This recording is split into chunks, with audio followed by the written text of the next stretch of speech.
Hey guys, welcome back to the podcast.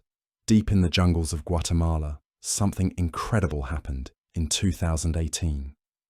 Researchers fired lasers through dense canopy that had hidden secrets for over 1,000 years.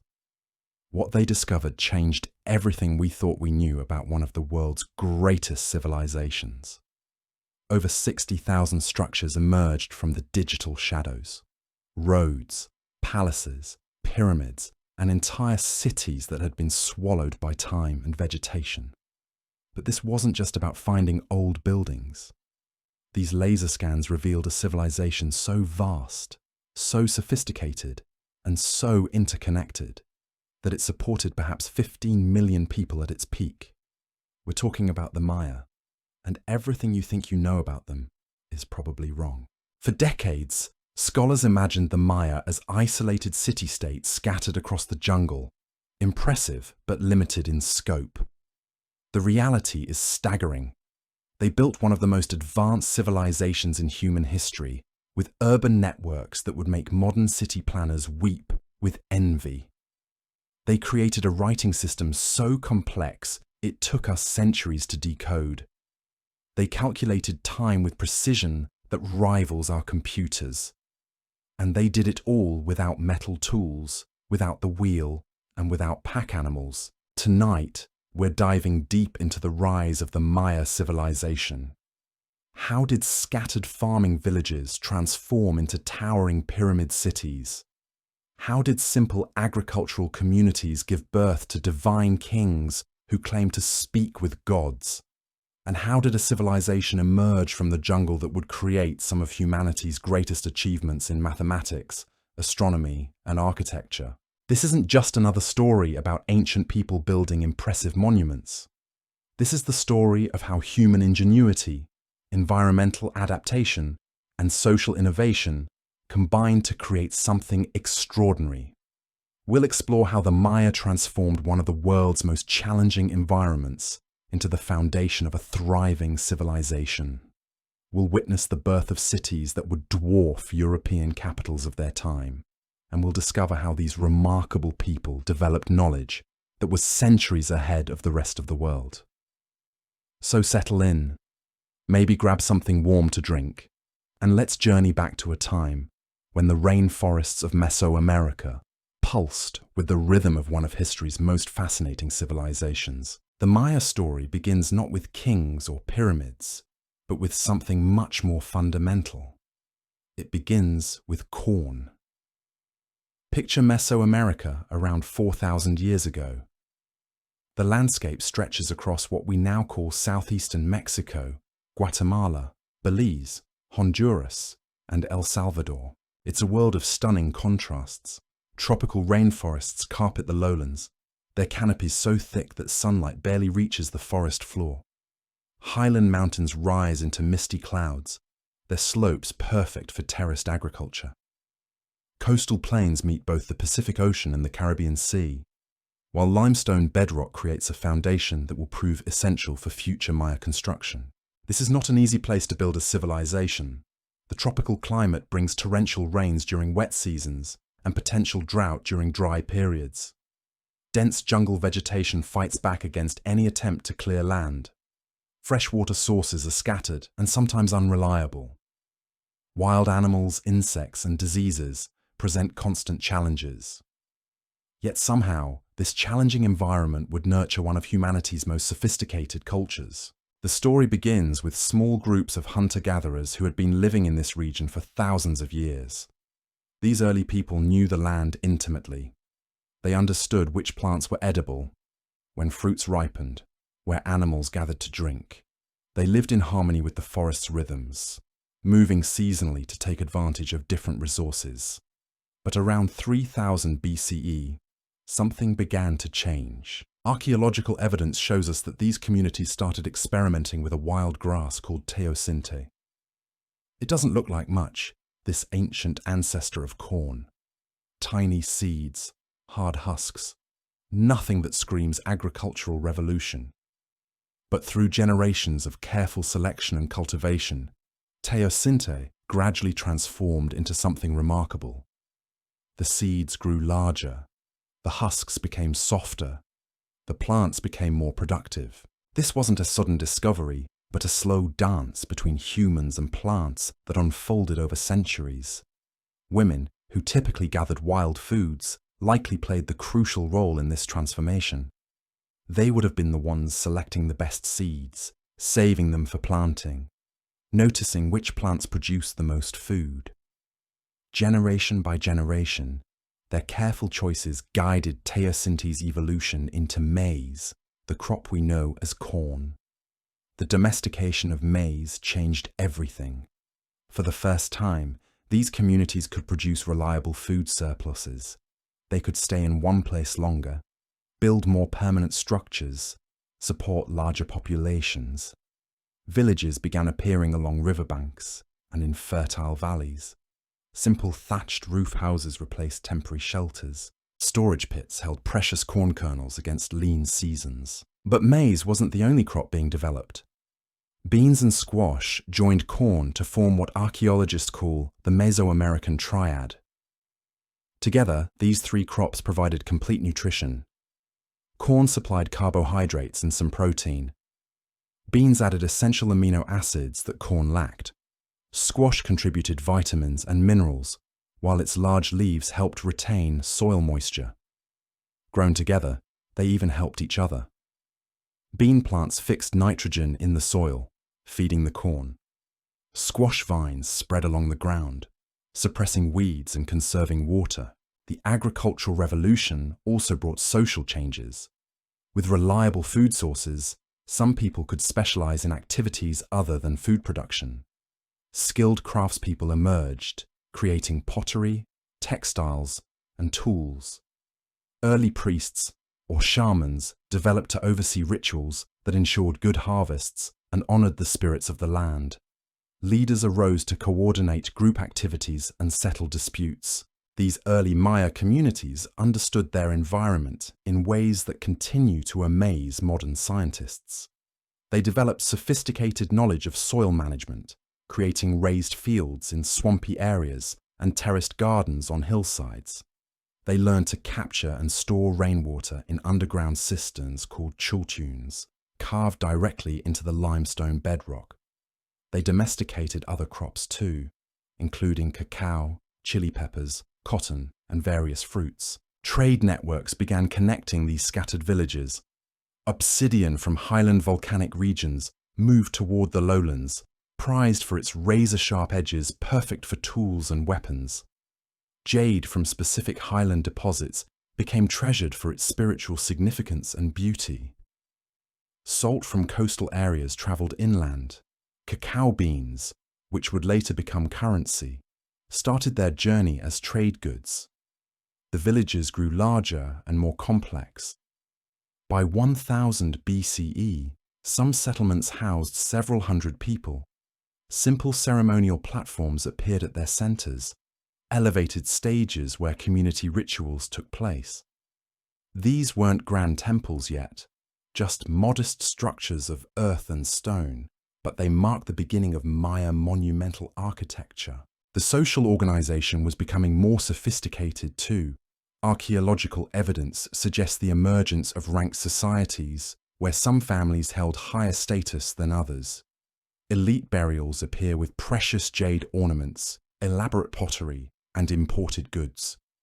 These early elites weren't kings yet, but they were laying the groundwork for the divine rulers who would emerge centuries later. What's remarkable is how these early Maya adapted to their challenging environment rather than fighting against it.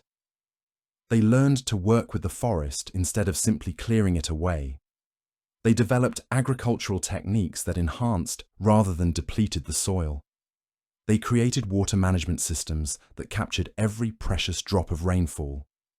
The limestone that formed the bedrock of Maya territory proved to be both blessing and challenge. While it provided excellent building material, it also created a landscape where surface water was scarce. Rivers might flow underground through limestone caves for miles before emerging at the surface. The Maya learned to locate these hidden water sources, sometimes creating elaborate cave systems to access underground rivers. Forest management became an art form. The Maya practiced what we now call agroforestry, maintaining forest gardens where useful trees grew alongside food crops. They encouraged the growth of ramon trees, whose nutritious nuts could sustain communities during corn shortages. They cultivated fruit trees like avocado, papaya, and mamey.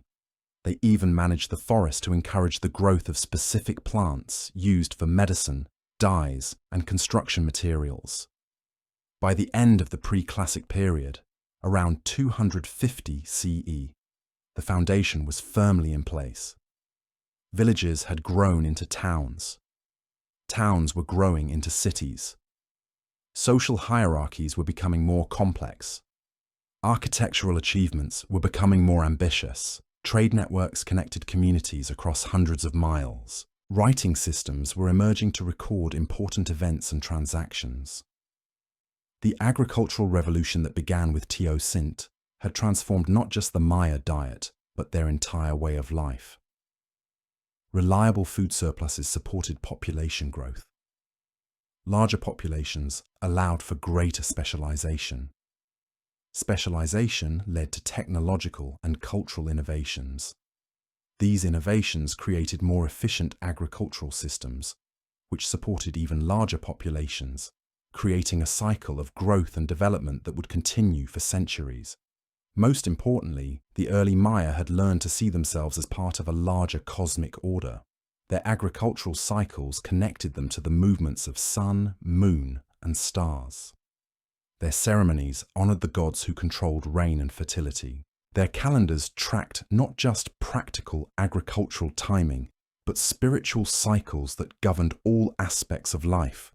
This worldview, developed during the early agricultural period, would remain central to Maya civilization throughout its long history. The stage was set for something extraordinary. In scattered clearings throughout the Mesoamerican rainforest, communities were growing larger and more sophisticated. Ambitious leaders were emerging who would transform villages into cities and declare themselves divine kings. Skilled craftspeople were developing techniques that would create some of the world's most beautiful art and architecture. Scholars were laying the groundwork for advances in mathematics and astronomy that would astound the world. The agricultural revolution was complete. The social foundations were in place. The environmental knowledge had been accumulated. Now, the Maya were ready to build something that would echo through the centuries. They were ready to create cities that would rise above the forest canopy like mountains of stone. They were ready to develop a writing system that could capture human speech and thought in permanent form. They were ready to calculate time and space with precision that wouldn't be matched for over 1,000 years. The humble farming villages scattered throughout the Maya lowlands were about to become the foundation of one of history's greatest civilizations. The age of Maya cities, kings, and monumental achievement was about to begin. Lands were about to become the foundation of one of Maya and Mon's greatest civilizations. The age of history cities, king's mental achievement was about to begin. The transformation from scattered farming villages to magnificent cities didn't happen overnight. It unfolded across centuries, driven by forces both practical and mystical. As populations grew and agricultural surpluses became more reliable, something fascinating began to emerge in Maya society. Leadership was evolving from simple village elders into something far more complex and powerful. Around 300 BCE, we start seeing evidence of what archaeologists call emergent complexity. Villages were growing into towns, and some towns were beginning to dwarf their neighbors. The most successful communities were those that controlled key resources, strategic locations along trade routes, or particularly fertile agricultural land. These advantages allowed certain settlements to accumulate wealth and influence that attracted people from surrounding areas. The earliest Maya leaders weren't yet the divine kings who would later claim descent from gods. They were more like successful merchants, skilled warriors, or influential priests who had proven their ability to bring prosperity to their communities. Some may have been particularly gifted astronomers who could predict seasonal changes and agricultural cycles with uncanny accuracy. Others might have been charismatic individuals who could negotiate successful trade agreements or organize effective defense against raiders. But leadership in Maya society was never purely secular. From the very beginning, political power was intertwined with spiritual authority. The early leaders who emerged during this period understood that controlling the relationship between humans and the supernatural world was just as important as controlling trade routes or agricultural land.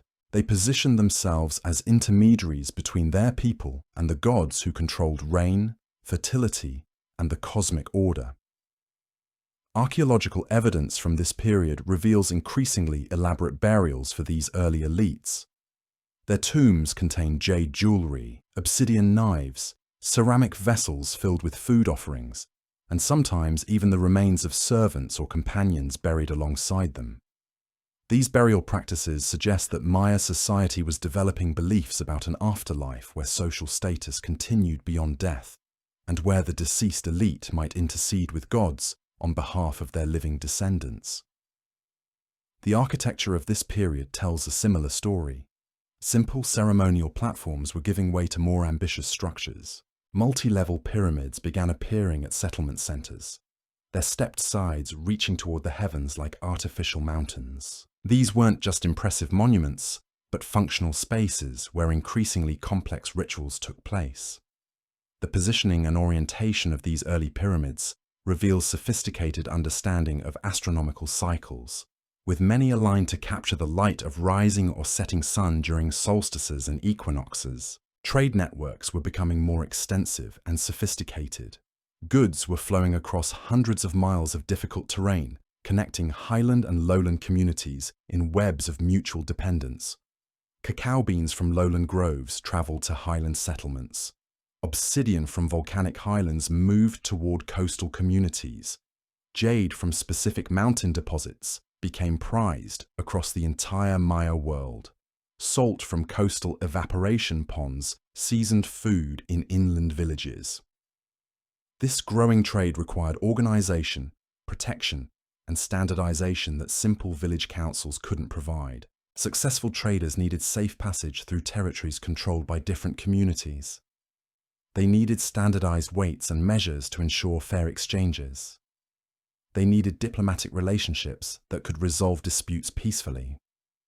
The communities that could provide these services became wealthy and powerful, attracting more traders and more wealth in an expanding cycle of prosperity.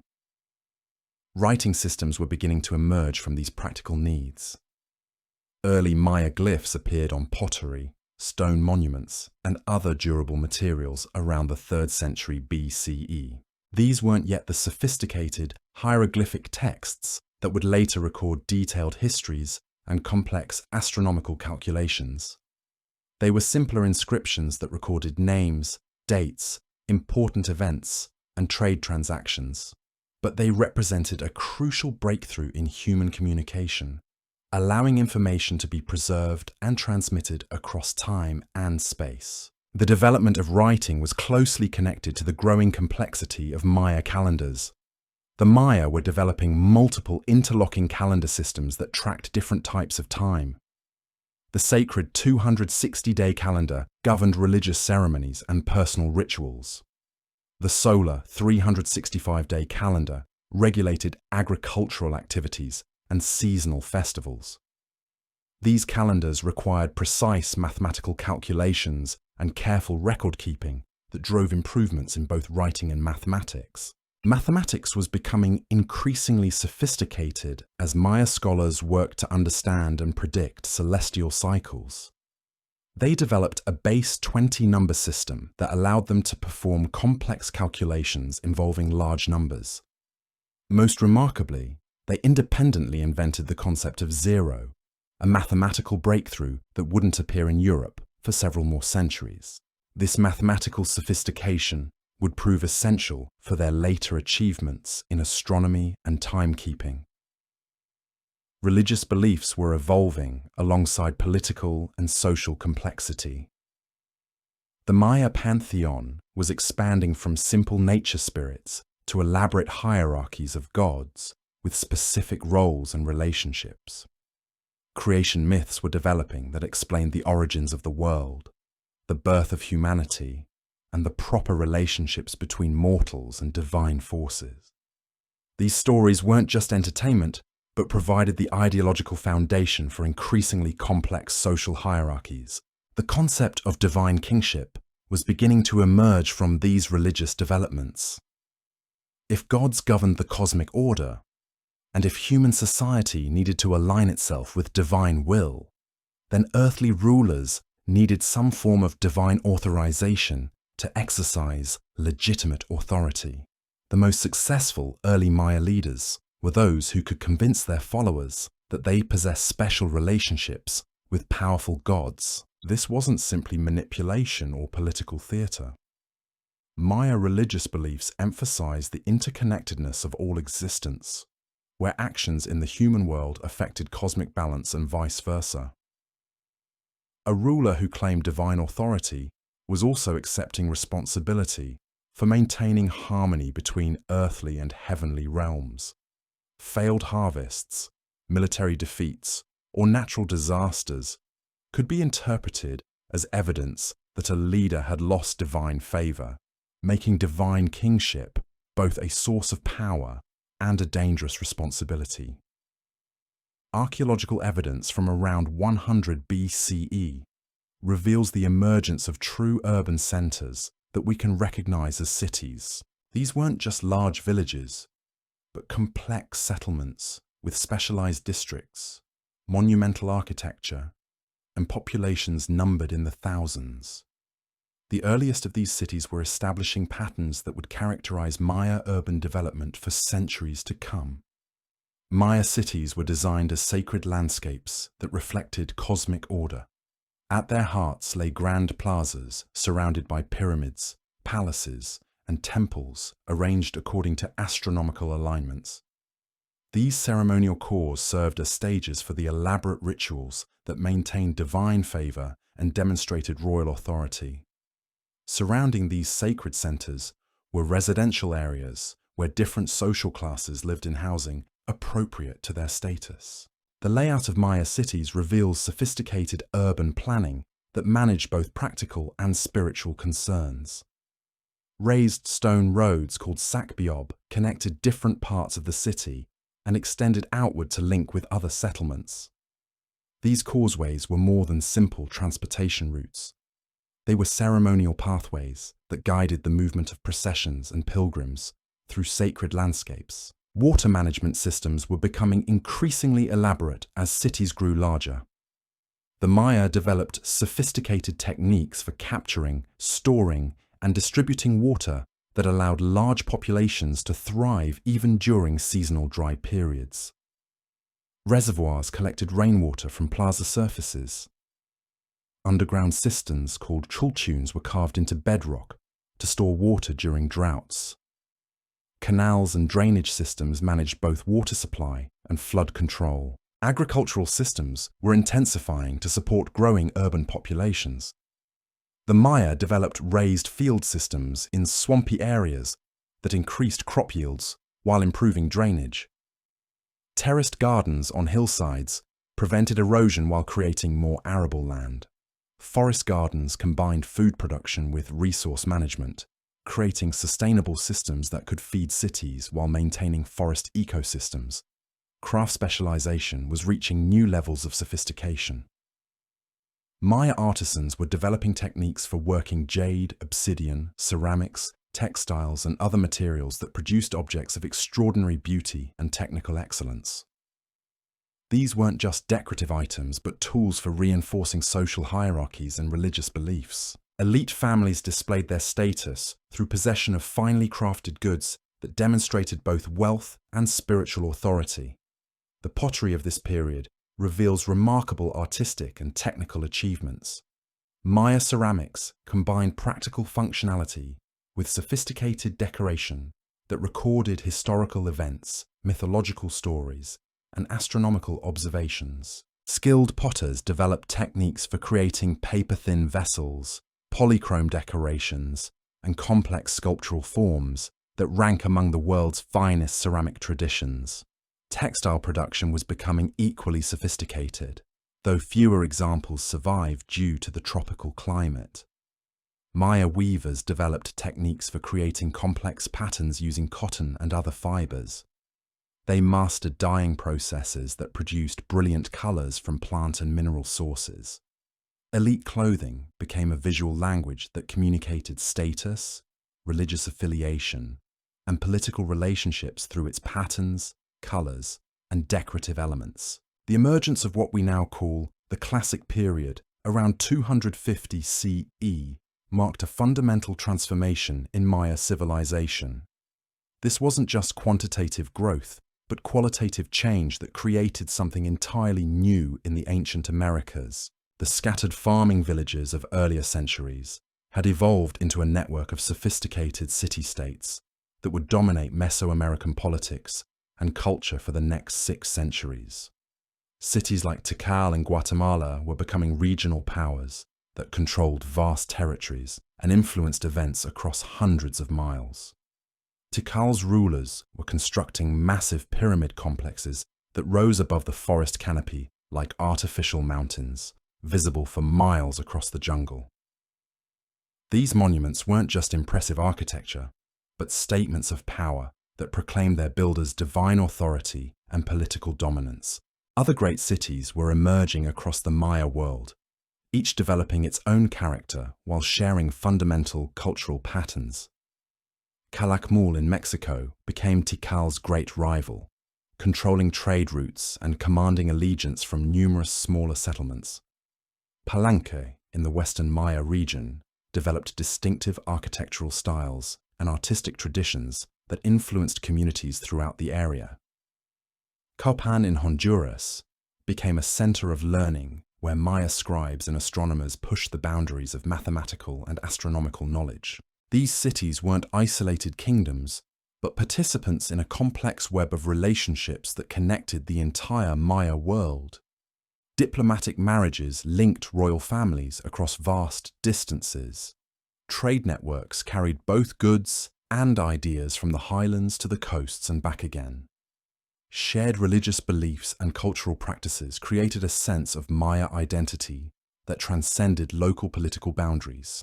The divine kings who ruled these cities were developing elaborate court cultures that set new standards for royal behavior and artistic achievement. Royal courts became centers of learning where scribes, astronomers, artists, and craftspeople collaborated to create works of unprecedented sophistication.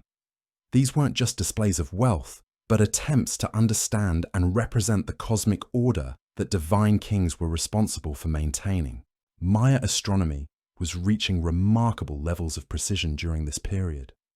Royal astronomers were tracking the movements of planets, predicting eclipses, and calculating calendrical cycles with accuracy that wouldn't be surpassed for over 1,000 years. They understood that Venus followed an 584-day cycle and incorporated this knowledge into both religious ceremonies and political planning. They could predict solar eclipses years in advance and use this knowledge to demonstrate their divine connections. The long count calendar system was being refined into a tool for tracking historical time over vast periods. This wasn't just practical timekeeping, but a way of understanding human events within cosmic cycles that stretched across thousands of years. Maya chroniclers were using the long count to record the dates of royal accessions, military victories, and religious ceremonies, creating historical records of unprecedented precision and scope. Mathematical achievements were supporting these astronomical advances. Maya mathematicians were performing calculations involving enormous numbers, working with concepts of infinity, and developing geometric principles that enabled their architectural achievements. Their understanding of proportions, symmetry, and spatial relationships created buildings that were both structurally sound and aesthetically magnificent. Writing systems were evolving into sophisticated tools for recording complex information. Maya scribes were developing hundreds of hieroglyphic signs that could represent both sounds and concepts, creating a flexible system capable of recording everything from royal genealogies to astronomical observations. Inscriptions on stone monuments were becoming detailed historical narratives that preserved important events for future generations. The artistic achievements of the classic period Maya represent some of humanity's finest creative accomplishments.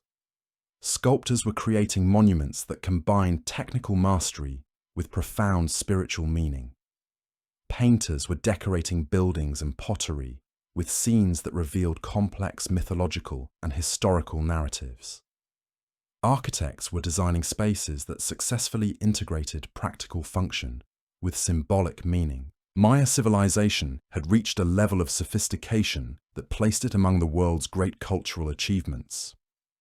Their cities rivaled contemporary urban centers in China, India, and the Mediterranean in their scale and complexity. Their intellectual achievements in mathematics, astronomy, and writing were advancing human knowledge in ways that wouldn't be matched for centuries. Their artistic creations demonstrated aesthetic sensibilities that continue to move and inspire people more than 1,000 years later. Population growth was supporting and being supported by these cultural achievements. Some estimates suggest that the Maya world may have contained between 2 and 15 million people at its classic period peak, with major cities housing populations that numbered in the tens of thousands. This demographic success reflected the effectiveness of Maya agricultural, political, and social systems in managing large populations across challenging environments. Trade networks were reaching their maximum extent and complexity, connecting Maya cities with communities throughout Mesoamerica and beyond. Maya merchants were traveling to central Mexico, carrying ideas and goods that influenced cultures hundreds of miles from the Maya heartland. Foreign traders were visiting Maya cities, bringing new technologies and perspectives that enriched Maya culture while spreading Maya influence across the ancient Americas.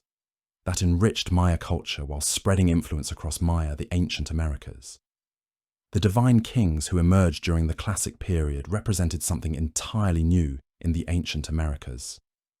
These weren't simply successful war leaders or wealthy merchants who had accumulated political power. They were individuals who claimed direct communication with the gods themselves, positioning themselves as essential bridges between the mortal and divine realms. This transformation from earthly leadership to divine authority fundamentally reshaped Maya society and created the ideological foundation for their greatest achievements. The concept of divine kingship, known in Maya as Kuhul Ajau, literally meaning sacred lord, evolved from earlier shamanic traditions where certain individuals were believed to possess special abilities to communicate with supernatural forces. But classic period kings took this much further, claiming not just communication with gods, but actual divine ancestry. Royal genealogies traced bloodlines back to legendary founders who were themselves divine beings, or who had been blessed by the gods with supernatural authority. This wasn't mere political theatre designed to impress the masses.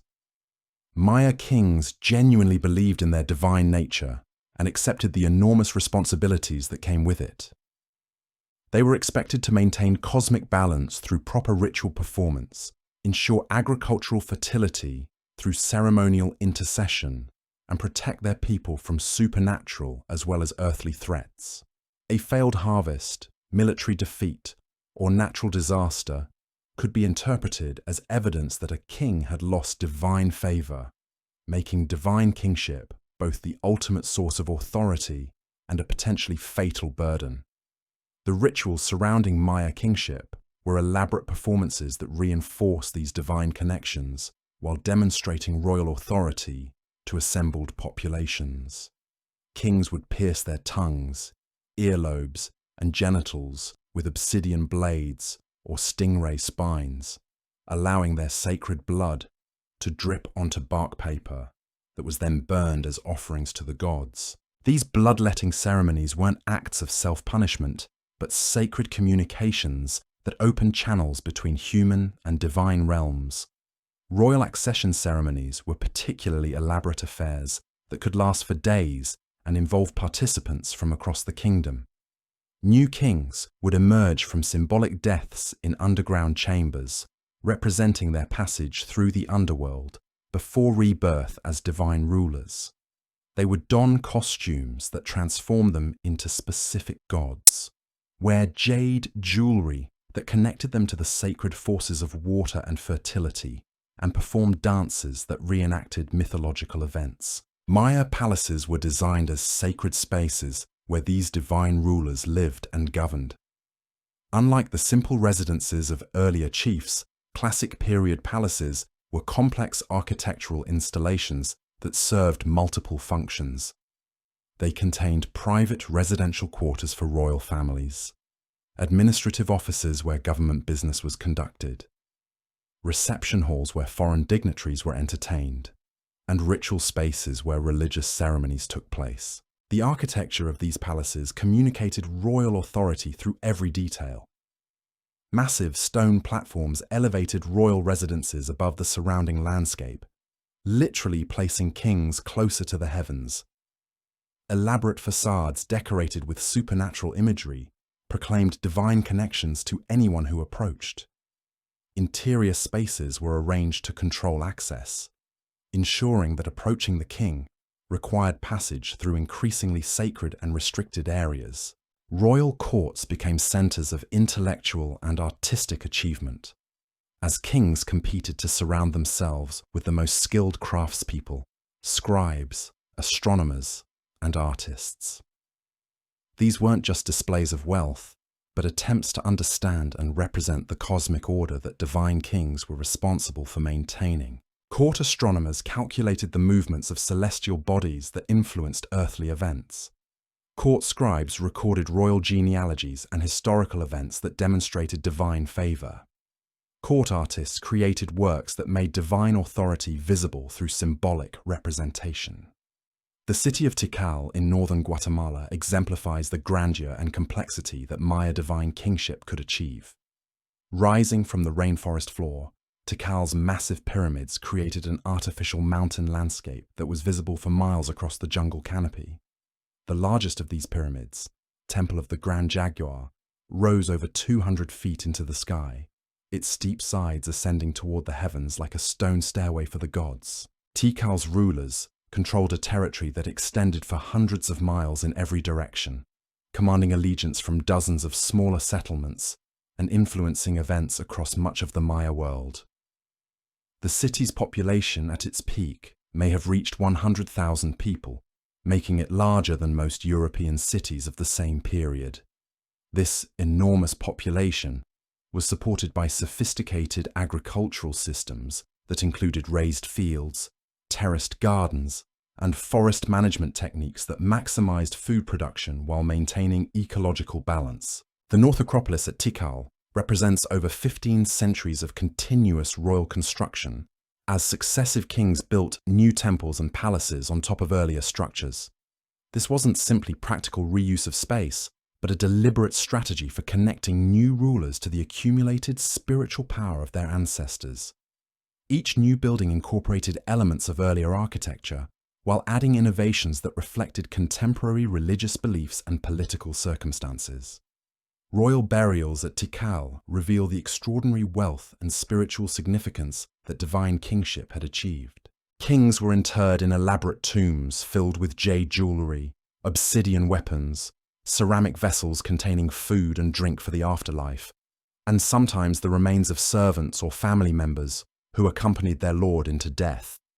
These burials weren't just displays of royal wealth, but preparations for continued existence in supernatural realms, where deceased kings could intercede with gods on behalf of their living descendants. Calakmul in Mexico emerged as Tikal's great rival during the Classic period, controlling the northern trade routes and commanding its own network of allied settlements.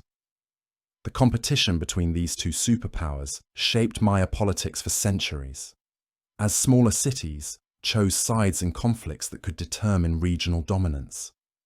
But this rivalry also drove innovation and achievement, as competing kings sought to outdo each other in architectural grandeur, artistic sophistication, and intellectual accomplishment.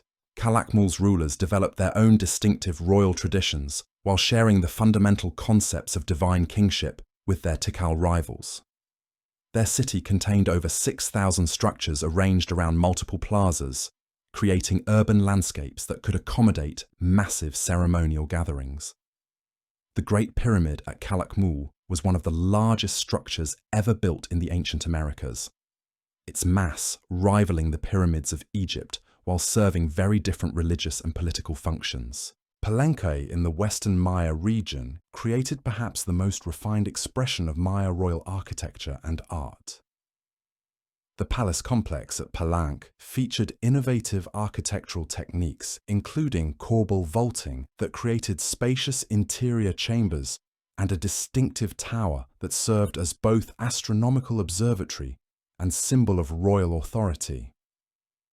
The Temple of Inscriptions at Palenque contained one of the longest hieroglyphic texts ever created by the Maya, recording the genealogy and achievements of the ruler Pakal the Great. Pakal ruled Palenque for nearly 70 years, from 615 to 683 CE, transforming it from a regional center into one of the most influential cities in the Maya world. His tomb, discovered deep within the Temple of Inscriptions, contains some of the finest examples of Maya jade, working and sculptural art ever found. The elaborate sarcophagus lid depicted Pakal's death and rebirth, showing him falling into the underworld before emerging transformed as a god. Copan in Honduras became renowned as a center of learning, where Maya scribes and astronomers pushed the boundaries of intellectual achievement. The city's hieroglyphic stairway contained over 2,500 individual glyphs, making it the longest Maya text known to exist. This monumental inscription recorded the dynastic history of Copan's rulers, while demonstrating the sophisticated historical consciousness that Maya civilization had developed. The rulers of Copan patronized astronomical research that achieved remarkable precision in calculating celestial cycles. They could predict the movements of Venus with accuracy that wasn't surpassed until the invention of modern telescopes. They tracked lunar cycles so precisely that their calculations differed from modern measurements by only minutes over periods of centuries. They calculated the length of the solar year to within fractions of a day, creating calendars that remained accurate over vast periods of time. Maya mathematics reached extraordinary levels of sophistication in service of these astronomical achievements. Royal mathematicians worked with concepts that wouldn't appear in European mathematics for centuries. Their invention of zero as a mathematical concept predated its development in India and was completely unknown in Europe until much later. They could perform complex calculations involving enormous numbers, work with concepts of infinity, and understand geometric relationships that enabled their architectural achievements. The long count calendar system represented one of humanity's most sophisticated attempts to understand historical time within cosmic cycles. This system could track dates across periods of millions of years, allowing Maya chroniclers to place contemporary events within vast temporal frameworks that stretched from the creation of the current world to its eventual destruction and renewal. Royal scribes used the long count to record the precise dates of royal accessions, military victories, religious ceremonies, and astronomical events. Maya writing evolved into one of the world's most sophisticated systems for recording human speech and thought. The hundreds of hieroglyphic signs could represent both sounds and concepts, creating a flexible tool capable of recording everything from royal propaganda to astronomical observations to mythological narratives. Scribes were highly trained specialists who spent years mastering the complex relationships between different signs and their various meanings in different contexts. Inscriptions on stone monuments became increasingly elaborate historical narratives that preserved important events for future generations. These weren't simple records of names and dates, but complex texts that explained the political and religious significance of royal actions. They recorded diplomatic marriages that created alliances between distant kingdoms. They celebrated military victories that demonstrated divine favor. They documented religious ceremonies that maintained cosmic balance. The artistic achievements of classic period Maya represent some of humanity's finest creative accomplishments.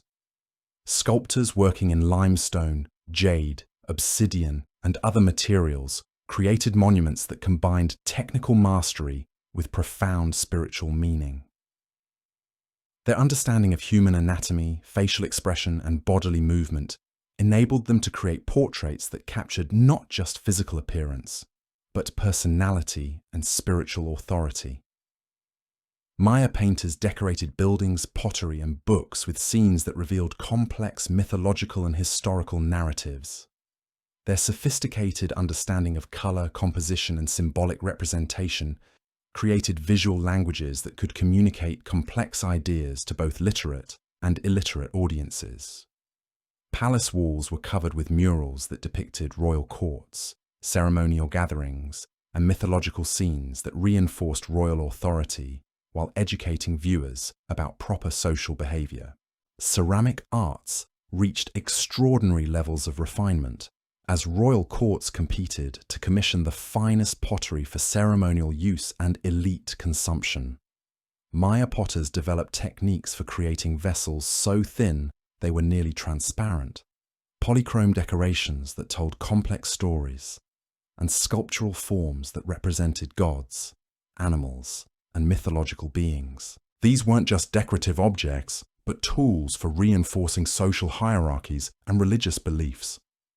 Textile production achieved similar levels of sophistication, though fewer examples survive due to the tropical climate. Royal weavers created garments that served as visual languages, communicating status, religious affiliation, and political relationships through their patterns, colors, and decorative elements. Elite clothing incorporated feathers from exotic birds, threads dyed with precious minerals, and decorative elements made from jade and other valuable materials. The economic systems that supported these cultural achievements were remarkably sophisticated for a civilization that lacked metal tools, wheeled vehicles, and large domesticated animals. Maya engineers created agricultural systems that could feed large urban populations while maintaining environmental sustainability. They developed trade networks that connected communities across thousands of miles of difficult terrain. They established monetary systems based on cacao beans, jade beads, and other standardized valuables. Agricultural intensification reached remarkable levels during the Classic period, as growing urban populations demanded increased food production. Maya farmers developed raised field systems in swampy areas that increased crop yields while improving drainage and soil fertility. These artificial islands, connected by canals, created agricultural landscapes that were both highly productive and ecologically sustainable. Terraced agriculture on hillsides prevented erosion while creating additional arable land in mountainous regions. These terrace systems required enormous investments of labor to construct, but could support intensive cultivation for centuries once established. Maya engineers understood principles of hydraulics and soil conservation that enabled them to maintain agricultural productivity even in challenging environments. Forest management became a sophisticated science as Maya communities learned to maintain forest gardens that combined food production with resource management. They encouraged the growth of useful trees like ramon, whose nutritious nuts could sustain communities during corn shortages. They cultivated fruit trees, spice plants, and medicinal herbs within forest settings that maintained ecological diversity while providing human needs. Water management systems grew increasingly elaborate as cities expanded and populations increased. Maya engineers designed reservoir systems that could capture and store enormous quantities of rainwater during wet seasons. Underground cisterns carved into limestone bedrock provided water storage that could last through extended dry periods. Canal systems managed both water distribution and flood control, allowing large populations to thrive in environments where water availability varied dramatically between seasons. Craft specialization reached extraordinary levels as royal courts demanded increasingly sophisticated goods for ceremonial use and status display. Master craftspeople developed techniques for working materials like jade, obsidian, shell, and bone that produced objects of remarkable beauty and technical excellence. These specialists weren't just skilled laborers, but artists whose work reinforced social hierarchies while advancing technical knowledge. Trade networks connected Maya cities with communities throughout Mesoamerica and beyond, carrying goods, ideas, and cultural influences across vast distances. Maya merchants traveled established routes that connected highland and lowland regions, coastal and inland areas, creating economic relationships that bound diverse communities together.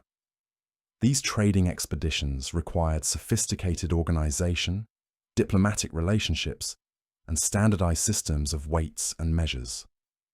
Cacao became the foundation of Maya monetary systems, with cacao beans serving as standardized units of exchange for goods and services throughout the Maya world. The value of cacao beans was carefully regulated, and counterfeit beans made from clay or other materials were severely punished. This monetary system enabled complex commercial transactions and supported the economic specialization that characterized classic period Maya society. Jade held special significance that went beyond its economic value, representing water, fertility, and spiritual power in Maya religious beliefs. Access to jade sources was carefully controlled by powerful rulers, and jade objects became symbols of divine authority. Master jade workers developed techniques for carving this extremely hard material into intricate sculptures, jewelry, and ceremonial objects that demonstrated both technical skill and spiritual understanding. Obsidian from highland volcanic sources was traded throughout the Maya world, prized for its razor-sharp edges that made it ideal for tools, weapons, and ritual implements. Maya craftspeople developed sophisticated techniques for working obsidian into elaborate ceremonial objects as well as practical tools. The trade in obsidian created economic relationships that connected highland and lowland communities across hundreds of miles. Salt production along coastal areas supported inland populations while creating valuable trade commodities. Maya salt workers developed evaporation techniques that could produce large quantities of high-quality salt for preservation, seasoning, and trade. Salt routes connected coastal production areas with inland consumption centers, creating economic networks that bound diverse regions together. The daily life of Maya commoners during the classic period, while less documented than royal activities, was far from primitive. Archaeological evidence reveals that ordinary families lived in well-constructed houses with stone foundations, had access to a diverse diet including corn, beans, squash, fruits, and occasionally meat, and participated in regional trade networks that brought exotic goods to even remote villages. Maya houses were typically built around courtyards that served as centers for family activities. These residential compounds often housed extended families that included grandparents, parents, children, and sometimes servants or other dependents. The courtyard layout facilitated food preparation, craft production, and social interaction while providing private space for different family activities. Food preparation was a sophisticated process that transformed basic crops into diverse and nutritious meals. Maya cooks developed techniques for processing corn that increased its nutritional value while creating different textures and flavors. They prepared chocolate drinks from cacao that were reserved for special occasions and elite consumption. They used a wide variety of spices, fruits, and vegetables to create complex flavors that made even simple meals interesting and satisfying. Craft production was often organized at the household level, with family members specializing in particular skills while participating in broader economic networks. Some families focused on pottery production, creating vessels for both local use and regional trade. Others specialized in textile production, weaving cotton and other fibers into cloth for clothing and trade. Still others worked stone, wood, or other materials to create tools and decorative objects. Education for commoner children focused on practical skills needed for adult life, but also included cultural knowledge that maintained Maya identity and social cohesion.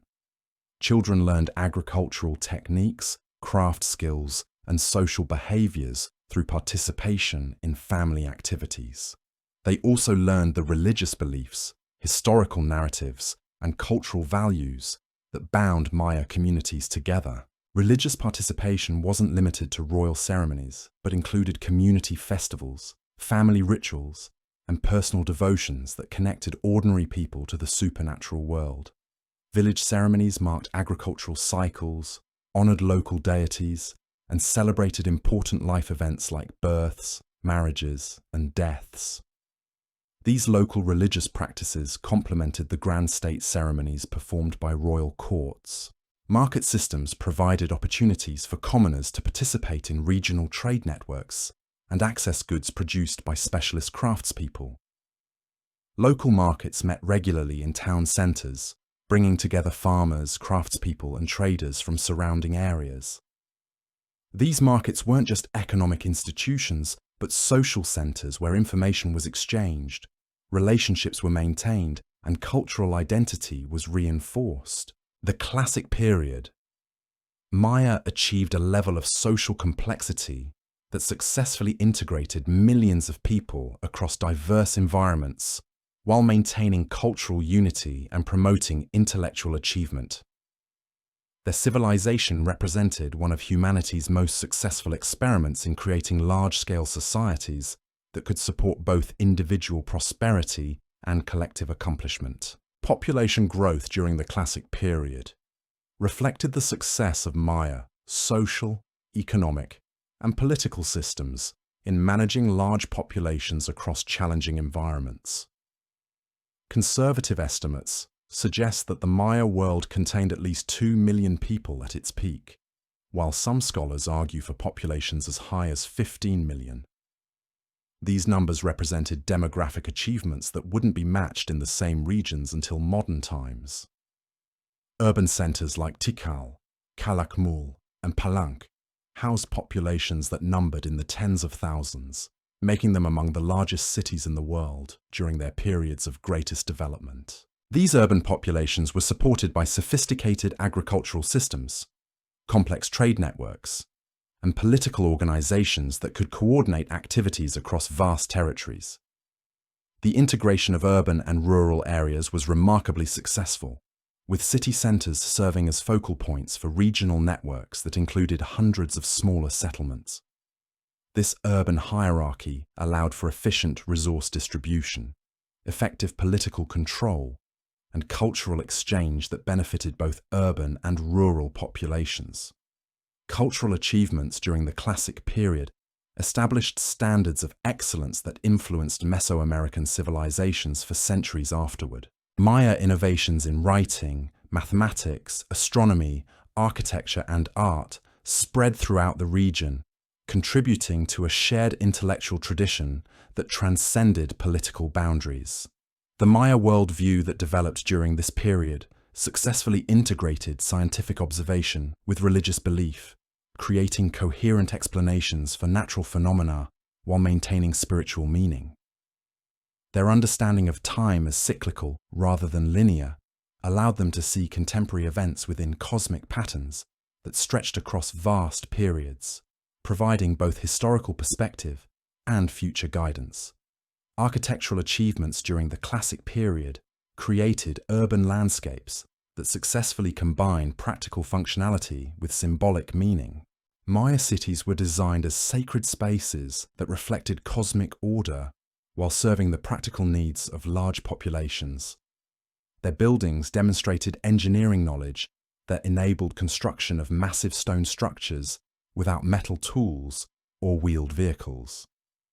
The artistic traditions established during the Classic period created visual languages that could communicate complex ideas to both literate and illiterate audiences.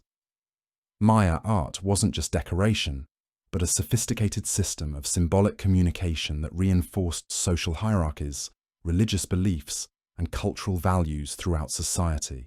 By 600 CE, Maya civilization had achieved a level of sophistication that placed it among the world's great cultural accomplishments. Their cities rivaled contemporary urban centers in China, India, and the Mediterranean in their scale and complexity. Their intellectual achievements in mathematics, astronomy, and writing were advancing human knowledge in ways that wouldn't be equaled for centuries. Their artistic creations demonstrated aesthetic sensibilities and technical skills that continue to inspire admiration more than 1,000 years later. The Maya had successfully created a civilization that could thrive in one of the world's most challenging environments while achieving remarkable levels of cultural sophistication.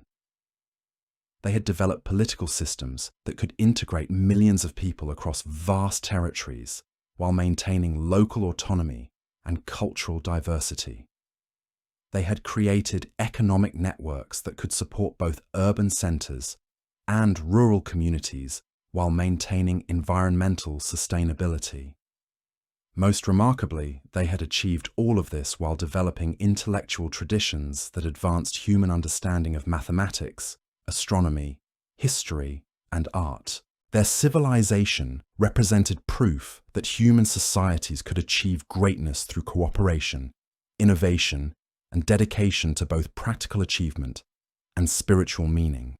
The Classic period, Maya had created something extraordinary in the ancient Americas, a civilization that successfully balanced individual achievement with collective welfare, practical necessity with spiritual meaning, and local identity with regional integration. Their accomplishments in every field of human endeavor established them as one of history's most remarkable civilizations, creators of knowledge and beauty that enriched not just their own lives, but the entire human heritage. That enriched heritage is not just their own lives, but the entire human.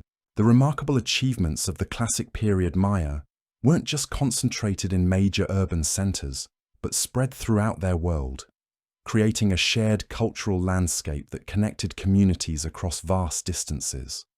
By 700 CE, the Maya world had become a sophisticated network of interconnected settlements, each contributing to and benefiting from a civilization that had achieved unprecedented levels of cultural unity while maintaining local diversity. The writing system that emerged during this period represents one of humanity's most sophisticated achievements in preserving and transmitting knowledge. Maya scribes had developed a hieroglyphic system containing over 800 distinct signs, each capable of representing sounds, syllables, or complete concepts. This wasn't a simple pictographic system, but a complex tool that could capture the full range of human speech and thought with remarkable precision. The training required to become a Maya scribe was extensive and demanding.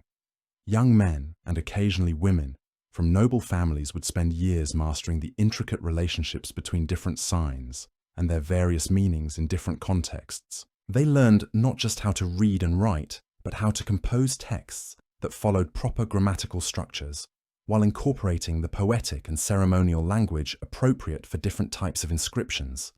Scribal schools operated in major cities where master scribes passed down their knowledge to carefully selected students. These institutions weren't just technical training centers, but places where Maya intellectual traditions were preserved and advanced. Students learned mathematics, astronomy, history, and religious knowledge alongside writing skills, creating a scholarly class that could serve multiple functions in Maya society. The subjects recorded by Maya scribes reveal the breadth and sophistication of their intellectual interests. Royal inscriptions documented political events, dynastic genealogies, and ceremonial activities with precise dates and detailed explanations of their significance. Astronomical texts recorded celestial observations, calculated planetary cycles, and predicted eclipses with remarkable accuracy. Religious texts preserved mythological narratives, ritual instructions, and theological concepts that guided Maya spiritual life. Mathematical achievements during the Classic period established the Maya as one of history's most sophisticated mathematical cultures. Their base 20 number system enabled them to perform complex calculations involving enormous numbers, work with concepts of infinity, and understand geometric relationships that supported their architectural and astronomical achievements. The Maya concept of zero was independently invented and represented a mathematical breakthrough of extraordinary significance. This wasn't just a placeholder, but a true mathematical concept that enabled advanced calculations involving place notation and abstract mathematical relationships. Maya mathematicians could work with negative numbers, understand fractional relationships, and perform calculations that wouldn't be matched in Europe for several more centuries. Geometric knowledge enabled Maya architects and engineers to create buildings that were both structurally sound and aesthetically magnificent. They understood principles of proportion, symmetry, and spatial relationships that allowed them to design complex architectural installations. Their knowledge of angles and measurements enabled them to create astronomical alignments with remarkable precision. Maya astronomers achieved observational accuracy that rivals modern measurements in many cases. They tracked the movements of Venus with such precision that their calculations differed from modern observations by only minutes over periods of centuries. Their lunar calendars were accurate to within seconds over extended periods. They could predict solar eclipses years in advance and understood the complex relationships between different celestial cycles. The Venus tables found in Maya codices represent some of the most sophisticated astronomical calculations ever achieved without telescopes. Maya astronomers understood that Venus follows an 584-day cycle and incorporated this knowledge into both religious ceremonies and agricultural planning. They recognized Venus as both morning and evening star, understanding that these were the same celestial body observed at different points in its orbit. Lunar observations enabled Maya astronomers to create calendars that could track time with extraordinary precision over vast periods. They understood the relationship between lunar months and solar years, developing correction factors that kept their calendars accurate across centuries. This knowledge supported their agricultural planning while providing the precise timekeeping needed for religious ceremonies. Eclipse prediction was perhaps the most impressive demonstration of Maya astronomical knowledge. They understood the complex cycles that govern solar and lunar eclipses, enabling them to predict these events with accuracy that awed their contemporaries. Eclipse predictions weren't just intellectual exercises, but practical tools for demonstrating divine authority and planning important ceremonial activities. The long count calendar system represented Maya attempts to understand historical time within cosmic frameworks that stretched across millions of years. This system could track dates from the creation of the current world through its eventual destruction and renewal, providing a temporal framework that placed contemporary events within vast cosmic cycles. Calendar correlation enabled Maya chroniclers to synchronize different timing systems while maintaining precise records of important events. They used multiple interlocking calendars that tracked sacred, solar, and Venus cycles simultaneously, creating temporal frameworks that could serve both practical and religious purposes. This calendar integration required mathematical sophistication that demonstrates the advanced nature of Maya intellectual achievement. Architectural innovations during the Classic period created building techniques that enabled construction of massive stone structures without metal tools, wheeled vehicles, or large domesticated animals. Maya engineers developed corbel vaulting systems that could create spacious interior chambers while supporting enormous weights.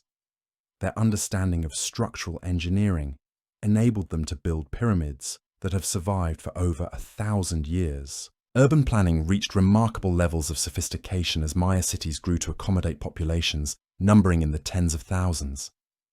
City layouts reflected both practical considerations and cosmological beliefs, creating urban environments that functioned efficiently while serving as sacred landscapes.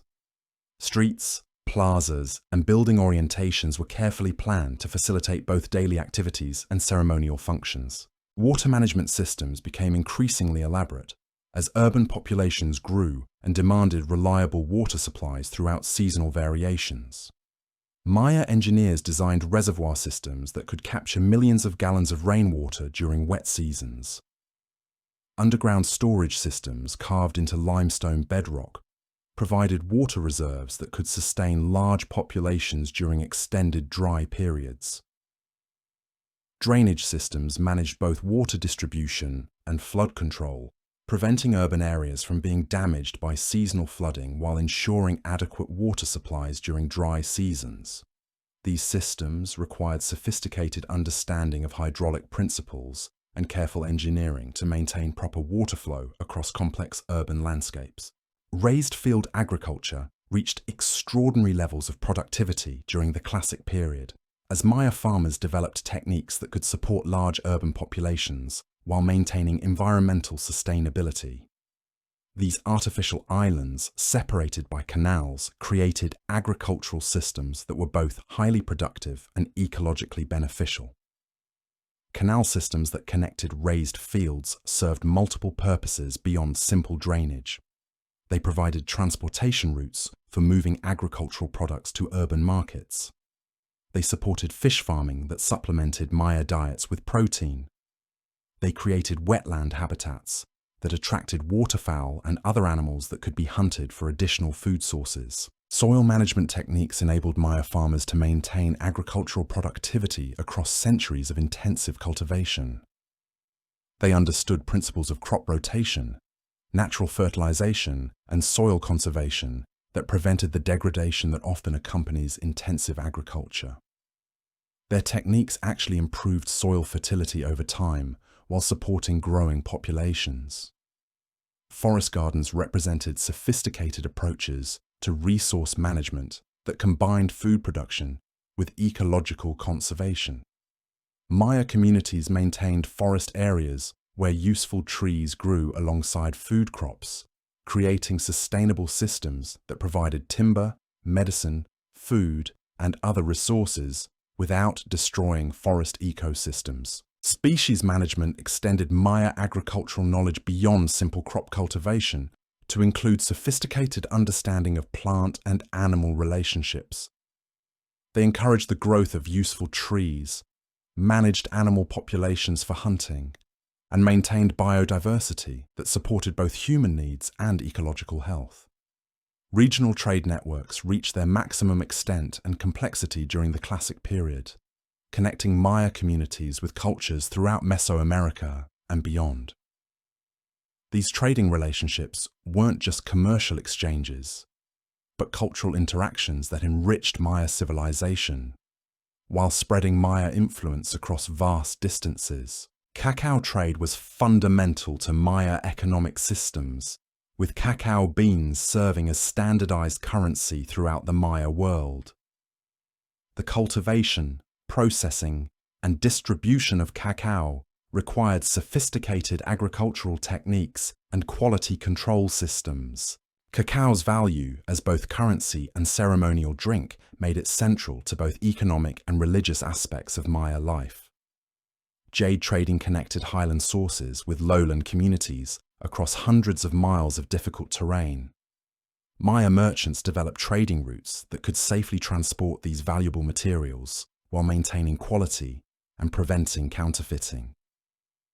Jade working became a specialized craft that produced objects of extraordinary beauty and spiritual significance. Obsidian distribution created economic networks that connected volcanic highland regions with communities throughout the Maya world.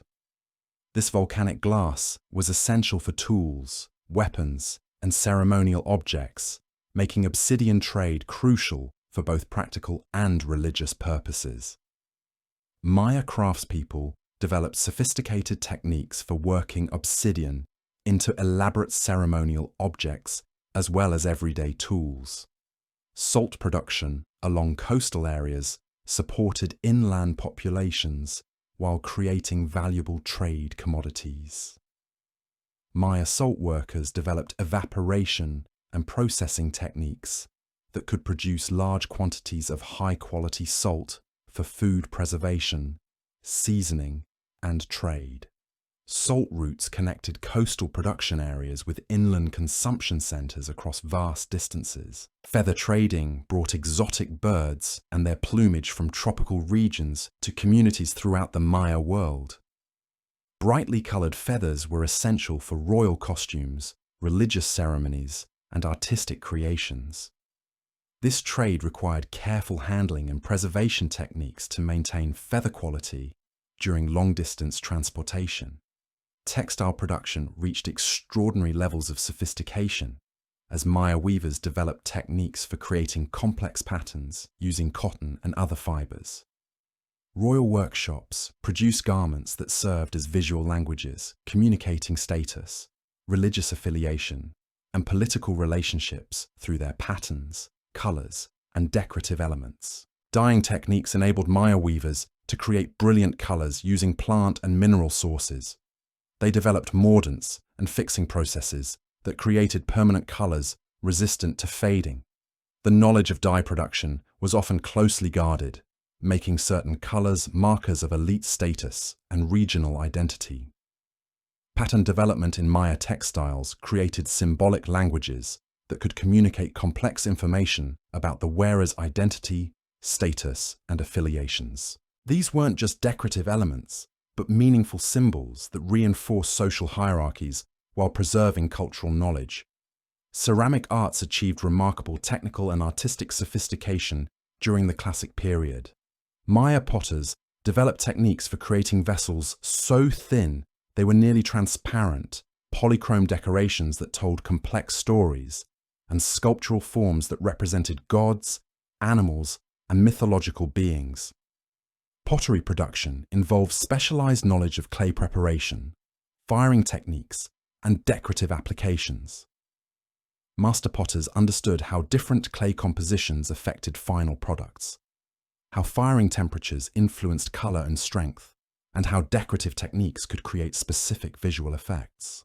Ceramic iconography created visual narratives that recorded historical events, mythological stories, and religious concepts. Painted pottery became a form of literature that could preserve and transmit cultural knowledge to both literate and illiterate audiences. These ceramic narratives provide modern scholars with invaluable insights into Maya beliefs and practices. Sculptural achievements in stone, jade, shell, and other materials demonstrated technical mastery combined with profound artistic vision. Maya sculptors created monuments that served both aesthetic and functional purposes, communicating religious and political messages while demonstrating the skill and resources of their patrons. Relief carving techniques enabled Maya artists to create complex narrative scenes on stone monuments. These weren't just decorative elements, but historical records that preserved important events while demonstrating royal authority. The precision and detail achieved in stone carving rivals the finest work produced by any ancient civilization. Three-dimensional sculpture created objects of extraordinary beauty and spiritual power. Maya artists understood human anatomy, facial expression, and bodily movement well enough to create portraits that captured personality and spiritual authority.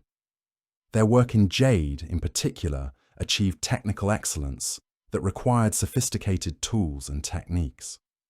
Mural painting decorated palace walls and temple interiors with scenes that revealed complex mythological and historical narratives. Maya painters developed sophisticated understanding of color theory, composition, and perspective that enabled them to create visually compelling narratives that educated viewers while reinforcing social hierarchies. Pigment preparation required extensive knowledge of mineral and plant sources that could produce stable, brilliant colors. Maya painters developed techniques for creating paints that have retained their clarity and intensity for over 1,000 years. This technical knowledge was closely guarded and passed down through specialized workshops. Musical traditions during the classic period created soundscapes that accompanied religious ceremonies, court celebrations, and community festivals.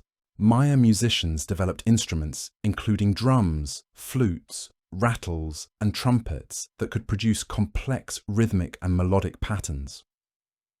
Instrument making required sophisticated knowledge of acoustics and materials.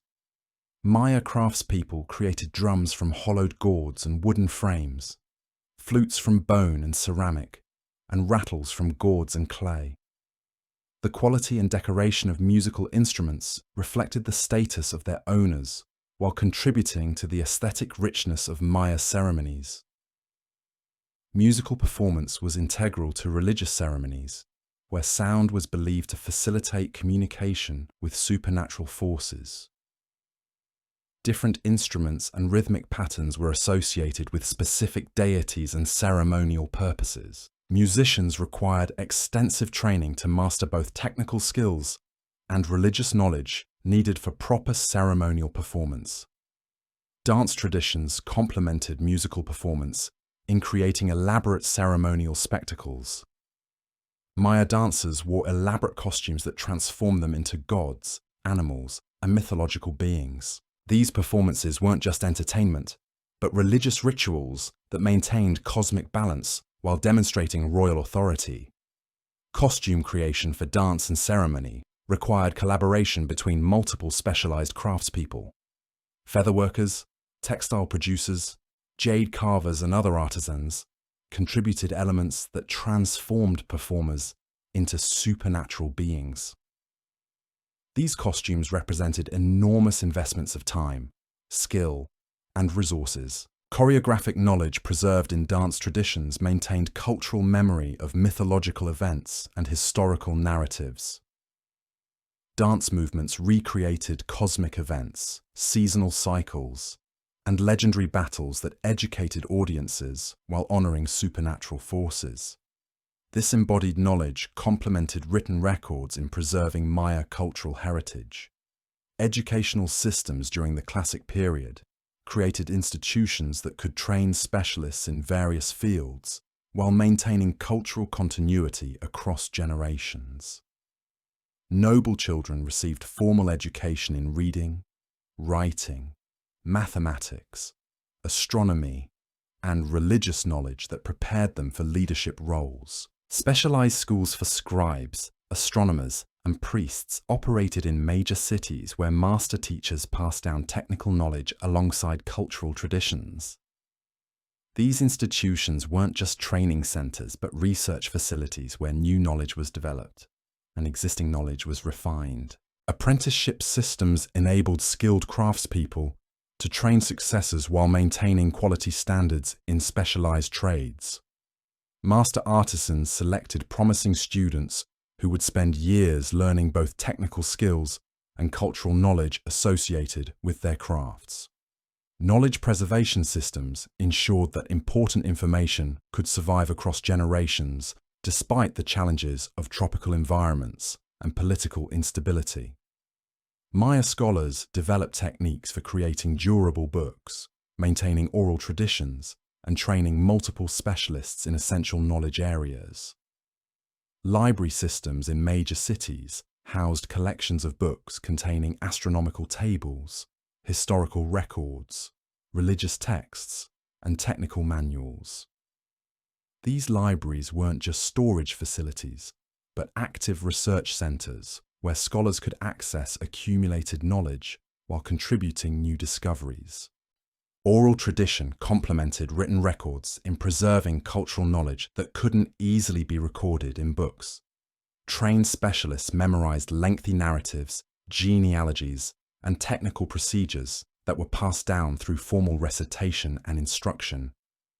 Medical knowledge during the classic period combined empirical observation with spiritual understanding to create healing systems that could address both physical and supernatural causes of illness.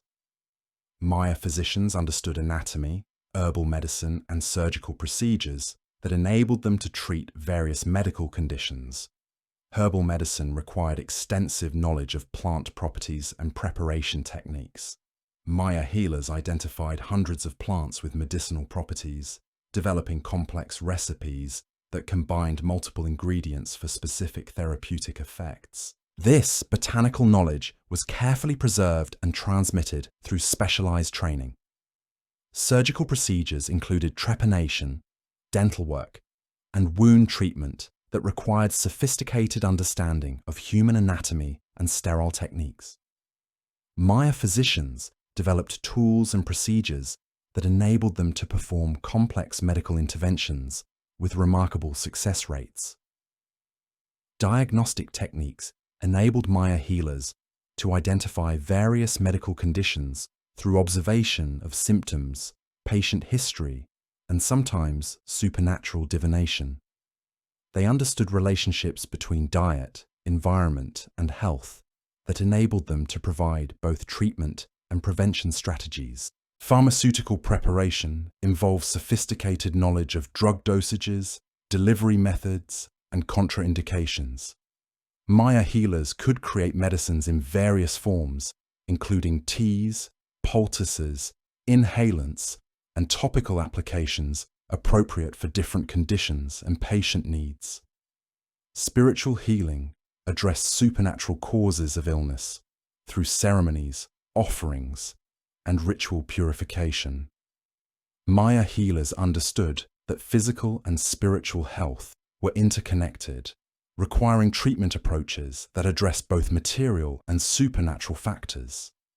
Legal systems during the Classic period created frameworks for maintaining social order while providing mechanisms for resolving disputes and punishing violations of community standards.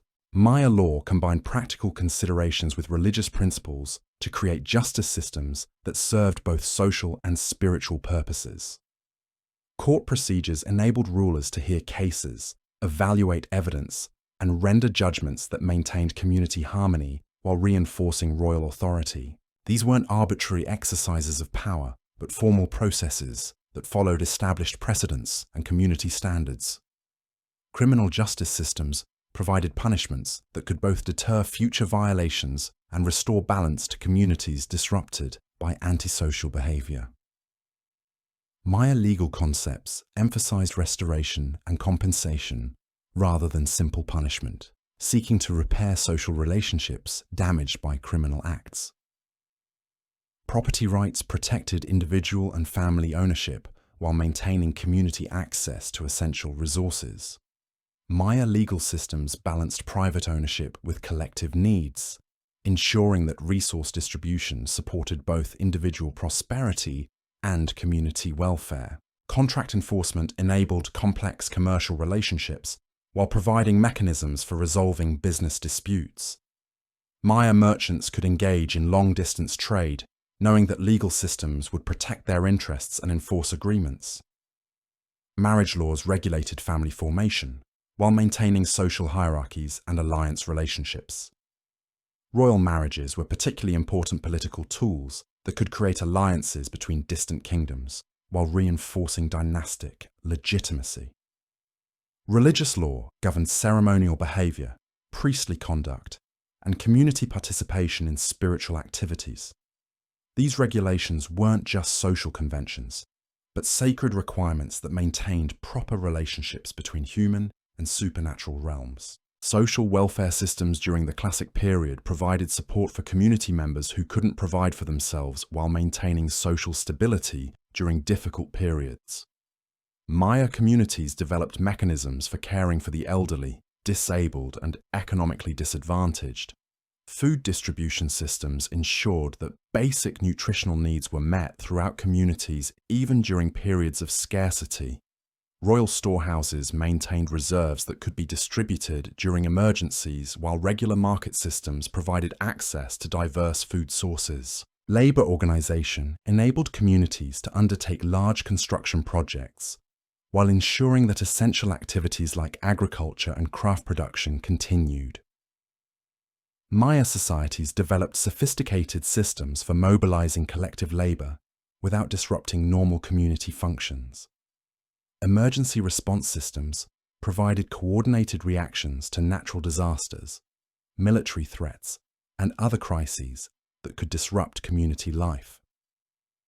These systems included early warning networks, evacuation procedures, and recovery strategies that enabled communities to survive and rebuild after disasters. Community festivals and celebrations reinforced social bonds while providing opportunities for collective enjoyment and cultural expression. These weren't just entertainment, but essential activities that maintained community cohesion and cultural identity. By 800 CE, Maya civilization had achieved a level of cultural sophistication that established it as one of the world's great civilizations. Their cities housed populations that numbered in the hundreds of thousands, supported by agricultural systems that could maintain environmental sustainability while feeding large urban centers. Their intellectual achievements in mathematics, astronomy, and writing had advanced human knowledge to levels that wouldn't be surpassed for centuries. The Maya worldview that had developed over centuries of cultural evolution successfully integrated scientific observation with religious understanding, creating coherent explanations for natural phenomena while maintaining spiritual meaning. Their understanding of time as cyclical rather than linear provided both historical perspective and future guidance, enabling them to plan for both immediate needs and long-term sustainability. Cultural unity across the vast Maya world had been achieved without political centralization, creating a shared identity that transcended local boundaries while preserving regional diversity. Maya communities from the highlands to the coasts shared fundamental beliefs, practices, and values while maintaining local traditions that enriched the broader culture. Artistic traditions had reached extraordinary levels of refinement, creating visual languages that could communicate complex ideas while demonstrating aesthetic sensibilities that continue to inspire admiration. Maya art wasn't just decoration, but sophisticated symbolic communication that reinforced social values while preserving cultural knowledge. Economic systems had evolved to support both local self-sufficiency and regional specialization, creating trade networks that connected diverse communities while maintaining local autonomy. Maya merchants could transport goods across thousands of miles of difficult terrain, supported by diplomatic relationships and standardized exchange systems. Technological innovations had enabled the Maya to thrive in challenging environments, while creating monuments that demonstrated both engineering skill and cultural achievement. Their architectural accomplishments represented successful integration of practical functionality with symbolic meaning, creating urban landscapes that served both human needs and spiritual purposes. The Maya had created something extraordinary in the ancient Americas, a civilization that successfully balanced individual achievement with collective welfare, practical necessity with spiritual meaning, local identity with regional integration. Their accomplishments in every field of human endeavor had established them as creators of knowledge and beauty that enriched not just their own lives, but the entire human heritage. At its peak, Maya civilization represented proof that human societies could achieve greatness through cooperation, innovation, and dedication to both material prosperity and spiritual understanding. They had transformed one of the world's most challenging environments into the foundation for cultural achievements that rivaled any civilization in human history. The Classic Period. Maya had successfully created a world where millions of people could live prosperous lives while contributing to collective achievements that advanced human knowledge and artistic expression. Their cities rose above the forest canopy, like artificial mountains. Their books preserved wisdom for future generations. Their calendars tracked time with unprecedented precision, and their art captured the beauty and complexity of human experience. This was the Maya world at its zenith, a civilization that had successfully solved the fundamental challenges of human organization while creating cultural achievements that would echo through the centuries. In the rainforests of Mesoamerica, they had built not just cities and monuments, but a way of life that demonstrated humanity's potential for both practical achievement and transcendent beauty. Just cities and potential monuments, but achievement and a way of life that demonstrated humanity. For both, practical and beauty. The wealth and sophistication that characterized Maya civilization at its height wasn't limited to grand monuments and royal courts.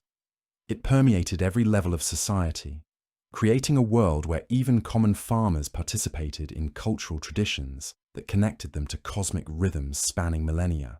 By the 8th century, the Maya had developed social systems so refined that they could coordinate the activities of millions of people across vast territories while maintaining the delicate balance between human needs and environmental sustainability. The agricultural innovations that supported this remarkable civilization continued to evolve throughout the Classic period, reaching levels of sophistication that modern agronomists still study with admiration. Maya farmers had transformed the challenging landscapes of Mesoamerica into productive gardens that could feed enormous populations without depleting the natural resources that sustained them. Their techniques represented a profound understanding of ecological relationships that enabled them to work with rather than against the natural world. In the swampy lowlands of the Petén region, Maya engineers had created vast networks of raised fields that turned waterlogged terrain into some of the most productive agricultural land in the ancient world. These artificial islands, separated by carefully engineered canals, created microclimates that could support year-round cultivation while providing multiple harvests from the same plots. The raised earth warmed faster in the morning sun, extending growing seasons and enabling farmers to cultivate crops that normally couldn't survive in such environments. The canal systems that connected these raised fields served purposes far beyond simple drainage. During the dry season, water stored in the canals could be distributed across the fields through sophisticated irrigation networks. The organic matter that accumulated in canal bottoms provided rich fertilizer that was periodically dredged and spread across the growing surfaces. Fish introduced into the canals provided additional protein sources, while helping to control insect pests that might otherwise damage crops. Maya farmers understood crop rotation principles that maintained soil fertility across decades of intensive cultivation. They planted nitrogen-fixing legumes between corn seasons, restoring nutrients that corn production consumed. They integrated tree crops into their agricultural systems, creating forest gardens where fruit trees, nut trees, and timber species grew alongside annual crops. These mixed systems provided diverse food sources while maintaining the forest cover that protected soil from erosion and moderated local climate conditions. Water management reached extraordinary levels of complexity as Maya engineers learned to capture and distribute every precious drop of rainfall across their territories. In areas where surface water was scarce, they carved elaborate networks of underground cisterns directly into limestone bedrock. These chultunes could store thousands of gallons of rainwater collected from plaza surfaces, building rooftops, and specially prepared catchment areas. The sophistication of Maya hydraulic engineering is perhaps best demonstrated at the city of Palenque, where engineers diverted entire rivers through underground channels to provide water for palace complexes, while preventing flood damage during seasonal rains.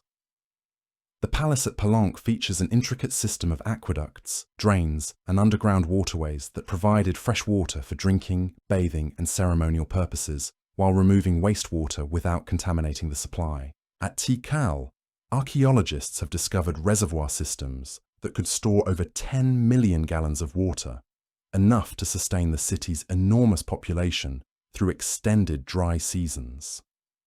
These reservoirs weren't simple basins, but carefully engineered installations with multiple chambers, filtration systems, and distribution networks that provided clean water throughout the urban area. The construction of these systems required precise mathematical calculations and sophisticated understanding of hydraulic principles. Maya agricultural calendars integrated practical farming knowledge with astronomical observations to create timing systems of remarkable precision. Farmers knew exactly when to plant different crops based on stellar observations that predicted seasonal rainfall patterns. They understood the relationships between lunar cycles and plant growth, timing their planting and harvesting activities to take advantage of natural rhythms that maximized crop yields. Crop diversity reached extraordinary levels as Maya farmers cultivated hundreds of different plant varieties, suited to specific environmental conditions and culinary purposes. They grew over 30 different types of corn, each adapted to particular soil conditions, rainfall patterns, and intended uses.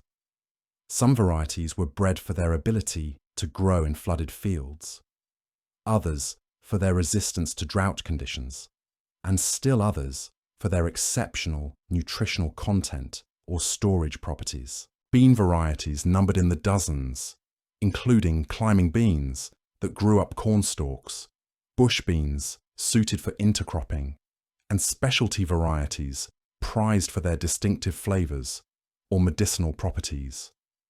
Squash cultivation included varieties grown for their edible flowers, others valued for their seeds, and still others cultivated specifically for their use as water containers and storage vessels. The Maya understanding of nutrition was remarkably sophisticated for an ancient civilization. They knew that combining corn and beans provided complete protein equivalent to meat, enabling them to maintain healthy diets even when animal protein was scarce. They processed corn with lime water to create nixtamal, a technique that increased the nutritional value of corn while making it more digestible and flavorful. Cacao cultivation represented one of the Maya's most significant agricultural achievements, requiring sophisticated knowledge of tree care, pest management, and processing techniques. Cacao trees were grown in forest gardens where they thrived under the canopy of larger trees that provided the precise shade conditions they required. Maya farmers understood that cacao needed protection from direct sunlight while requiring adequate air circulation to prevent fungal diseases. The processing of cacao beans into chocolate required elaborate techniques that transformed bitter seeds into the divine drink reserved for royalty and religious ceremonies. Maya chocolate makers roasted the beans over controlled fires, ground them on special stone metates, and mixed them with spices, honey, and sometimes chili peppers to create beverages that were both delicious and spiritually significant. Spice cultivation enabled Maya cooks to create complex flavors that made even simple meals interesting and satisfying. They grew numerous varieties of chili peppers, each with distinctive heat levels and flavor profiles. Vanilla orchids were cultivated for their aromatic pods that flavored chocolate drinks and ceremonial foods.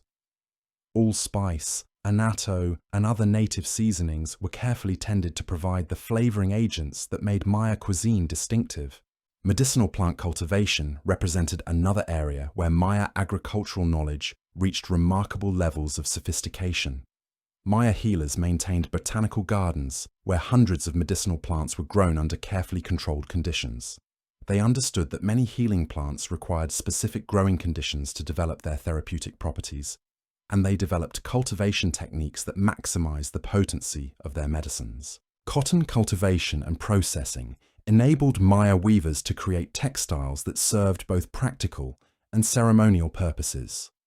Maya farmers developed cotton varieties adapted to different climate conditions, from highland areas where cotton could be grown as an annual crop to lowland regions where cotton plants could produce for multiple years. They understood techniques for improving fiber quality through selective breeding and proper harvesting methods. The processing of cotton into thread required sophisticated knowledge of ginning, carding, and spinning techniques that produced fibers of different qualities for various uses. Maya textile workers could create threads ranging from coarse fibers suitable for everyday clothing to incredibly fine threads used for royal garments and ceremonial textiles. They developed natural dyes from plant and mineral sources that created brilliant colors resistant to fading. Dye production represented a specialized branch of Maya agriculture that required cultivation of specific plants under particular conditions. Indigo plants were grown to produce the deep blue dyes favored for royal clothing. Cochineal insects were carefully tended on cactus plants to harvest the red dyes that created the brilliant scarlet colors seen in Maya textiles and murals. Logwood trees provided purple dyes that were among the most valued coloring agents in the ancient world. Maya understanding of forest management enabled them to maintain vast areas of woodland that provided timber, medicinal plants, and other forest products without destroying the ecological systems that sustained them. They practiced what modern environmentalists call sustainable forestry, harvesting trees in ways that maintained forest cover while providing the materials needed for construction and craft production. Different tree species were managed for specific purposes, creating forest zones that maximized productivity while maintaining biodiversity. Mahogany and cecropia trees were harvested for construction timber, but only mature trees were cut, and only in patterns that allowed forest regeneration. Sapodilla trees were tapped for chicle, the natural gum used for various purposes, but the tapping was done in ways that didn't harm the trees. Fruit tree cultivation created orchards that provided diverse food sources while maintaining forest environments. Maya farmers grew avocados, papayas, guavas, and dozens of other fruit species in forest settings that supported wildlife while providing human food sources.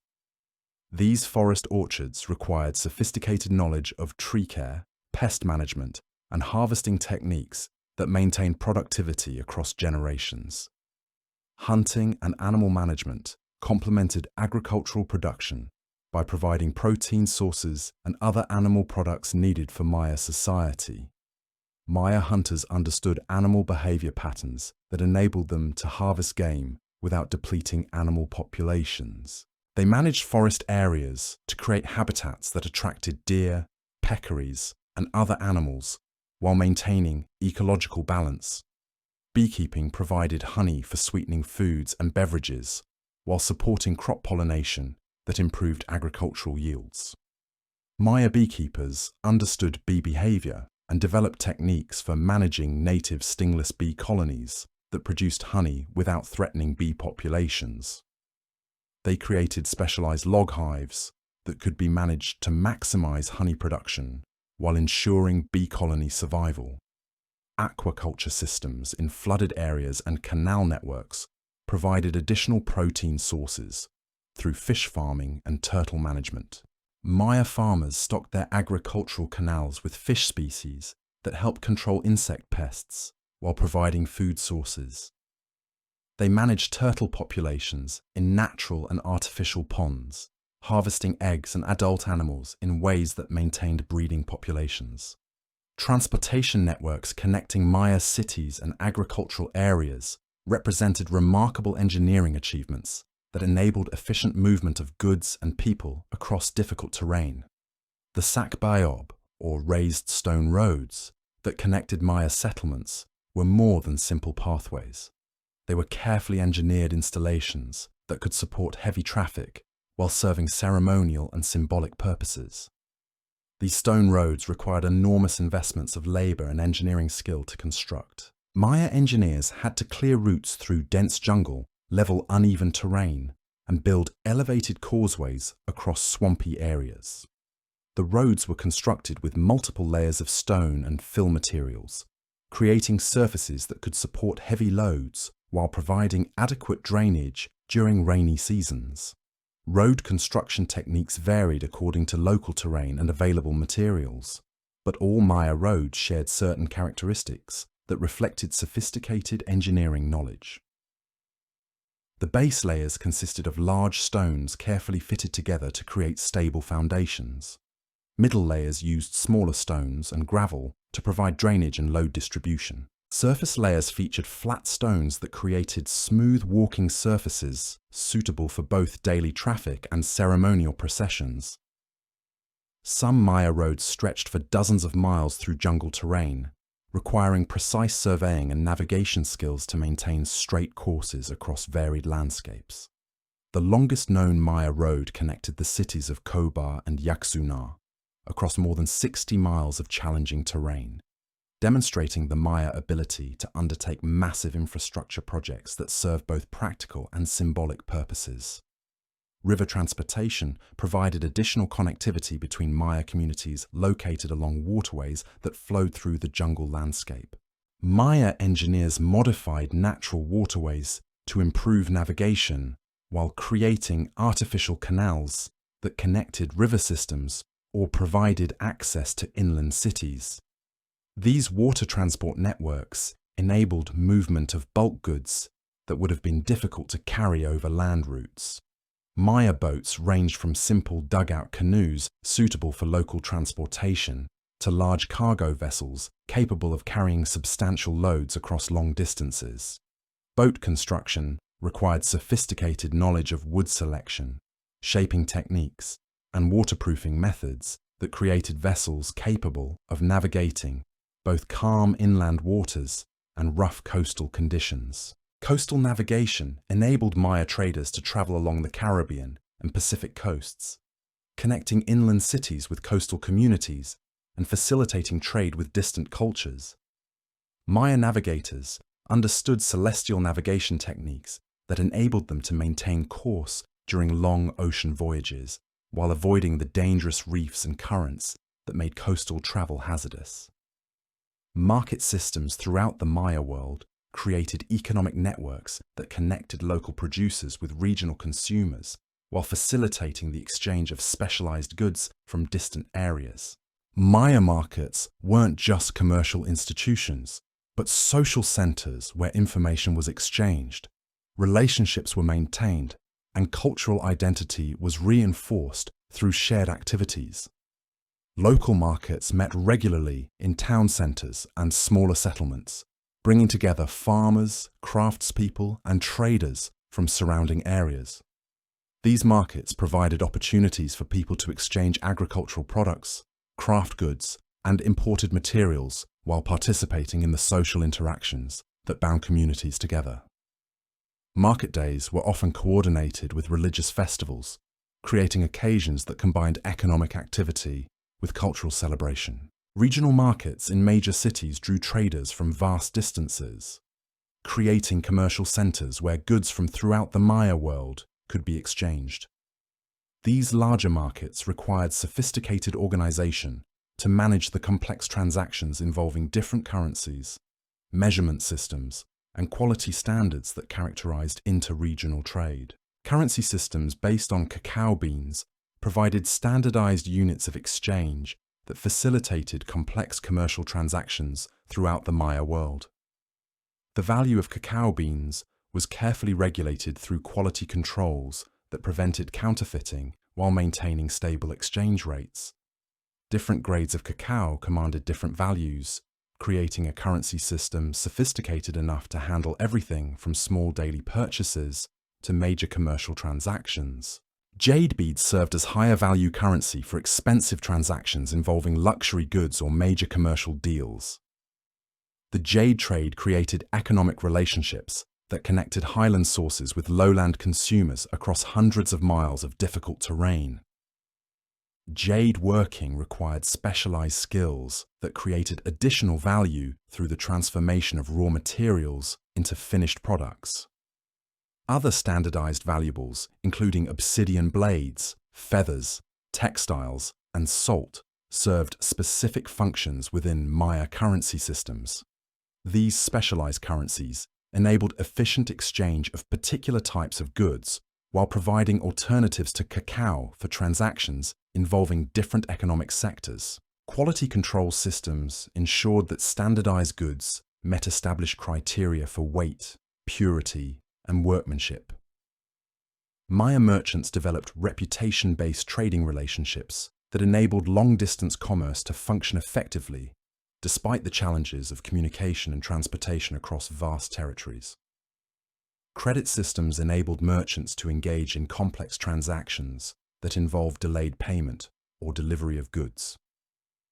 Maya commercial law provided frameworks for enforcing contracts and resolving disputes that arose from these sophisticated financial arrangements. Craft specialization reached extraordinary levels during the height of Maya civilization, creating industries that produced goods of remarkable beauty and technical excellence. Master craftspeople in major cities developed techniques that pushed the boundaries of what was possible with available materials and tools, creating objects that served both practical and ceremonial purposes. Jade working represented perhaps the most prestigious craft specialization in Maya society, requiring years of training to master the techniques needed to work this extremely hard material. Master jade workers understood the properties of different jade varieties and developed specialized tools that enabled them to create intricate carvings, delicate jewelry, and ceremonial objects of extraordinary beauty. The tools used for jade working were themselves marvels of ancient technology. Maya craftspeople created drills using hollow bird bones and abrasive powders that could cut precise holes through jade without cracking the stone. They developed polishing techniques using progressively finer abrasives that created mirror-like surfaces on finished pieces. Jade carving techniques enabled Maya artists to create three-dimensional sculptures, relief panels, and intricate jewelry that demonstrated both technical mastery and artistic vision.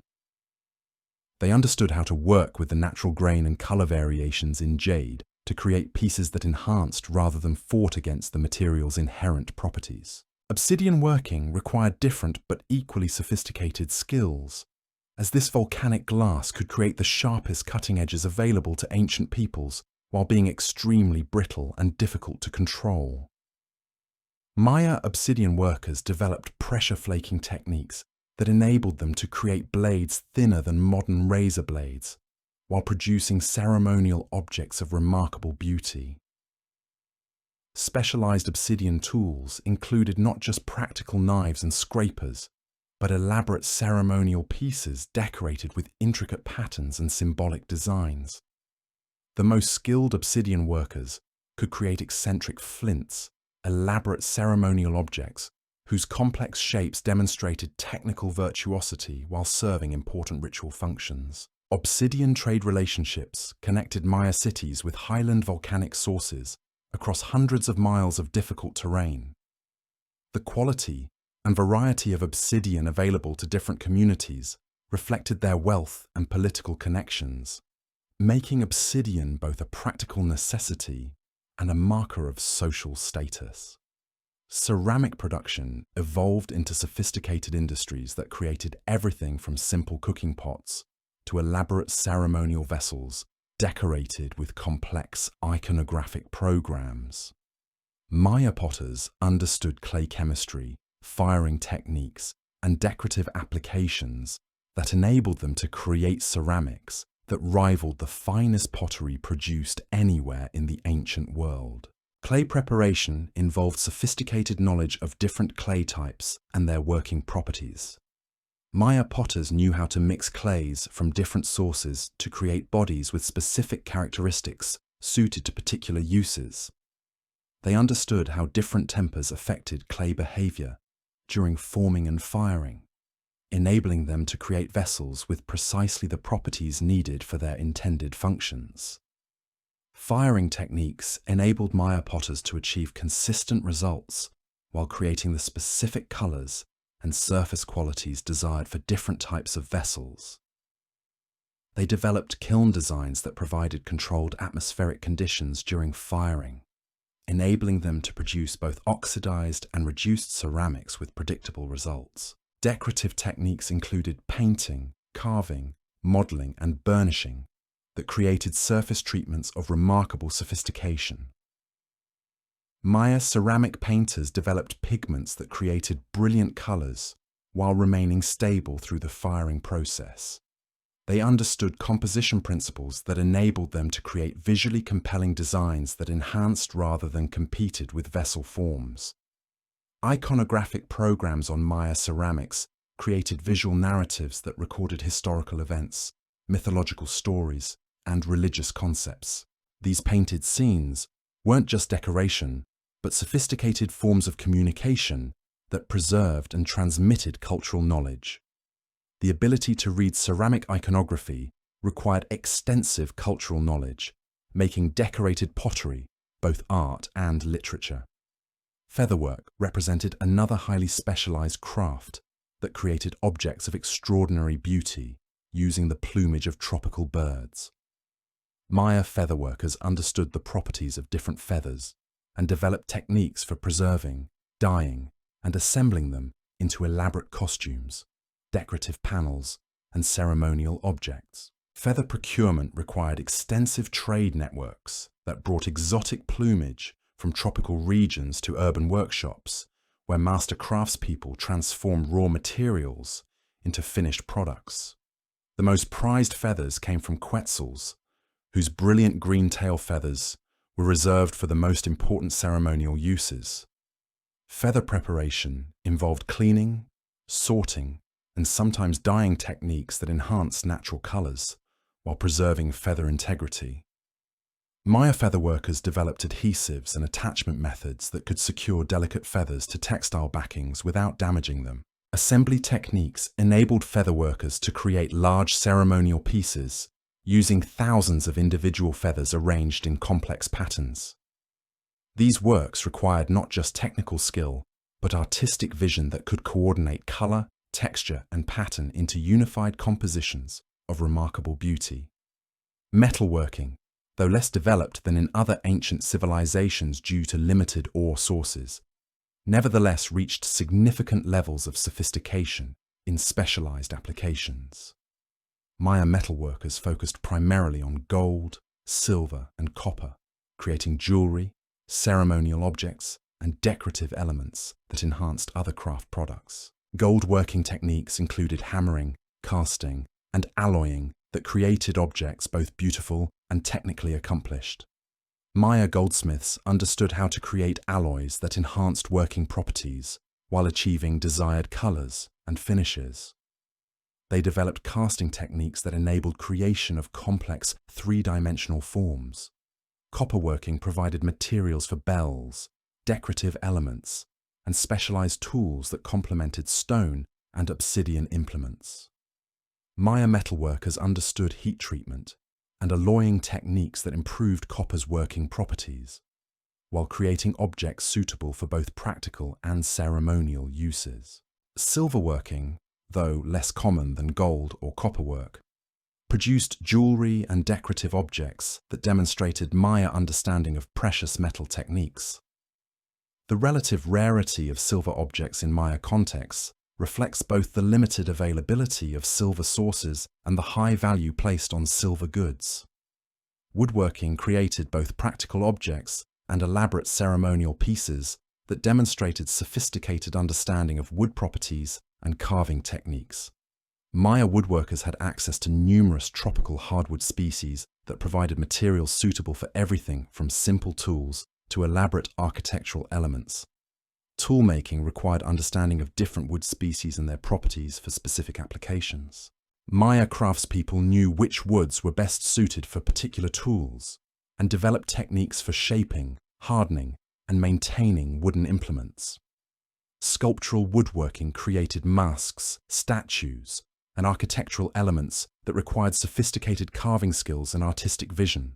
Maya woodcarvers could create three-dimensional sculptures that rivaled contemporary work in stone while taking advantage of wood's unique working properties.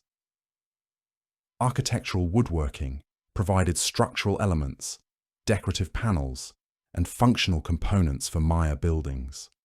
Wooden lintels over doorways were often elaborately carved with historical and religious scenes that complemented stone architectural sculpture. The social organization that supported these remarkable craft traditions created systems that could train specialists, maintain quality standards, and distribute finished products throughout Maya society. Master craftspeople occupied respected positions that provided both material prosperity and social recognition for their contributions to Maya culture. Workshop organization in major cities brought together apprentices, journeymen, and master craftspeople in production units that could handle both individual commissions and larger projects requiring multiple specialists. These workshops weren't just production facilities, but educational institutions where traditional knowledge was transmitted to new generations of craftspeople. Apprenticeship systems ensured that specialized knowledge would survive across generations while maintaining the quality standards that characterized Maya craftsmanship. Young people showing aptitude for particular crafts would be taken into workshops where they would spend years learning both technical skills and cultural knowledge associated with their chosen specializations.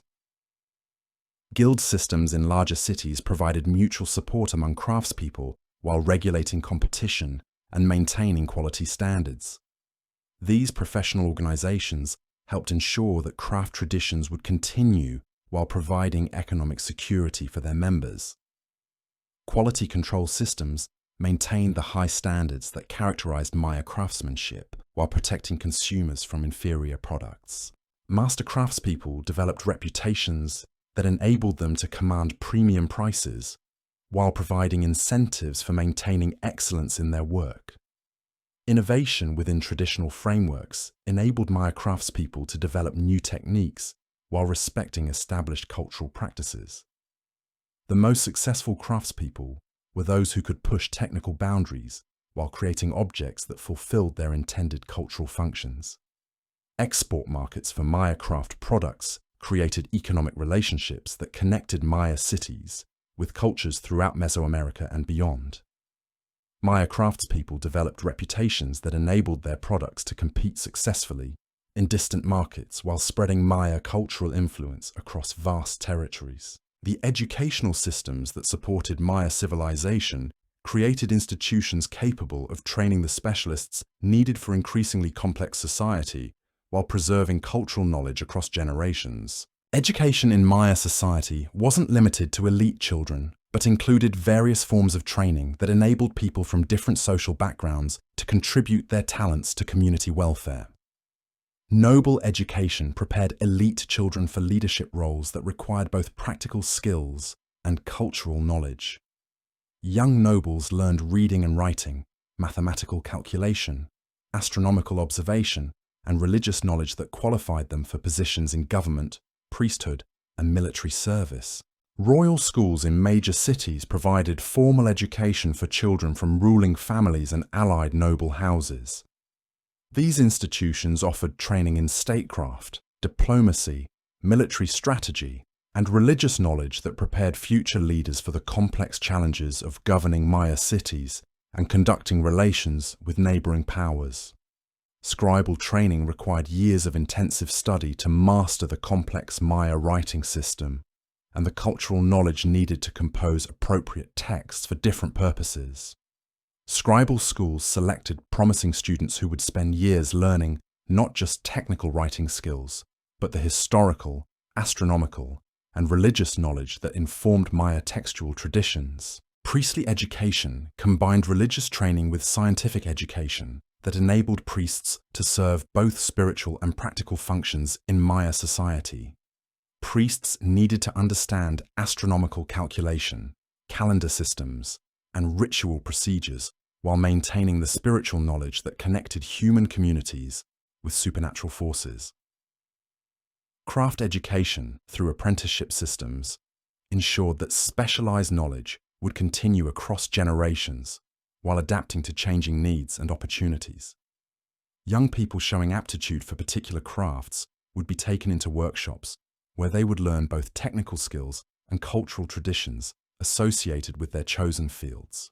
Military training prepared warriors for the combat and leadership roles that maintained Maya political independence while protecting communities from external threats.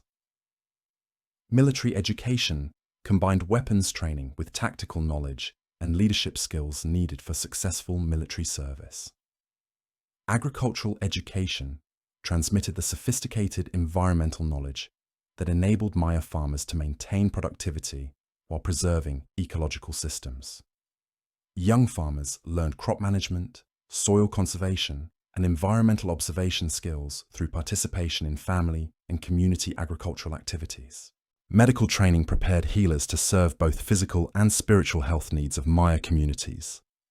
Medical education combined empirical knowledge of anatomy and herbal medicine with spiritual training that enabled healers to address supernatural causes of illness. Educational content varied according to social position and intended career paths, but all Maya education emphasized the integration of practical skills with cultural knowledge that maintained community identity and values. Students learned not just technical competencies, but the cultural frameworks that gave meaning to their activities and connected them to the broader Maya worldview. Knowledge preservation systems ensured that important information could survive the challenges of tropical environments and political instability. Maya educators developed multiple strategies for maintaining cultural knowledge across generations, including written records, oral traditions, and practical demonstration of essential skills. By the 9th century, Maya civilization had created educational systems sophisticated enough to train the specialists needed for complex urban societies while maintaining the cultural coherence that connected diverse communities across vast territories. These educational achievements enabled the Maya to adapt to changing circumstances while preserving the essential knowledge that defined their civilization.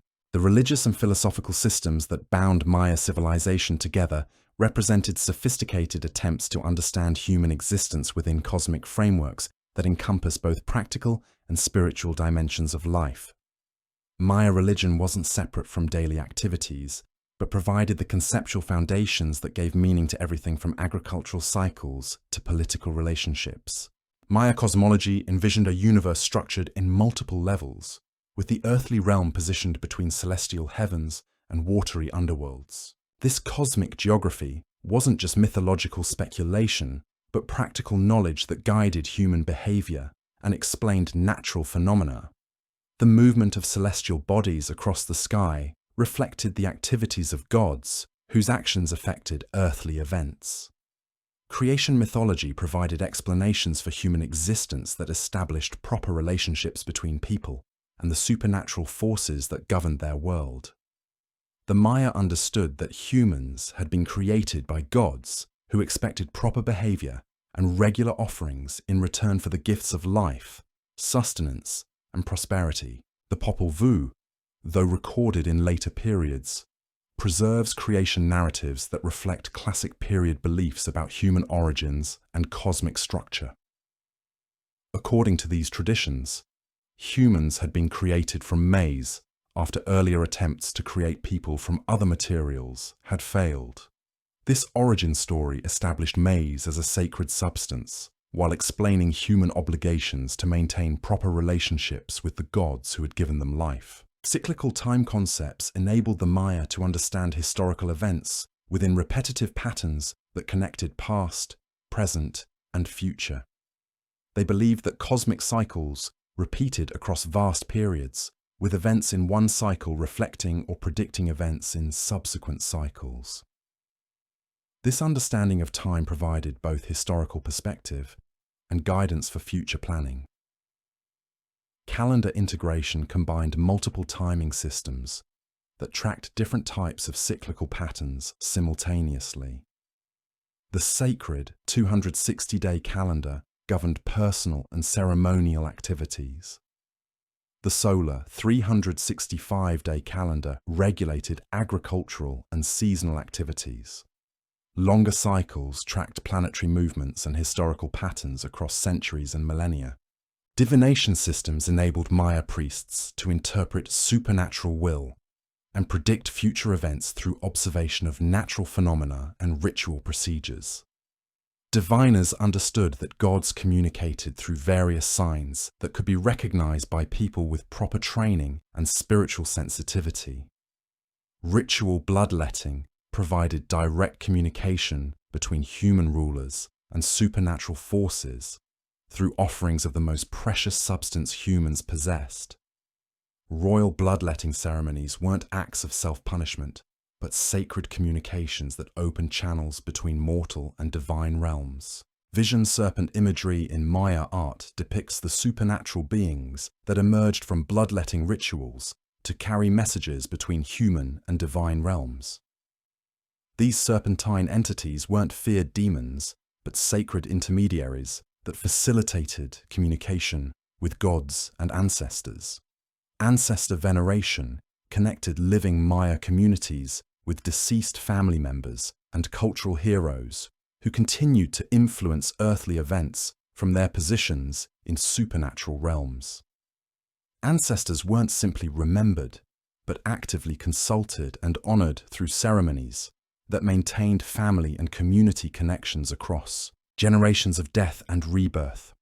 Royal mortuary practices reflected beliefs that deceased rulers continued to exercise authority from supernatural realms while serving as intermediaries between living subjects and divine forces. Elite tombs weren't just burial places, but sacred installations where the spiritual power of deceased kings could be accessed by their successors and subjects. Burial goods accompanying Maya rulers into death included the jade jewelry, obsidian weapons, ceramic vessels, and precious objects that would enable them to maintain their status and authority in supernatural realms. These weren't simply displays of wealth, but practical preparations for continued existence beyond physical death.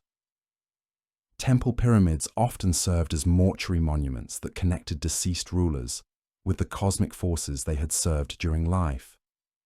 The positioning and orientation of these structures reflected astronomical knowledge that linked royal burials to celestial cycles governing death and rebirth. Sacred geography concepts influenced the placement and design of Maya cities to align human settlements with cosmic structures that governed supernatural forces. Cities weren't just practical arrangements of buildings, but sacred landscapes that reflected divine order while facilitating human interaction with supernatural powers. Cardinal direction alignments connected Maya architectural installations with cosmic forces associated with different directions. East represented birth, sunrise, and renewal. West symbolized death, sunset, and transformation. North and South carried their own spiritual associations that influenced building placement and ceremonial activities. Mountain symbolism influenced pyramid design, as these artificial mountains connected earthly communities with heavenly realms where gods resided. Pyramid temples served as cosmic axes linking underworld, earthly, and celestial levels of existence, while providing stages for rituals that maintained proper relationships between human and divine realms. Water symbolism pervaded Maya religious thought, as water represented both life-giving fertility and the primordial chaos from which ordered existence had emerged. Cenotes, underground water sources, were considered sacred portals to underworld realms where important deities resided. Cave systems held special spiritual significance as entrances to underworld realms where gods, ancestors, and supernatural forces could be accessed through proper ritual procedures. Maya priests conducted important ceremonies in caves that connected surface communities with the spiritual powers residing beneath the earth. Ball court symbolism reflected cosmic struggles between opposing forces that maintained universal balance through ritual competition. The Maya ball game wasn't simple entertainment, but sacred drama that reenacted mythological events while ensuring cosmic stability through proper performance. Feathered serpent imagery represented the integration of earthly and heavenly forces through supernatural beings that could move between different cosmic levels. These composite creatures embodied the Maya understanding that spiritual power required the combination of different elements into unified wholes. World tree concepts positioned sacred trees as cosmic axes connecting different levels of existence while providing pathways for communication between human and supernatural realms. The Ceiba tree, with its massive trunk and spreading crown, served as a natural symbol for this cosmic structure. Maize deity worship reflected the central importance of corn in both practical sustenance and spiritual understanding. The Maya recognized that their physical existence depended on maize, while understanding that maize itself was a divine gift that required proper respect and ritual attention. Jaguar symbolism connected Maya rulers with the spiritual power of these apex predators, while associating royal authority with the nocturnal realm where supernatural forces were most active. Kings often wore jaguar pelts and assumed jaguar identities during important ceremonies. Solar deity concepts linked royal authority with the daily journey of the sun across the sky and through underworld realms. Maya kings positioned themselves as earthly representatives of solar forces, while accepting responsibility for maintaining the cosmic cycles that governed natural phenomena. Rain deity veneration reflected the crucial importance of seasonal precipitation for agricultural success and community survival. Chak, the rain god, was honored through elaborate ceremonies that sought to ensure adequate rainfall for crop production. Venus deity associations connected this brilliant planet with warfare, political authority, and agricultural cycles. Maya astronomers tracked Venus movements with extraordinary precision, while incorporating this knowledge into both military planning and ceremonial scheduling. Moon deity worship recognized the importance of lunar cycles for timekeeping, agricultural planning, and religious ceremonies. The Maya understood relationships between lunar phases and natural phenomena while incorporating this knowledge into their calendar systems. Death deity concepts reflected Maya understanding that death wasn't termination, but transformation that enabled continued existence in different forms. Death gods weren't evil forces, but necessary participants in cosmic cycles that maintained universal balance through continuous renewal. Underworld geography concepts position the realm of the dead as a complex landscape with its own geography, inhabitants, and governing principles. The underworld wasn't simply a place of punishment, but a necessary component of cosmic structure where important spiritual processes occurred. Hero twin mythology preserved in the Popol Vuh reflects classic period beliefs about divine heroes who traveled through underworld realms to defeat death gods and establish proper relationships between human and supernatural worlds. These stories provided both entertainment and instruction about proper behavior and spiritual understanding. Creation cycle concepts enabled the Maya to understand their contemporary world within vast temporal frameworks that included previous worlds that had been destroyed and renewed through divine action. They believed that current existence was temporary, but part of larger patterns that would continue across cosmic time. Prophecy traditions enabled Maya priests to interpret divine will and predict future events through understanding of cyclical patterns that governed both natural phenomena and historical developments. Prophetic knowledge wasn't fortune-telling, but sophisticated analysis of cosmic patterns that influenced earthly events. Ritual purification practices prepared participants for communication with supernatural forces through cleansing procedures that removed spiritual contamination while enhancing receptivity to divine influence. These weren't simply hygiene practices, but sacred preparations that enabled proper spiritual interaction. Fasting requirements for important ceremonies demonstrated spiritual discipline while preparing participants for enhanced spiritual awareness.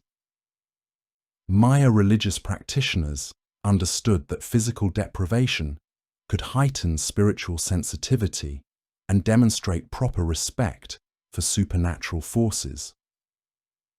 Dream interpretation provided another channel for divine communication, as dreams were understood to offer access to supernatural knowledge not available through normal consciousness.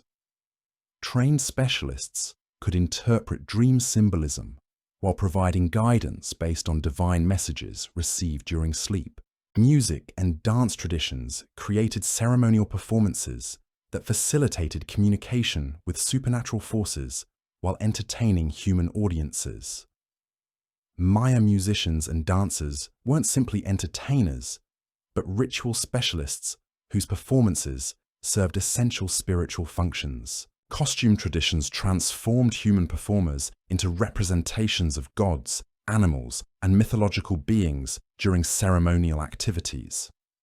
These elaborate outfits weren't just decorative, but sacred technologies that enabled humans to embody supernatural forces during ritual performances.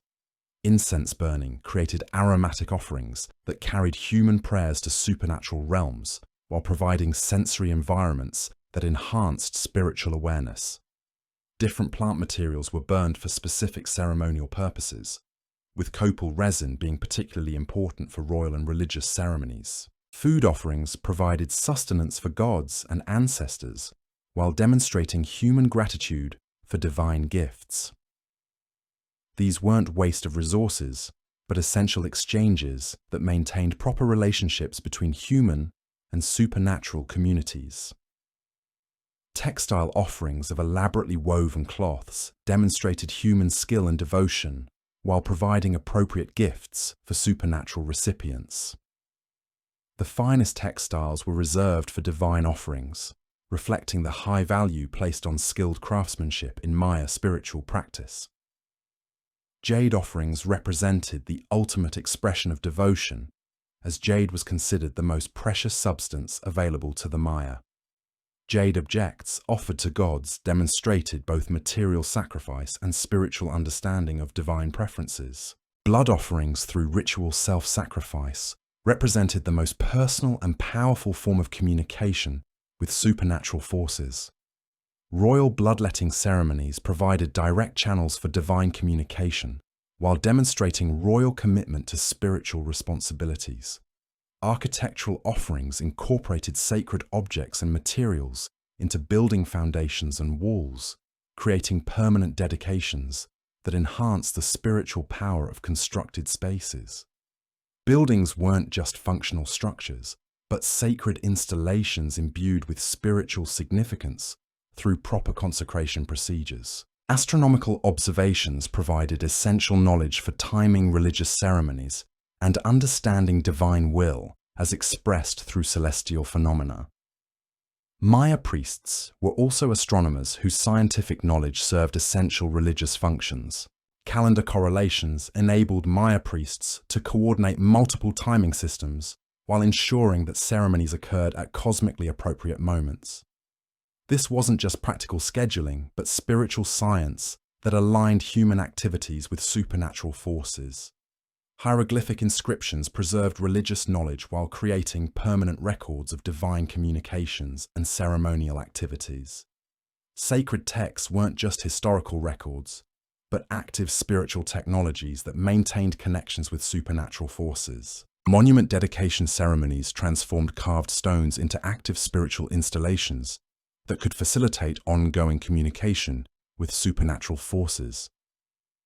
Stelae and other monuments weren't just historical markers, but sacred technologies that connected communities with divine power. By the 9th century, Maya religious and philosophical systems had achieved remarkable sophistication in creating coherent worldviews that successfully integrated practical knowledge with spiritual understanding. Their religious traditions provided both individual guidance and community cohesion, while supporting the intellectual achievements that characterized Maya civilization at its height. The Maya had created religious systems that could address both personal needs and collective welfare, while maintaining cultural unity across vast territories and diverse communities. Their spiritual traditions provided meaning for individual lives, while supporting the social cooperation needed for complex urban societies. Maya religion at its peak represented successful integration of scientific observation with spiritual insight, creating explanatory systems that could account for natural phenomena while maintaining sense of connection with transcendent forces. Their understanding of cosmic cycles provided both practical guidance for daily activities and ultimate meaning for human existence. Religious art and architecture had evolved into sophisticated systems of symbolic communication that could preserve and transmit spiritual knowledge while creating aesthetic experiences that enhanced worship and community participation. Maya temples and ceremonial installations created sacred spaces that facilitated divine communication while inspiring human devotion. Priestly education had developed training systems that could prepare religious specialists for both spiritual and practical responsibilities while maintaining the knowledge needed for proper ceremonial performance.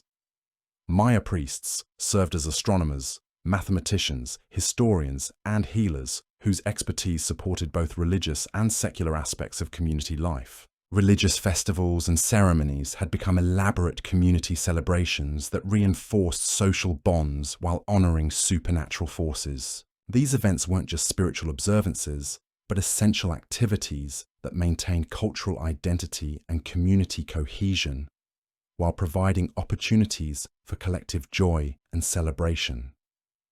Maya civilization at its zenith had successfully created religious and philosophical traditions that could support both individual spiritual development and complex social organization, while maintaining cultural unity across diverse regions and communities.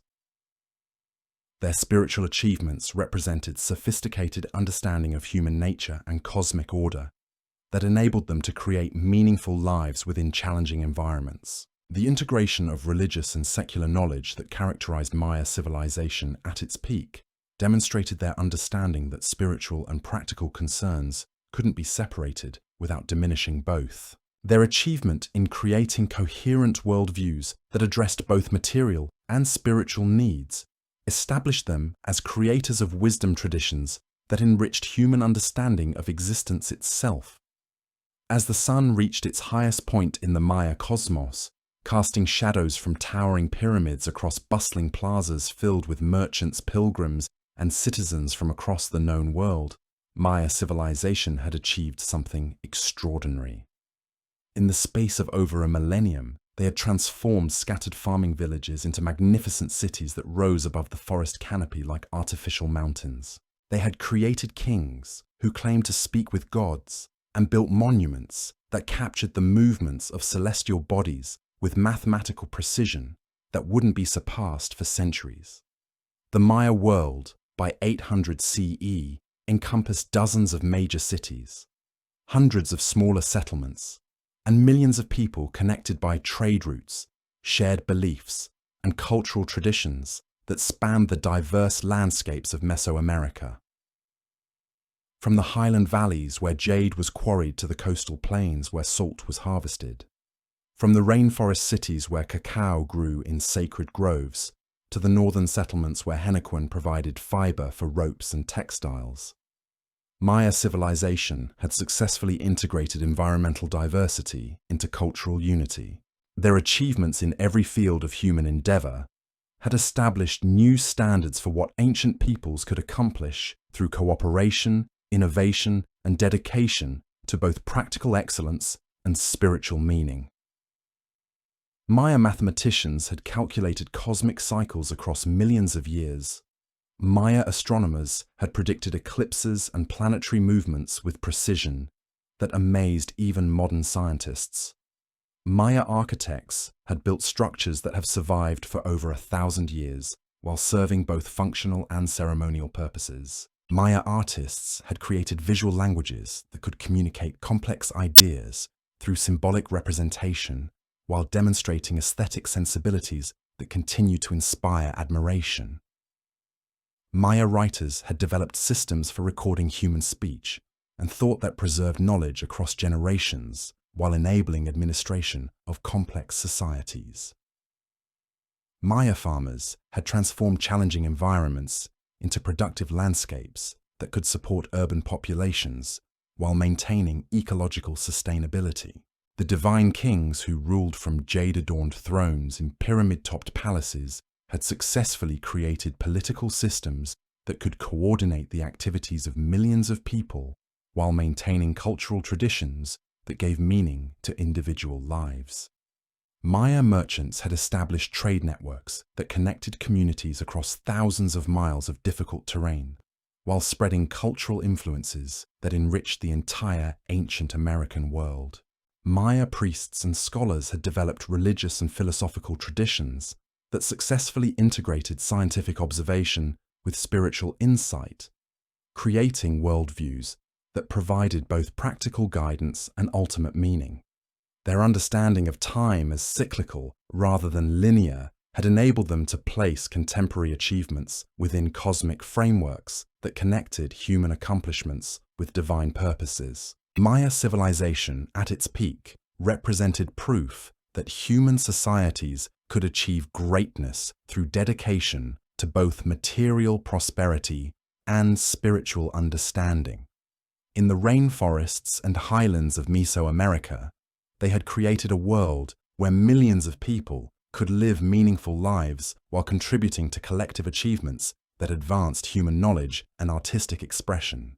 Their cities pulsed with the rhythms of complex societies where farmers and nobles, craftspeople and priests, merchants and warriors all played essential roles in maintaining civilizations of unprecedented sophistication. Maya plazas echoed with the sounds of multiple languages as traders from distant regions mingled with local citizens during market days that combined commercial activity with cultural celebration.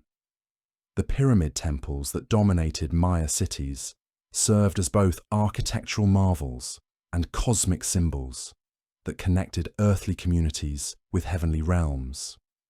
These artificial mountains rose above the forest canopy like beacons of human achievement, while providing stages for ceremonies that maintained the spiritual relationships essential for community prosperity. Maya scribes working in palace workshops were recording historical events with precision that created permanent archives of human achievement while preserving cultural knowledge for future generations. Their hieroglyphic inscriptions transformed carved stone into libraries that would outlast empires while maintaining connections between past accomplishments and future possibilities. In forest clearings throughout the Maya world, astronomical observatories tracked celestial movements that governed both practical activities and spiritual ceremonies. Maya understanding of cosmic cycles had enabled them to create calendars that could coordinate complex societies while maintaining harmony with natural rhythms that sustained all life. The raised fields and terraced gardens that surrounded Maya cities demonstrated sophisticated environmental knowledge that had transformed challenging landscapes into productive agricultural systems, capable of feeding urban populations while maintaining ecological balance. Maya farmers had proven that human communities could prosper within natural systems rather than at their expense. Maya civilization had reached a level of achievement that established it among the great civilizations of world history. Their accomplishments in mathematics, astronomy, writing, architecture, and art had advanced human knowledge while creating works of beauty that enriched the lives of everyone who encountered them. The Maya had successfully created a world where human potential could flourish across all domains of existence. They had built cities that functioned as both practical communities and sacred landscapes. They had developed knowledge systems that combined scientific precision with spiritual wisdom. They had created art that served both aesthetic and ceremonial purposes while preserving cultural memory across generations. Most remarkably, they had achieved all of this while maintaining cultural traditions that connected diverse communities across vast territories in shared identity and purpose. The Maya world at its zenith represented successful integration of individual achievement with collective welfare, practical necessity with spiritual meaning, local identity with regional cooperation.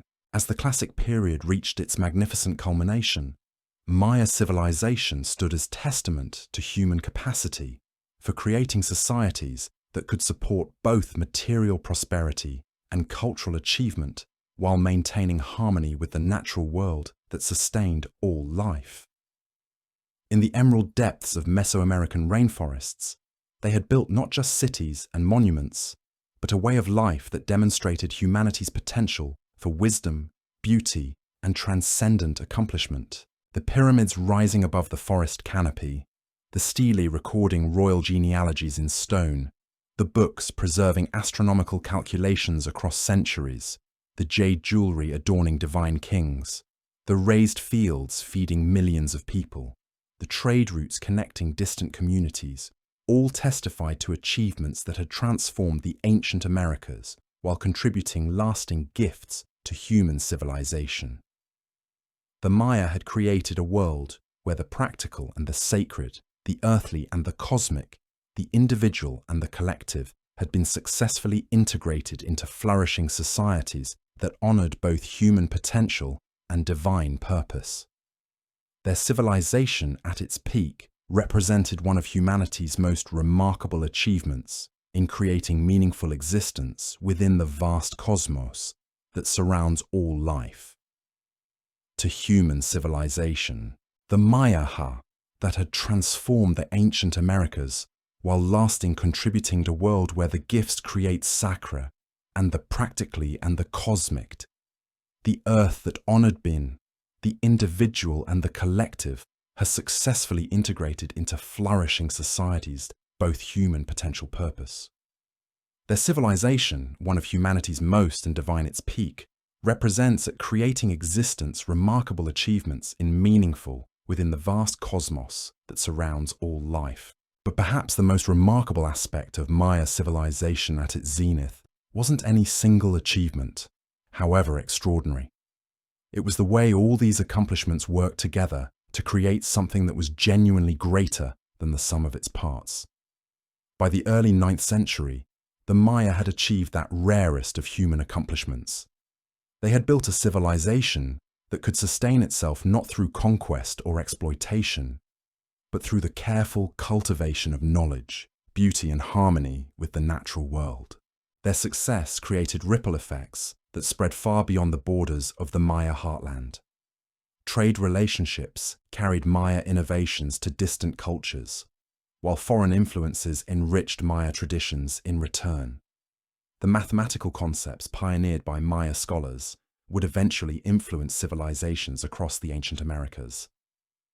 Their astronomical observations contributed to a growing body of scientific knowledge that transcended political boundaries. Maya artistic styles spread through trade and cultural exchange, inspiring craftspeople in regions far from the pyramid cities. The elegant proportions of Maya architecture influenced building traditions across Mesoamerica. Maya writing systems provided models that other cultures adapted to their own languages and needs. The very concept of divine kingship, refined and perfected in Maya courts, shaped political developments throughout the ancient American world. Within the Maya realm itself, the 9th century marked the full flowering of regional diversity within cultural unity. Each major city had developed its own distinctive character, while maintaining the shared traditions that defined Maya identity. Tikal's massive pyramids rose like stone mountains above the Petén rainforest, their steep sides climbing toward the heavens in defiance of gravity and time. The engineering required to build these monuments without metal tools or wheeled vehicles demonstrated mastery of mathematical and architectural principles that wouldn't be equaled for centuries. Calakmul's sprawling urban complex sprawled across the northern lowlands like a stone metropolis, its hundreds of structures arranged around multiple plazas that could accommodate gatherings of thousands of people. The sheer scale of Calakmul reflected the organizational capabilities of Maya society. The ability to coordinate the labor of vast numbers of people, while maintaining the social cohesion necessary for such massive undertakings. Palenque's elegant palace complex nestled against jungle-covered hills, like a jewel set in emerald velvet. Its refined architectural details and sophisticated engineering solutions, demonstrating the aesthetic sensibilities that characterized Maya culture at its peak. The famous tower at Palenque served as both astronomical observatory and architectural statement, its unique design reflecting the Maya understanding that practical function and symbolic meaning were inseparable. Copan's magnificent ball court and hieroglyphic stairway created ceremonial spaces where thousands of people could witness the elaborate rituals that maintained cosmic order while celebrating community identity. The longest Maya text known to exist was carved into the steps of this stairway, creating a permanent library that preserved dynastic history while demonstrating the sophistication of Maya historical consciousness. These great cities were connected by networks of smaller settlements that created regional hierarchies of remarkable complexity. Secondary centers served as administrative hubs that coordinated activities across territories, containing dozens of villages and agricultural installations. These mid-level settlements often featured their own ceremonial architecture, craft workshops, and markets that linked local communities with regional and interregional trade networks. The smallest settlements, individual farmsteads and hamlet clusters scattered throughout the countryside, were far from isolated rural backwaters. Archaeological evidence reveals that even remote farming families participated in trade networks that brought exotic goods to their doorsteps. Obsidian blades from highland volcanic sources, jade beads from distant quarries, marine shells from coastal regions, and cacao beans from lowland groves all found their way to settlements that might contain no more than a few dozen inhabitants. This economic integration reflected social systems that had successfully balanced local autonomy with regional coordination. Maya communities maintained their distinctive local traditions while participating in broader cultural patterns that created shared identity across vast territories. Local dialects preserved regional linguistic diversity, while shared writing systems enabled communication across language boundaries. Regional artistic styles maintained local character while participating in broader Maya aesthetic traditions. The agricultural systems that supported this complex civilization had reached extraordinary levels of sophistication and productivity. Maya farmers had essentially redesigned the landscapes they inhabited, transforming challenging environments into productive gardens that could sustain millions of people while maintaining ecological diversity. Their techniques represented accumulated wisdom that had been refined across centuries of experimentation and adaptation. Raised field systems in the lowlands had created artificial archipelagos of agricultural islands, separated by canals that served multiple functions simultaneously. These waterways provided transportation routes for moving produce to urban markets, fish habitats that supplemented Maya diets with protein, and water storage systems that could sustain communities through seasonal dry periods. The raised fields themselves had been engineered to maximize productivity while improving rather than depleting soil fertility. Terraced agriculture in highland regions had transformed steep mountainsides into staircases of productive gardens that prevented erosion while creating additional arable land where none had existed before. These terrace systems required enormous investments of labor to construct, but could maintain their productivity across centuries once established. The engineering principles involved in their construction demonstrated sophisticated understanding of hydrology and soil mechanics. Forest gardens throughout Maya territory combined food production with resource management in systems that maintained natural biodiversity while providing human needs. Maya farmers had learned to work with forest ecosystems rather than simply clearing them away, creating managed landscapes that provided timber, medicine, food, and other resources without destroying the ecological relationships that sustained them. From the scattered seeds of teosinte, planted by ancient hands, to the towering pyramids that pierce the jungle canopy, we've witnessed one of humanity's most remarkable transformations. The Maya didn't just build a civilization, they created a world where farmers became astronomers, where village chiefs became divine kings, where humble corn became the foundation of cities that housed hundreds of thousands. Their achievement stands as proof that human potential knows no bounds when guided by wisdom, dedication, and an unshakable belief in the harmony between earthly needs and cosmic purpose. Tonight, we've glimpsed the birth of something truly extraordinary, a civilization that continues to inspire us more than 1,000 years after its golden age.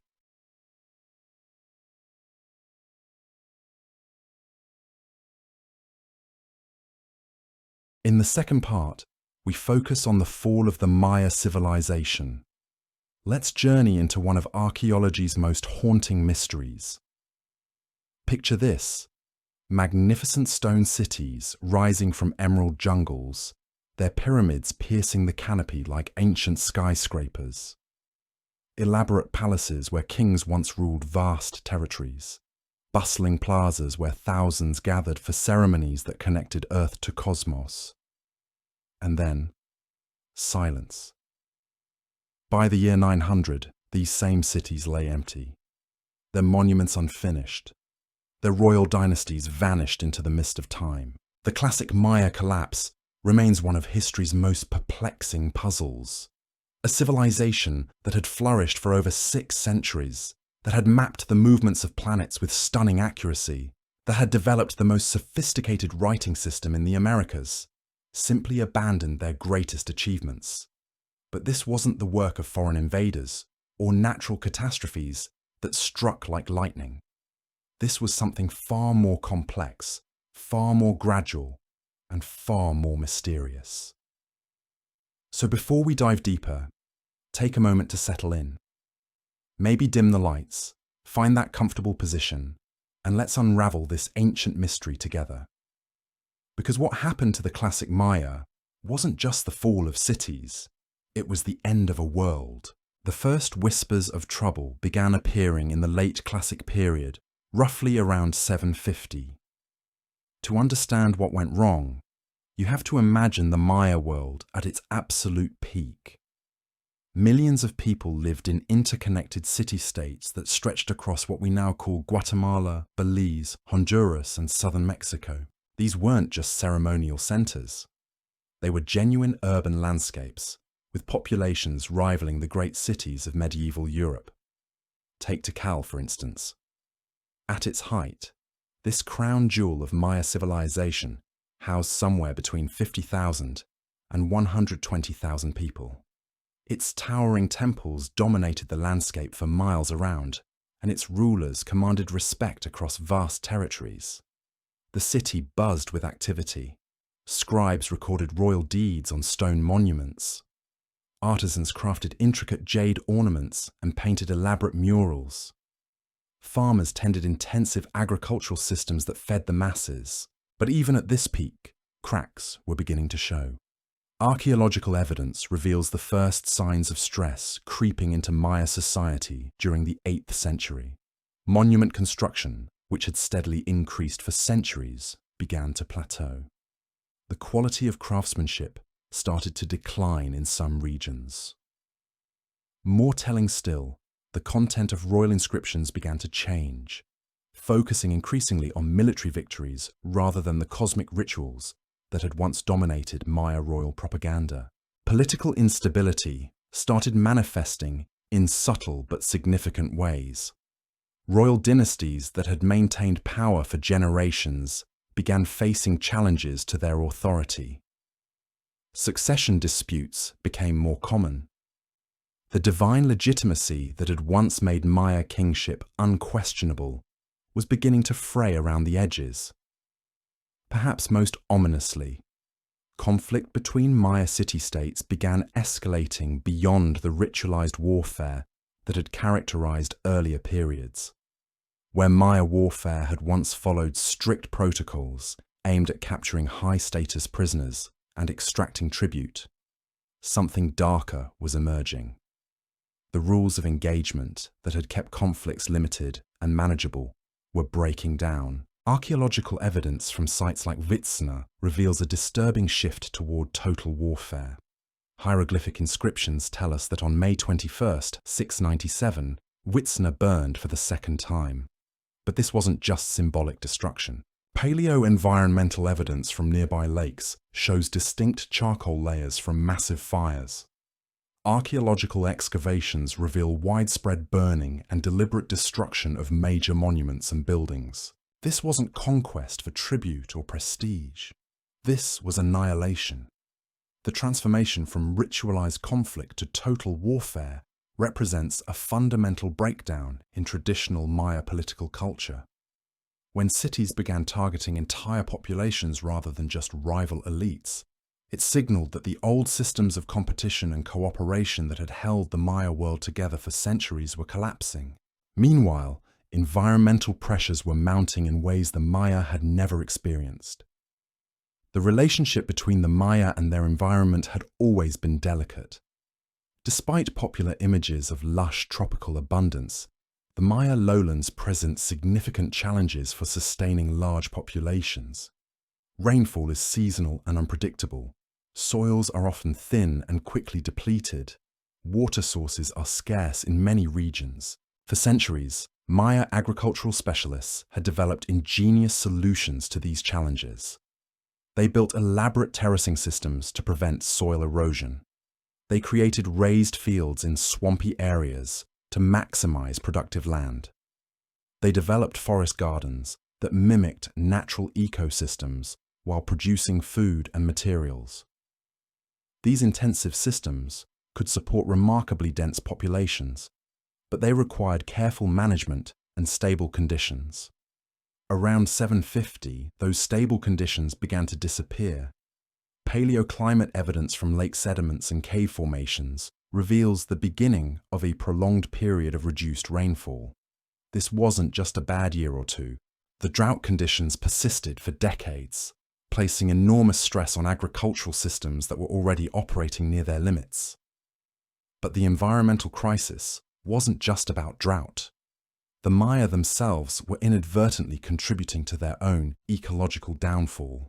Centuries of population growth had led to extensive deforestation as communities cleared land for agriculture, harvested timber for construction, and gathered fuel for daily needs.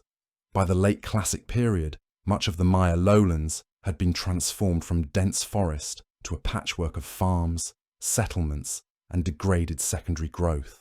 This deforestation had consequences that the Maya couldn't have anticipated. Computer simulations based on modern climate science suggest that the widespread clearing of forests disrupted local weather patterns. Trees naturally recycle moisture from the ground back into the atmosphere, helping to maintain regional rainfall patterns. As forests disappeared, less moisture returned to the air, reducing precipitation by 5 to 15% annually in some areas. The Maya had unknowingly created a feedback loop. Population pressure led to deforestation, which reduced rainfall, which made agriculture more difficult, which increased competition for remaining productive land, which led to more clearing and more environmental degradation. It was a spiral that would prove impossible to reverse once it reached critical momentum. Archaeological evidence from the Copan Valley provides a detailed picture of how this environmental stress translated into demographic collapse. Using sophisticated dating techniques, researchers have tracked population changes over several centuries. At its peak between 400 and 450, the valley supported approximately 28,000 people. This was a substantial population that required intensive agriculture and careful resource management to sustain. But around 750, just as the broader environmental crisis was beginning, the population of the Copan Valley started to decline. By 900, it had fallen to 15,000, a loss of nearly half the peak population. By 1200, fewer than 1,000 people remained in a valley that had once been a major center of Maya civilization. This pattern of gradual decline, followed by near total abandonment, would be repeated across much of the Maya lowlands. The human cost of this demographic collapse is difficult to comprehend. We're not talking about people simply moving to other regions. Archaeological evidence suggests that many areas experienced genuine population loss through increased mortality, reduced birth rates, and social breakdown. Communities that had existed for generations simply disappeared from the archaeological record. The environmental crisis also had profound effects on Maya water management systems. Cities like Tikal had developed sophisticated engineering solutions to collect and store rainwater during the wet season to last through the dry months. These systems worked well under normal conditions, but the prolonged droughts of the 8th and 9th centuries pushed them beyond their limits. New research at Tikal has revealed an additional horror that the Maya residents faced. Chemical analysis of sediments from the city's reservoirs shows that by the mid-800s, two of the largest water sources were contaminated with mercury and toxic algae blooms. The mercury came from cinnabar, a mineral the Maya prized for its brilliant red color and used extensively in religious ceremonies. Over centuries, runoff from ceremonial sites had gradually poisoned the water supply. During drought periods, when water levels dropped and algae blooms flourished, Tikal's reservoirs would have become sources of sickness rather than life. The water would have looked foul, tasted terrible, and made people ill. For a civilization that viewed water as sacred, the pollution of their most essential resource would have been both practically and symbolically devastating. The combination of drought, contamination, and failing water systems created a perfect storm of environmental crisis. But perhaps even more damaging was what this meant for Maya concepts of divine kingship. Maya rulers weren't just political leaders. They were cosmic intermediaries whose ritual activities maintained the balance between the earthly and divine realms. Their ability to ensure adequate rainfall, successful harvests, and general prosperity was central to their legitimacy. When the rains failed year after year, when crops withered in the fields, when even the sacred reservoirs became sources of disease, it must have seemed to many Maya that their rulers had lost the favor of the gods. The environmental crisis wasn't just threatening physical survival, it was undermining the entire ideological foundation of Maya civilization. As environmental pressures mounted and political authority weakened, warfare between Maya city-states intensified to levels that would have been unthinkable in earlier periods. The conflict between Caracol and its rivals provides a vivid example of how political and military defeats could trigger long-term urban decline. Caracol had been one of the great powers of the classic Maya world, controlling vast territories and commanding tribute from smaller centers. But in 680, Caracol's ruler was decisively defeated by the armies of Naranjo. This wasn't just a military setback, it marked the beginning of a century-long decline that would ultimately lead to the city's abandonment. The defeat was so crushing that it created what archaeologists call an epigraphic hiatus at Caracol. For nearly 100 years, no new monuments were erected, no royal inscriptions were carved. The political and cultural systems that had maintained Maya urban civilization simply stopped functioning. When monument building resumed around 799 with a new ruler, the city never fully recovered its former power and influence. This pattern of political collapse following military defeat played out across the Maya lowlands during the 8th and 9th centuries. As environmental stress increased competition for resources, conflicts became more frequent and more destructive. The old systems of alliance and tribute that had allowed dozens of city-states to coexist began breaking down. The escalation of warfare created its own destructive momentum. Cities that might have cooperated to address environmental challenges instead turned their energies toward attacking their neighbors. Resources that could have been used to develop new agricultural technologies or improve water management were diverted to military campaigns. The very competition that was supposed to demonstrate royal power instead accelerated the collapse of the system that made such power possible. By 800, the evidence of decline was becoming unmistakable across much of the Maya world. The clearest indicator comes from the Maya's own record-keeping. Maya rulers had a tradition of erecting dated stone monuments to commemorate important events and demonstrate their continuing power. These monuments provide a precise chronological framework for tracking the collapse. Around 500, Maya cities were erecting relatively few dated monuments, perhaps 10 per year across the entire region. This number steadily increased as Maya civilization flourished, reaching 20 per year by 672 and 40 by around 750. But after this peak, the number of new monuments began to falter dramatically. By 800, construction had dropped back to just 10 per year. by 900, it had reached zero. This wasn't just an artistic or cultural shift. The cessation of monument building represented the breakdown of the political and religious systems that had sponsored such construction for centuries. Maya rulers, who could no longer commission new monuments, were rulers who had lost both the resources and the legitimacy to maintain their traditional roles. The abandonment of major urban centers followed this pattern of political collapse.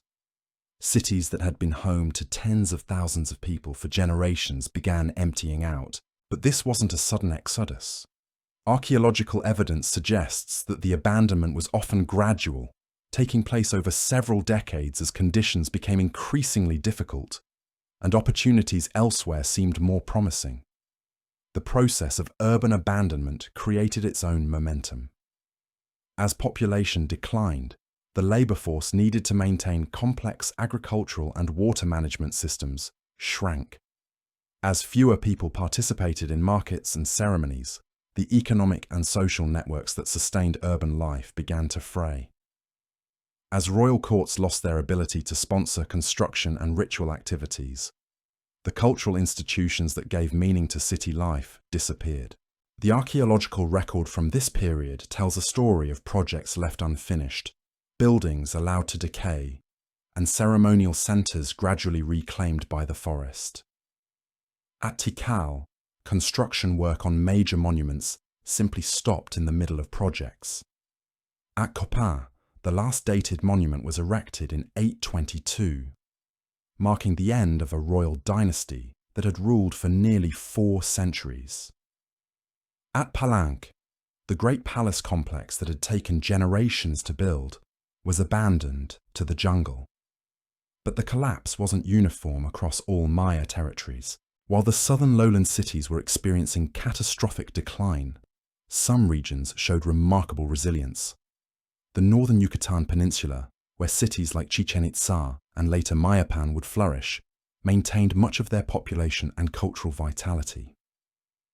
These areas had different environmental conditions, different political structures, and different relationships with trade networks that allowed them to weather the crisis that devastated the south.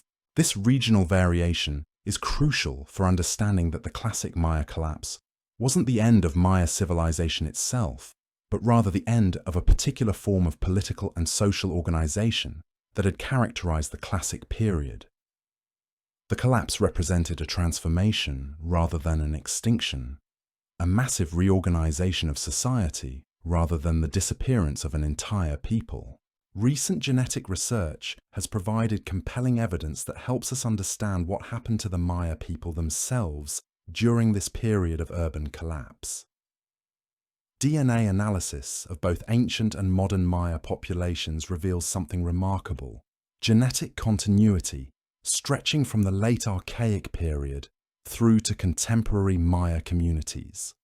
Despite the political upheaval and environmental pressures that devastated the classic cities, the Maya people themselves didn't simply vanish. This genetic evidence fundamentally challenges the older narratives that portrayed the Maya collapse as a mysterious disappearance. Instead, what we're seeing is a massive social transformation. The population decreased significantly, yes, but it didn't become entirely extinct. Rather than experiencing replacement by outside groups, Maya communities underwent internal reorganization, migration, and cultural adaptation. The transformation was marked by profound shifts in political power structures. The elaborate royal courts that had dominated classic Maya society for centuries simply ceased to function. The divine kingship that had provided both political authority and cosmic legitimacy crumbled along with the cities it had governed. But the people who had built those cities, who had sustained that civilization, found ways to adapt and survive. Migration patterns during the 9th and 10th centuries reveal how Maya communities responded to the crisis. Archaeological evidence suggests that populations from the collapsing southern centers moved northward, westward, and toward coastal regions where different environmental conditions and political structures offered better prospects for survival.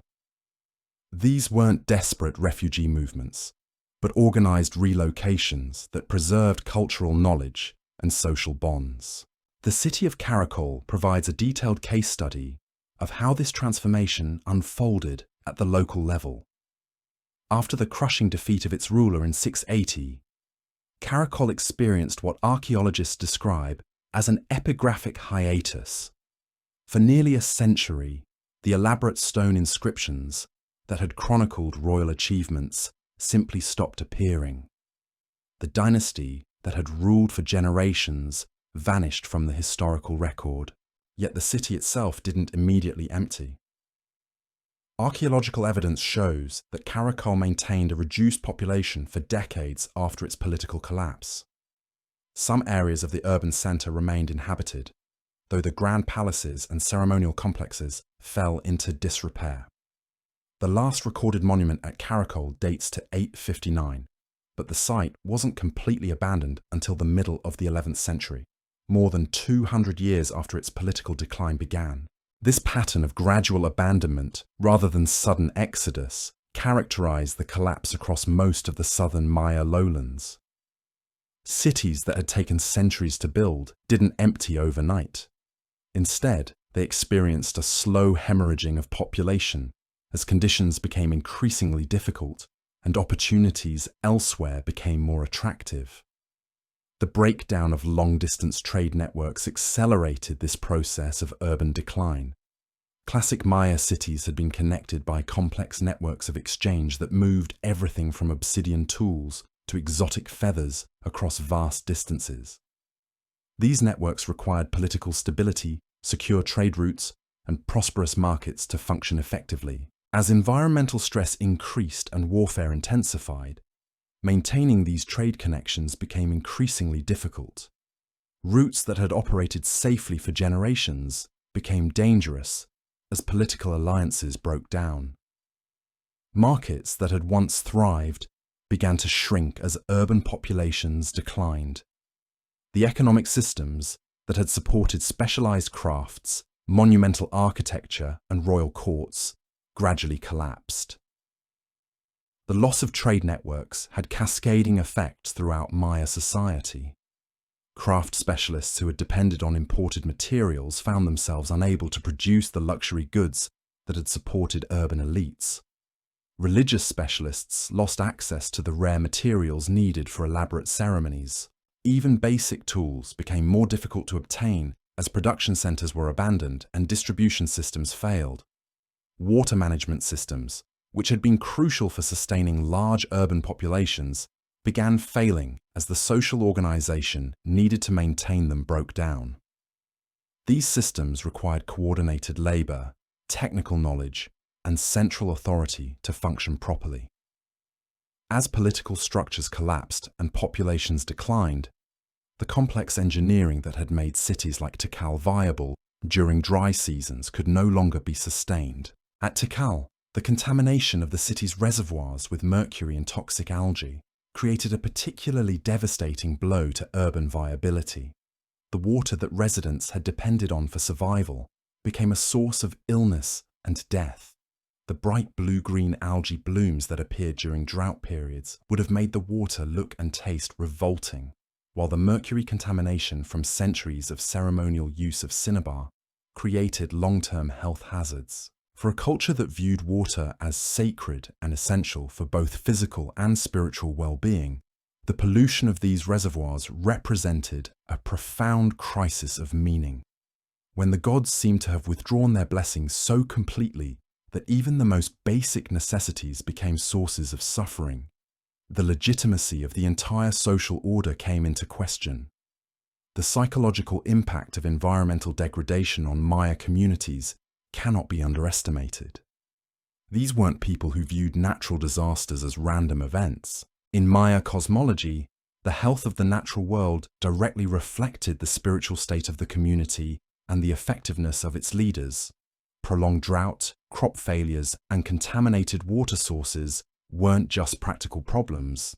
They were signs that the cosmic order itself was breaking down. Royal authority, which had been built on the premise that kings could maintain harmony between the earthly and divine realms, became increasingly difficult to sustain as environmental conditions worsened.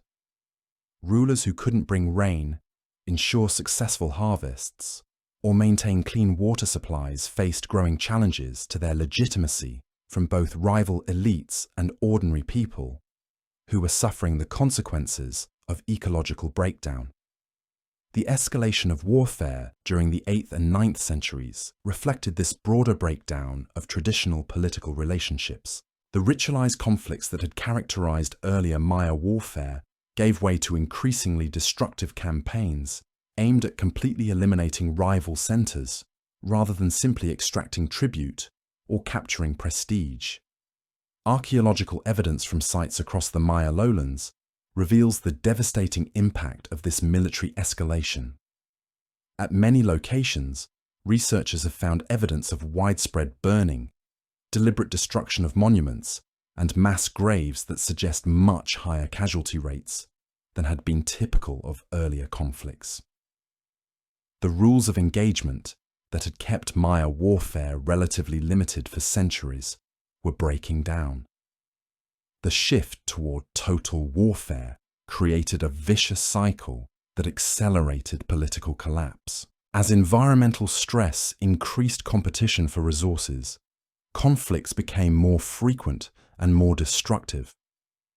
As warfare intensified, it diverted resources away from the agricultural and water management systems that might have helped communities adapt to environmental challenges. As traditional political structures weakened, it became more difficult to negotiate peaceful solutions to disputes or coordinate responses to common threats.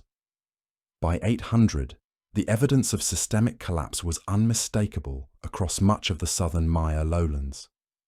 The dated monuments that provide our clearest chronological framework for Maya history tell a stark story. After reaching a peak of 40 monuments per year around 750, construction declined rapidly. By 800, only 10 dated monuments were being erected annually across the entire region. By 900, that number had reached 0. This cessation of monument building represents more than just an artistic or cultural shift.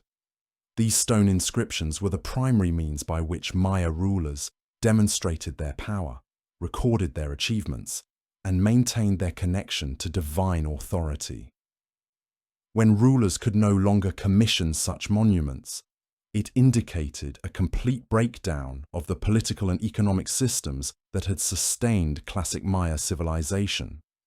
The abandonment of architectural projects provides equally compelling evidence of the speed and completeness of the collapse. At sites across the region, archaeologists have found buildings left half-finished, with construction materials still lying where workers had abandoned them.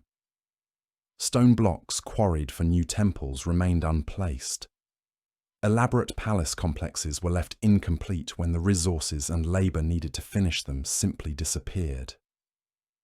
At Copan, one of the most thoroughly studied Maya sites, the last dated monument was erected in 822, marking the end of a royal dynasty that had ruled for nearly 4 centuries. The elaborate hieroglyphic stairway that had taken generations to complete was never finished. The workshops where skilled artisans had carved intricate sculptures and painted elaborate murals fell silent. The demographic collapse that accompanied political breakdown was equally dramatic. Population estimates for the Copan Valley, based on detailed archaeological surveys and sophisticated dating techniques, show a precipitous decline from the peak of 28,000 people around 450 to just 15,000 by 900. By 1200, fewer than 1,000 people remained in a valley that had once been a major center of Maya civilization. This pattern of demographic collapse played out across much of the southern Maya lowlands. Cities that had been home to tens of thousands of people for generations gradually emptied out. But the abandonment wasn't uniform or simultaneous. Archaeological evidence suggests that the process often took several decades, with different neighborhoods and social groups leaving at different times as conditions became increasingly difficult. The gradual nature of the abandonment process reveals something important about how Maya communities responded to the crisis. This wasn't a panicked flight from sudden disaster, but a series of calculated decisions by families and communities who recognized that their traditional way of life was no longer sustainable. People left when they could, when they had somewhere else to go, when staying no longer made sense. Some areas maintained reduced populations long after their political and ceremonial functions had ceased. At many sites, archaeologists have found evidence of continued occupation in residential areas, even after the great temples and palaces had been abandoned. These remaining populations often repurposed ceremonial buildings for domestic use, turning ancient throne rooms into living spaces and sacred plazas into kitchen gardens. The transformation wasn't limited to the great urban centers. Smaller communities throughout the Maya lowlands also experienced significant changes during this period.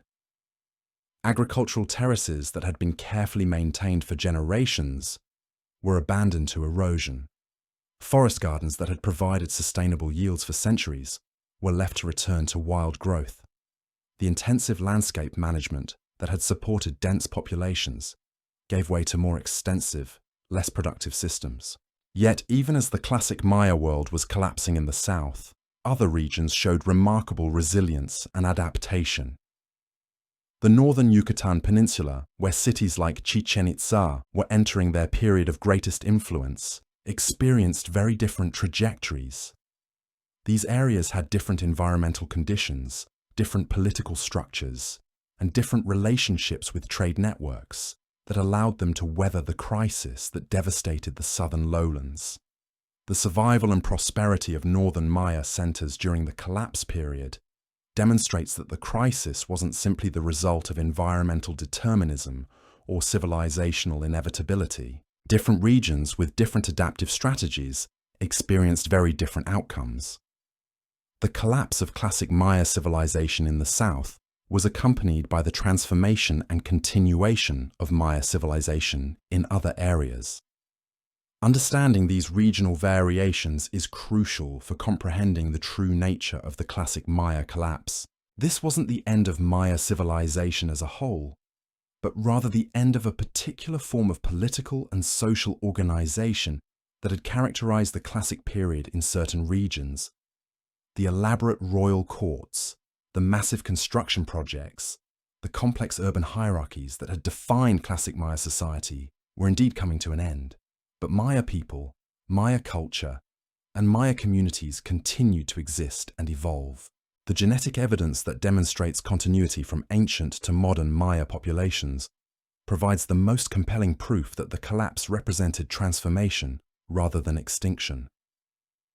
Despite the political upheaval, environmental pressures, and demographic decline of the 9th and 10th centuries, Maya communities maintained their cultural identity, their languages, their agricultural knowledge, and their social bonds. By the end of the 9th century, the world that had produced the great temples of Tikal, the elaborate palaces of Palenque, and the sophisticated inscriptions of Copan was finished.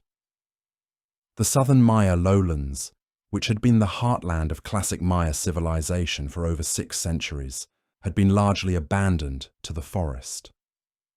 The royal dynasties that had claimed divine authority and cosmic responsibilities had vanished from history. The monument-building tradition that had recorded their achievements had ceased, but this ending was also a beginning. The collapse of the classic Maya world created space for new forms of social organization, new political arrangements, and new cultural expressions that would characterize the post-classic period. Maya civilization didn't end in the 10th century. It transformed, adapted, and continued to evolve in ways that honored its ancient heritage while responding to new challenges and opportunities.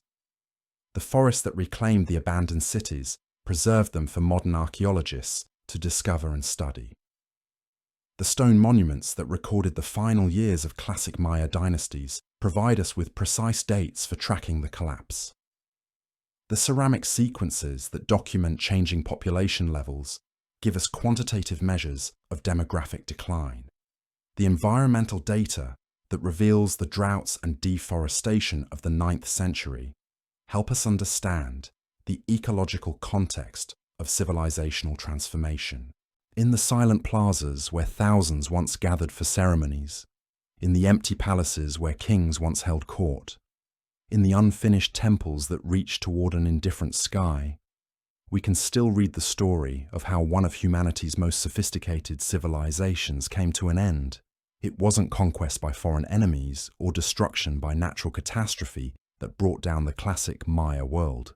It was the complex interaction of environmental stress, political breakdown, social transformation, and human choice that gradually, inexorably, irreversibly brought an entire way of life to its conclusion. The mystery of the classic Maya collapse isn't really a mystery at all. It's a story written in stone and bone, in pollen and pottery, in the patient accumulation of archaeological evidence that reveals how civilizations rise, flourish, struggle, and ultimately transform into something new. The Maya who built those magnificent cities were the same people who made the difficult decision to abandon them when they could no longer be sustained. Their descendants carry their memory forward, living proof that endings can also be beginnings, that collapse can also be rebirth, Earth. But the story of transformation was far from uniform across the Maya world. While the great cities of the southern lowlands were experiencing their final death throes, something remarkable was happening in the northern reaches of the Yucatan Peninsula. Here, Maya civilization wasn't collapsing. It was evolving, adapting, and in some cases even flourishing during the very centuries that saw the abandonment of Tikal and Copan. The contrast couldn't have been more stark.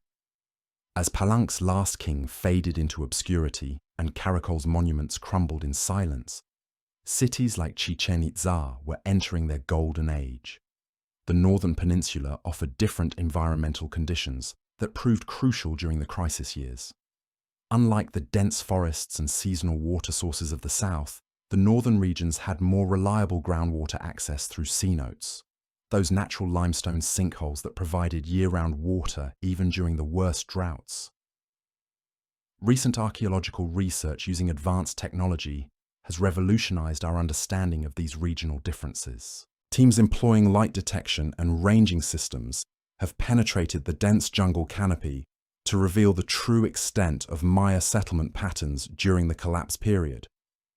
What they've discovered challenges decades of assumptions about the uniformity of Maya decline. The northern settlements maintained their populations and continued building monuments long after the southern cities had fallen silent. Population analysis of the upper Yucatan Peninsula shows not collapse, but remarkable stability and even growth during the 9th and 10th centuries. The surveys around Mayapan revealed dense settlement patterns that persisted throughout the period traditionally labelled as the Maya collapse. This geographic variation reveals something crucial about the nature of civilizational breakdown. The classic Maya collapse wasn't a monolithic event that swept uniformly across the entire Maya world. It was a regionalized phenomenon shaped by local environmental conditions, political structures, and adaptive strategies. The drought that devastated agricultural systems in the Petén rainforests had less impact in regions with different water sources and farming techniques. The political structures of the north also differed in ways that proved advantageous during the crisis. Northern Maya cities developed more flexible forms of governance that could adapt to changing conditions. They relied less heavily on the elaborate divine kingship that had characterized southern centers, and more on collective leadership and shared power arrangements that proved more resilient when traditional authority structures came under stress. Trade networks also played a crucial role in determining which regions survived and which collapsed. The northern cities maintained access to maritime trade routes along the Caribbean and Gulf coasts that remained viable, even as overland routes through the collapsing south became dangerous or impassable. These coastal connections provided access to resources, ideas, and population movements that helped sustain urban life when interior connections failed. Archaeological evidence from sites like Itzan in Guatemala provides particularly compelling insights into the complexity of regional variation during the collapse period. Located in the southwestern Maya lowlands, Itzan experienced the same demographic decline as other southern centers, but for reasons that had nothing to do with local environmental stress. Sediment analysis from nearby lakes reveals stable climatic conditions throughout the collapse period, with no evidence of the severe droughts that affected other regions. The mystery deepens when we consider that Itzan's geographic location should have protected it from drought. Situated near mountain ranges where Caribbean atmospheric currents generate reliable rainfall, the site maintained stable precipitation even as other areas suffered devastating water shortages. Yet despite these favorable conditions, the population declined sharply during the terminal Classic period. Agriculture disappeared from the archaeological record, and the site was ultimately abandoned. This paradox illuminates something fundamental about the interconnected nature of Maya civilization. Even regions that weren't directly affected by environmental stress could be pulled down by the collapse of the broader network of which they were part. When trade routes failed, when political alliances crumbled, when the flow of goods and people that had sustained Maya urban life for centuries was disrupted, even environmentally stable regions couldn't maintain their traditional way of life. The Itzan evidence suggests that the Maya collapse was as much about network failure as environmental catastrophe. Cities that might have weathered local droughts or political upheavals couldn't survive the breakdown of the larger systems that connected them to the rest of the Maya world. The very interconnectedness that had been a source of strength during periods of stability became a vulnerability when crisis struck. Water management provides another lens through which to understand the regional variations in Maya responses to crisis. The sophisticated reservoir systems that had sustained cities like Tikal during normal dry seasons became death traps when contaminated with mercury and toxic algae. The engineering marvels that had seemed to guarantee urban survival instead accelerated urban collapse when environmental conditions exceeded their design parameters. Chemical analysis of Tikal's reservoirs reveals the full horror of what residents faced during the final decades of occupation. Two of the city's largest water storage systems contained dangerous levels of mercury contamination from centuries of ceremonial use of cinnabar. During drought periods, when water levels dropped and concentrations increased, these reservoirs would have become sources of chronic poisoning rather than life-sustaining resources. The toxic algae blooms that flourished in the mercury-contaminated water created an additional layer of environmental catastrophe. These massive blue-green algae explosions, triggered by the combination of reduced water levels and high nutrient concentrations, would have made the water taste foul and caused immediate illness to anyone who drank it. The reservoirs that had once sparkled clear and clean became putrid, dangerous pools that residents couldn't use without risking their health. For the people of Tikal, watching their most essential resource transform into a source of sickness and death must have been psychologically devastating. In Maya cosmology, water wasn't just a practical necessity, but a sacred substance that connected the earthly realm to the divine. The pollution of their reservoirs represented not just an environmental crisis, but a spiritual catastrophe that called into question everything they believed about their relationship with the gods. The timing of this water contamination crisis coincided almost exactly with the broader evidence for Tikal's abandonment.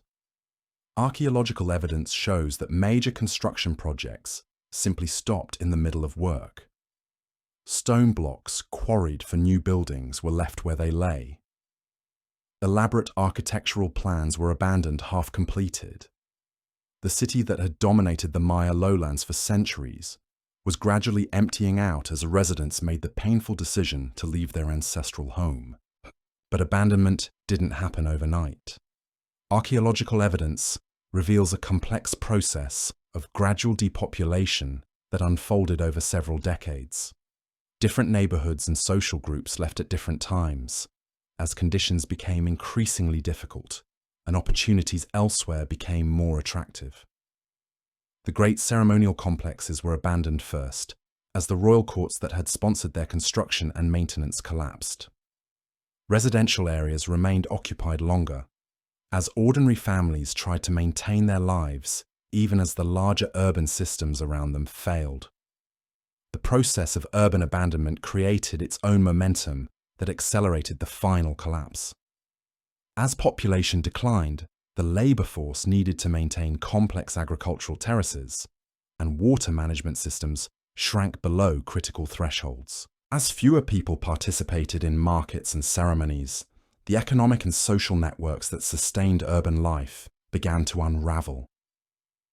As construction projects were abandoned and monuments fell into disrepair, the visual symbols of royal authority and divine favor disappeared from the landscape. Archaeological surveys of abandoned Maya cities reveal the poignant details of this gradual collapse. At Copan, the workshops where skilled artisans had carved intricate sculptures for generations fell silent during the 9th century.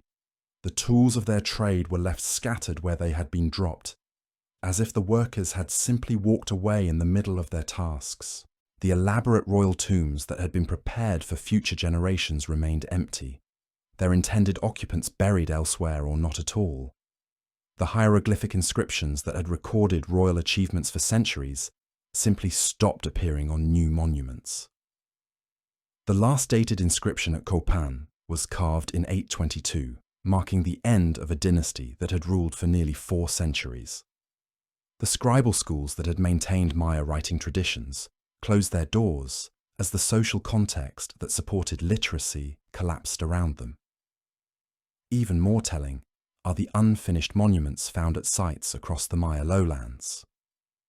These half-completed projects represent dreams cut short, ambitions abandoned, and resources diverted to more pressing needs.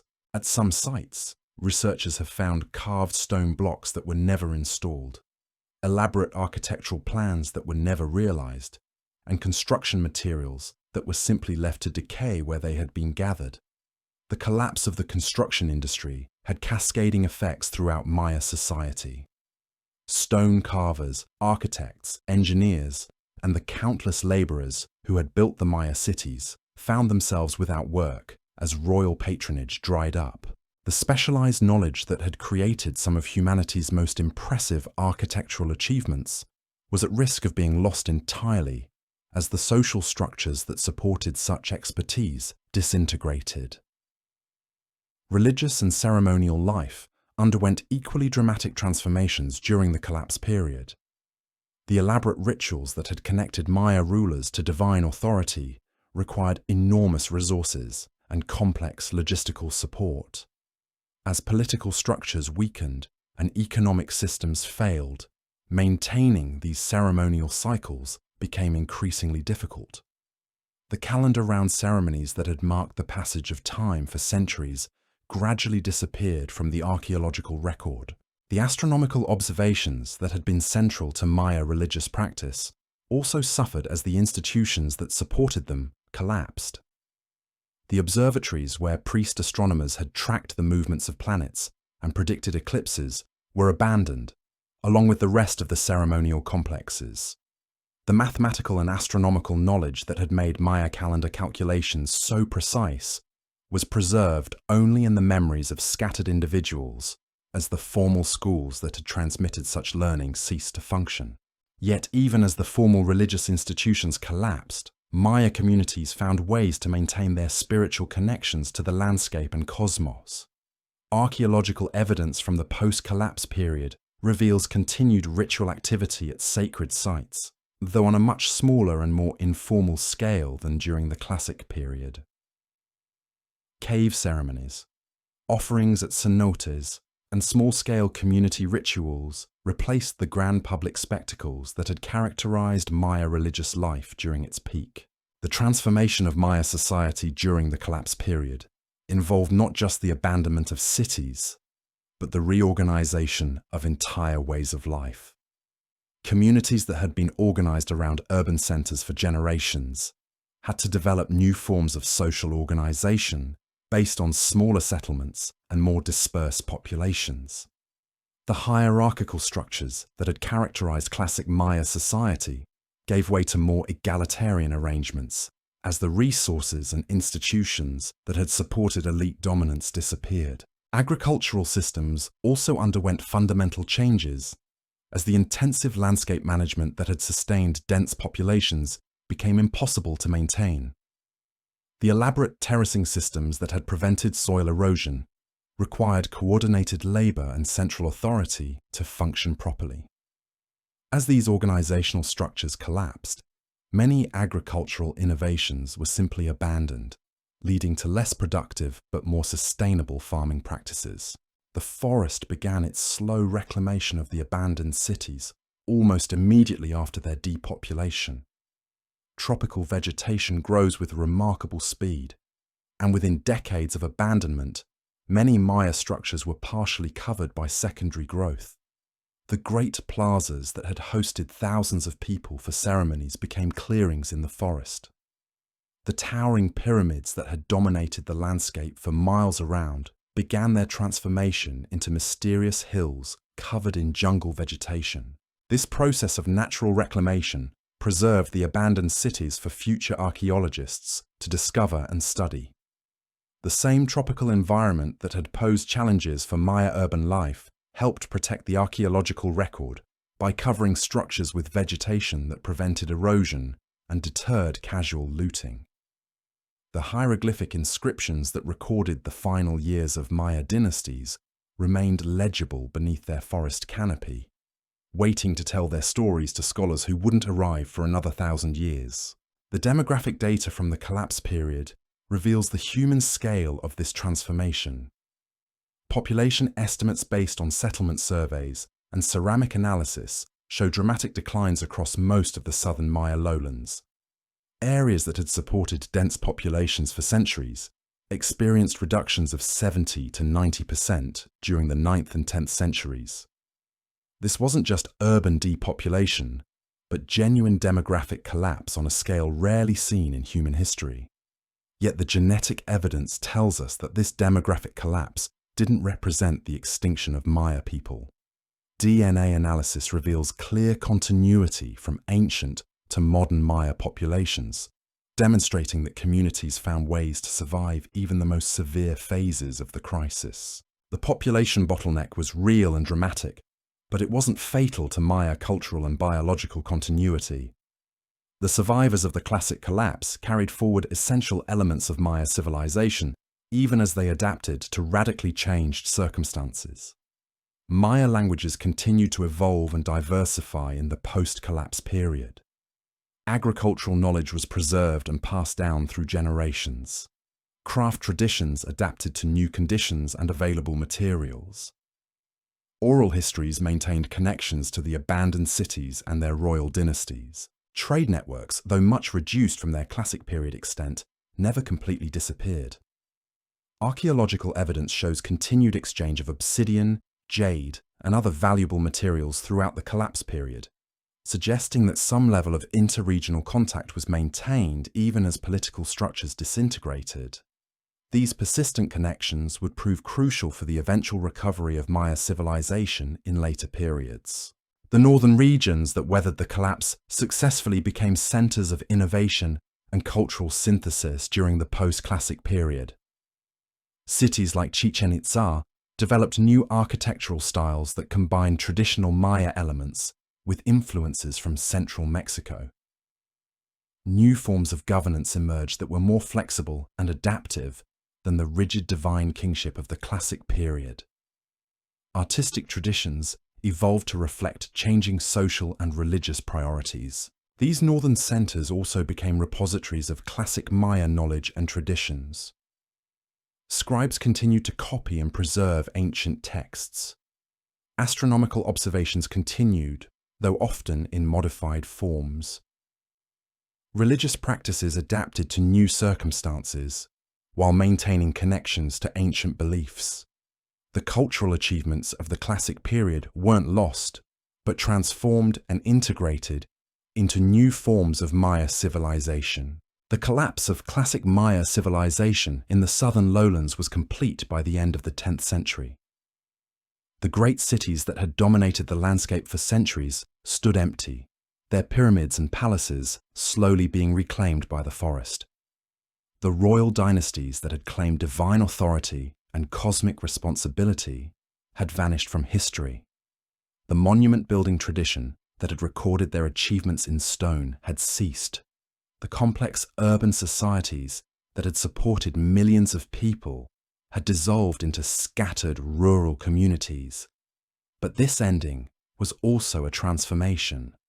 The Maya people who had built and inhabited those magnificent cities didn't disappear with the collapse of the political structures that had governed them.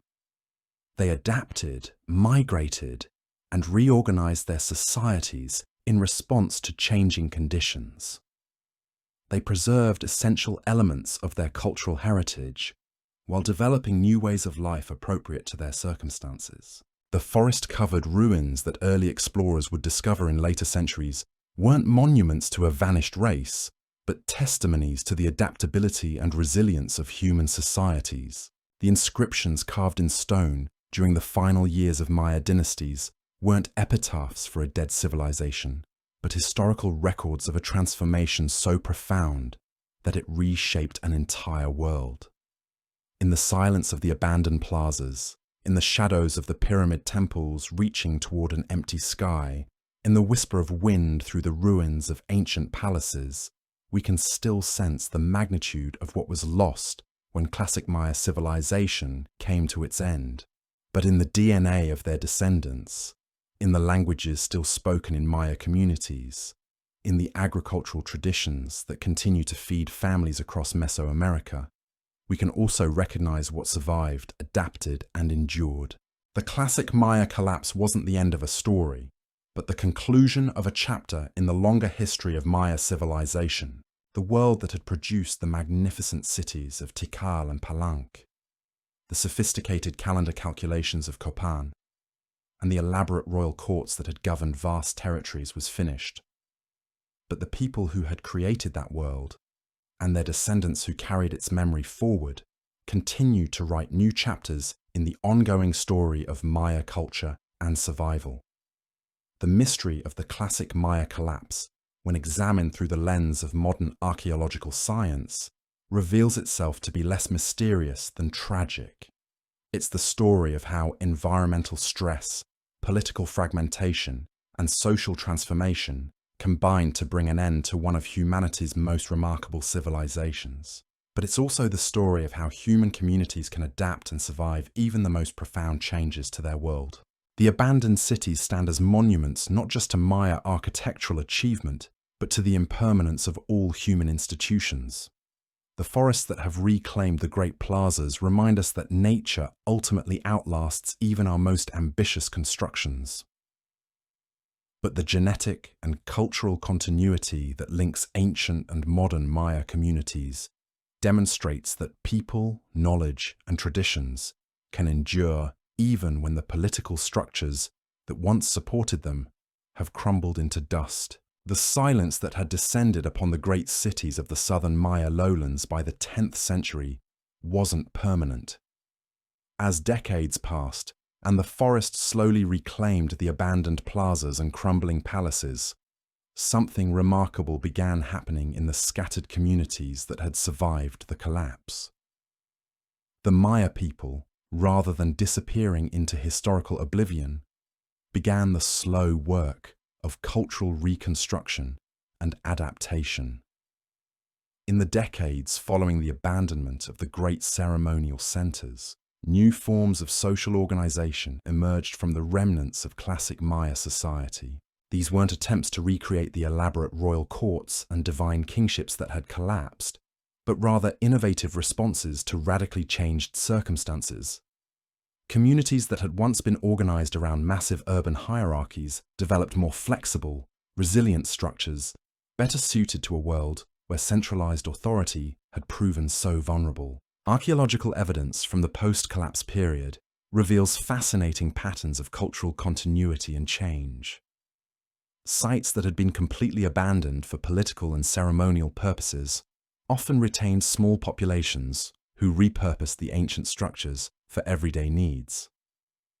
Sacred temples became storage buildings. Royal palaces were converted into workshops.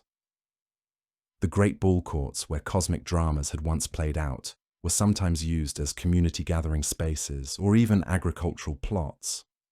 These adaptations weren't signs of cultural degradation, but of practical innovation. Communities that had lost the resources and organization needed to maintain monumental architecture found new ways to use the built environment they had inherited. The massive stone structures that had once proclaimed royal power became tools for survival, transformed by necessity into functional spaces for a very different kind of society. The agricultural knowledge that had sustained Maya civilization for centuries proved remarkably adaptable to post-collapse conditions. Farmers who had once worked the intensive terrace systems around major cities developed new approaches suited to smaller, more dispersed populations. The forest gardens and sustainable polyculture techniques that had always been part of Maya agriculture became more prominent as communities shifted away from the intensive monoculture that had supported dense urban populations. Water management systems also evolved to meet changing needs. The massive reservoirs and complex hydraulic engineering that had sustained cities like Tikal were beyond the maintenance capabilities of smaller communities, but Maya engineers developed scaled-down versions appropriate to their circumstances. Simple catch basins, household cisterns, and community wells replaced the elaborate urban water systems that had required centralized coordination to function. Trade networks, though much reduced from their classic period extent, proved surprisingly resilient during the post-collapse centuries. Archaeological evidence shows continued exchange of obsidian tools, jade ornaments, and ceramic vessels throughout the period traditionally characterized as one of complete breakdown. These trade connections operated on a much smaller scale than the commercial networks that had linked classic Maya cities, but they maintained crucial cultural and economic connections between scattered communities. The persistence of trade reveals something important about Maya social resilience. Even when the political structures that had organized large-scale commerce collapsed, people found ways to maintain the relationships and exchanges that connected them to the broader Maya world. Merchants who had once carried goods between royal courts adapted to serve smaller communities. Craft specialists who had lost their elite patrons found new markets among ordinary families. The economic networks that had sustained Maya civilization transformed rather than disappeared. Language preservation during the post-collapse period demonstrates the remarkable continuity of Maya cultural identity. Linguistic analysis shows that Maya languages continued to evolve and diversify throughout the centuries following urban abandonment. New dialects emerged as communities became more isolated, but the fundamental structures and vocabulary that marked these languages as distinctively Maya remained intact. Stories, songs, and oral traditions carried forward essential elements of classic Maya knowledge, even when the formal scribal schools that had maintained written records ceased to function. Religious practices underwent particularly interesting transformations during this period. The elaborate state ceremonies that had required massive resources and complex organization gave way to more intimate community-based rituals. Cave ceremonies became more prominent as communities sought sacred spaces that didn't require monumental architecture to maintain.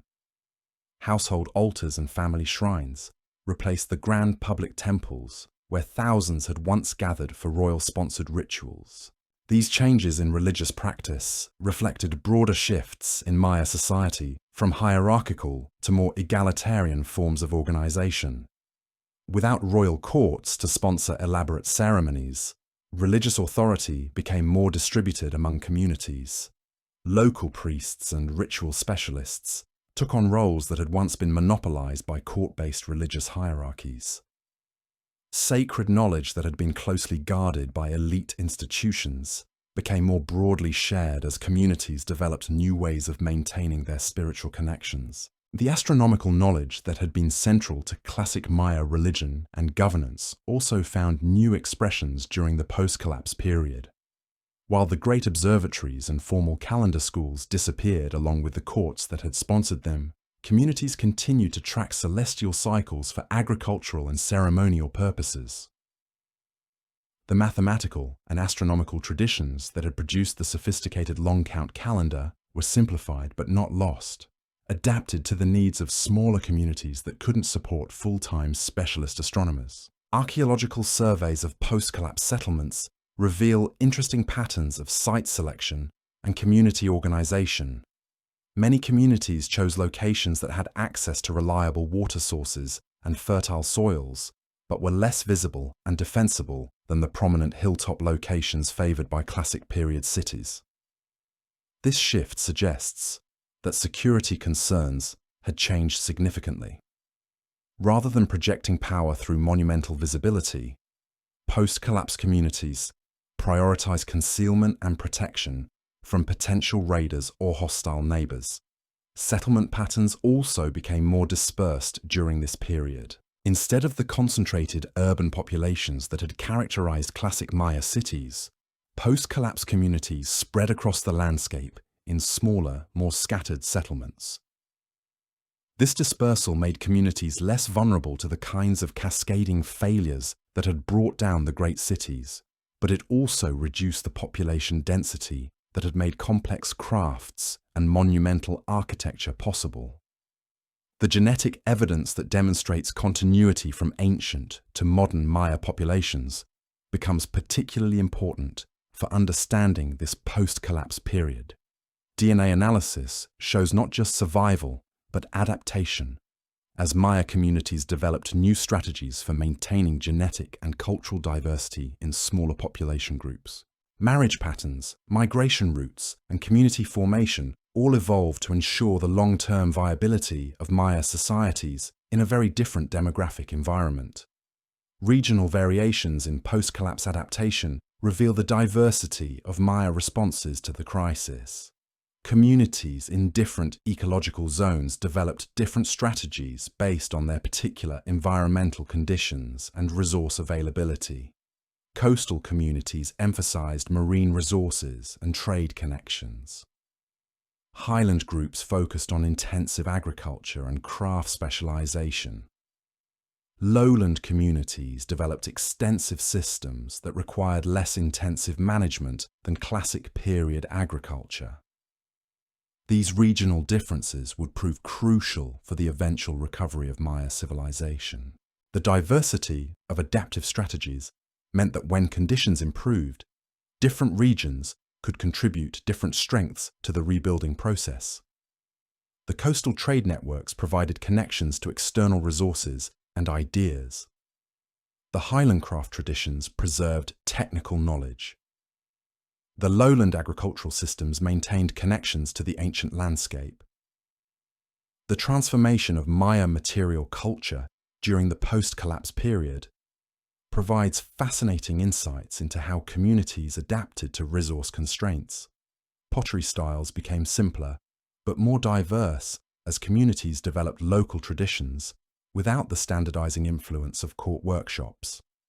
Stone carving continued on a much smaller scale, focusing on functional objects rather than monumental sculptures. Textile production, which had always been important in Maya culture, became even more central as communities developed new forms of artistic expression that didn't require massive stone resources.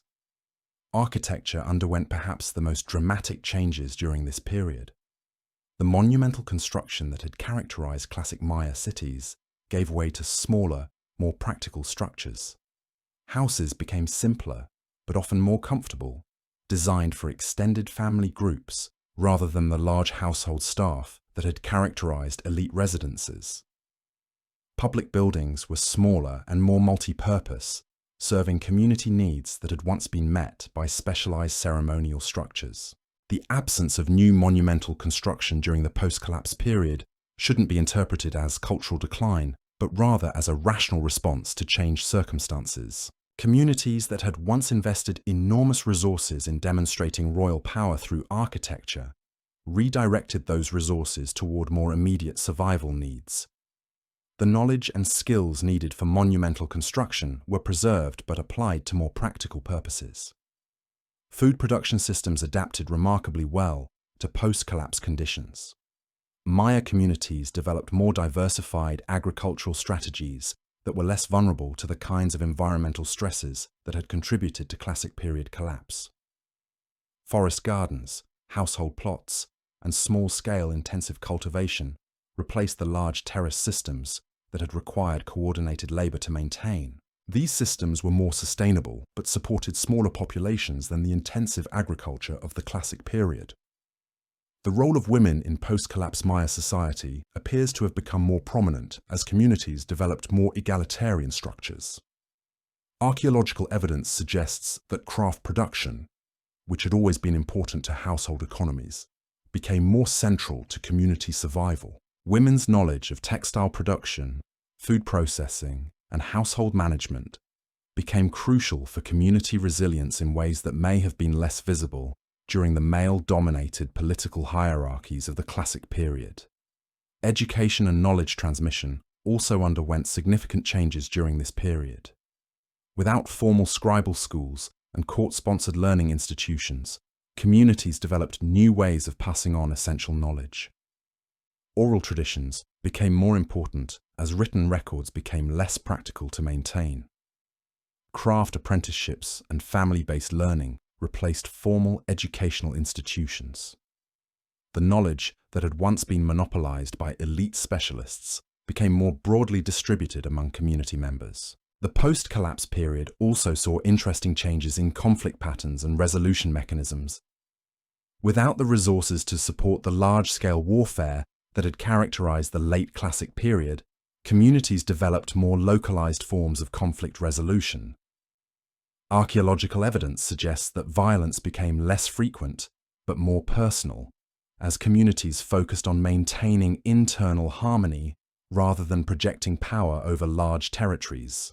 These changes in conflict patterns reflect broader transformations in Maya political organization. The divine kingship and hierarchical authority structures that had governed classic Maya cities gave way to more consensual forms of community leadership. Archaeological evidence suggests that post-collapse communities were governed by councils or collective leadership rather than individual rulers, though the specific forms varied considerably between regions and communities. The environmental recovery that occurred in many regions following the abandonment of classic period cities provides important insights into the relationship between Maya society and the natural world.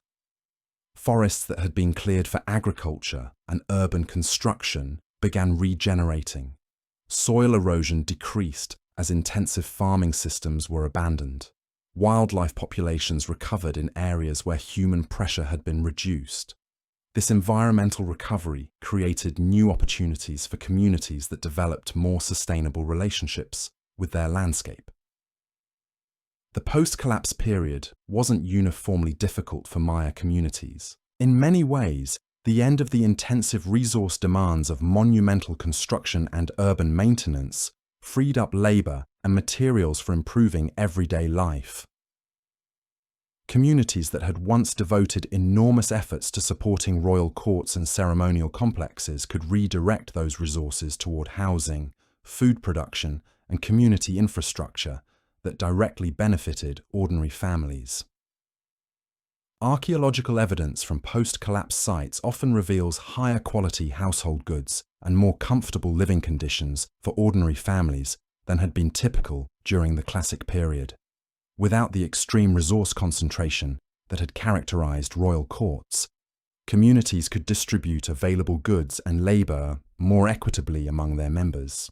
The collapse of elite privilege created opportunities for more broadly shared prosperity, even if overall wealth levels were lower than during the classic peak. The artistic traditions that had flourished during the classic period found new expressions in post-collapse communities. While monumental sculpture and elaborate court art disappeared, smaller-scale artistic production continued and in some cases flourished. Pottery painting, textile design, and personal ornaments provided outlets for creative expression that didn't require the massive resources of royal patronage. These artistic traditions preserved important elements of classic Maya aesthetic sensibilities while adapting to new social and economic circumstances. Music and performance also continued to play important roles in post-collapse Maya communities. Archaeological evidence suggests that musical instruments remained common in household assemblages throughout the post-collapse period. Community festivals and celebrations provided opportunities for cultural expression and social cohesion that helped maintain Maya identity even as other institutions were transformed. The ceremonial knowledge that had once been centered in royal courts found new expressions in community-based celebrations. The preservation of calendar knowledge during the post-collapse period demonstrates the remarkable durability of Maya intellectual achievements. While the elaborate long count calculations that had been maintained by court astronomers were simplified, communities continued to use Maya calendar systems for agricultural and ceremonial purposes. The fundamental mathematical and astronomical knowledge that had produced classic Maya achievements was maintained in simplified forms, appropriate to post-collapse conditions. By the 11th century, a new equilibrium had emerged across much of the former Maya heartland. Communities had adapted to the absence of the political and economic structures that had characterized the classic period. Population levels had stabilized at much lower densities than during the classic peak, but these populations were sustainable given available resources and technology. The forest had reclaimed much of the landscape that had been modified for intensive classic period use, creating a more stable environmental foundation for long-term habitation. The Maya world that emerged from the collapse bore little resemblance to the elaborate urban civilization that had preceded it, but it was unmistakably Maya in its essential characteristics. The languages, agricultural knowledge, craft traditions, and cultural practices that defined Maya identity had survived the transformation. The genetic continuity that linked post-collapse communities to their classic period ancestors provided biological proof of cultural persistence. The oral traditions that preserved memories of the great cities and royal dynasties maintained connections to the achievements of the past. This transformed Maya world would provide the foundation for new developments in later centuries. The northern Yucatan centers that had weathered the classic collapse would draw on the survivors and refugees from the south to create new forms of Maya civilization. The post-classic period would see the emergence of new cities, new trade networks, and new political organizations that built upon the lessons learned during the collapse and recovery period. The genetic research that reveals continuity from ancient to modern Maya populations demonstrates conclusively that the classic collapse was not the end of Maya civilization, but its transformation. The same families and communities that had built and inhabited the great classic cities became the ancestors of the Maya people who would create new achievements in later periods and who continue to maintain Maya culture today.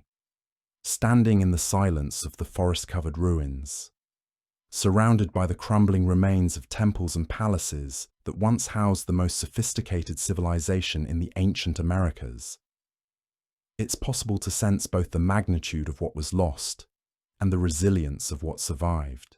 The inscriptions carved in stone during the final decades of royal power provide precise dates for the end of an era. The unfinished monuments and abandoned construction projects mark the moment when an entire way of life became impossible to maintain.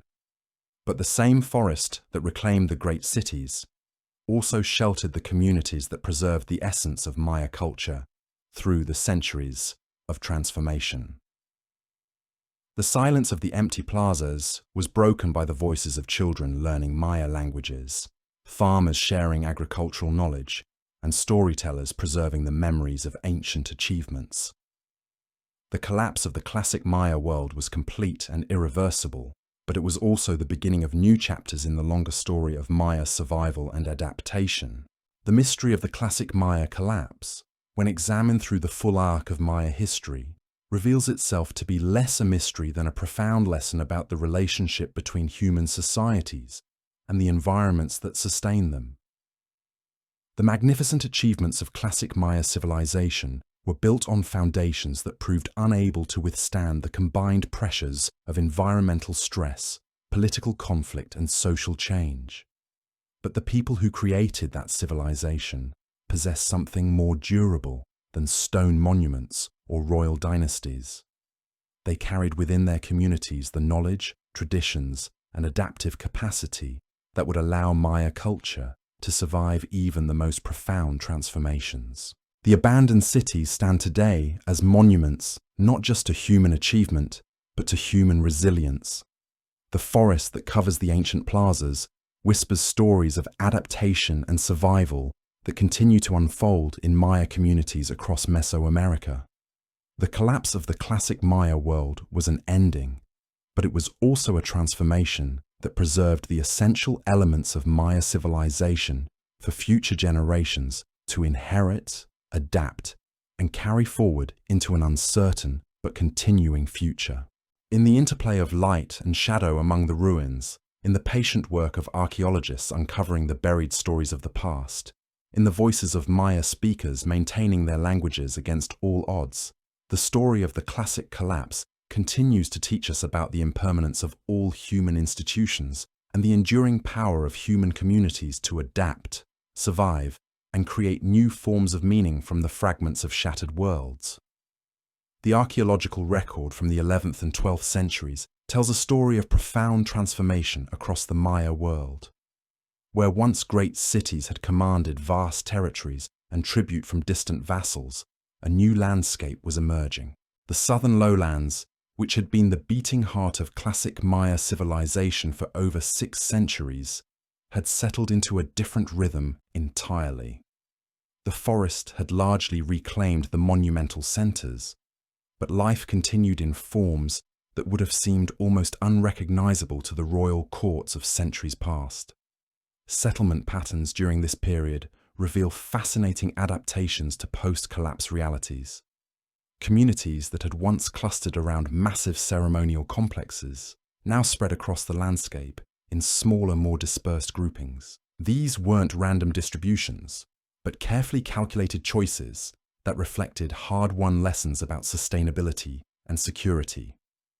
Sites were selected for access to reliable water sources, fertile soils, and natural defenses, rather than for the symbolic visibility that had characterized classic period urban planning. The architecture of these post-collapse communities tells its own story of adaptation and pragmatism.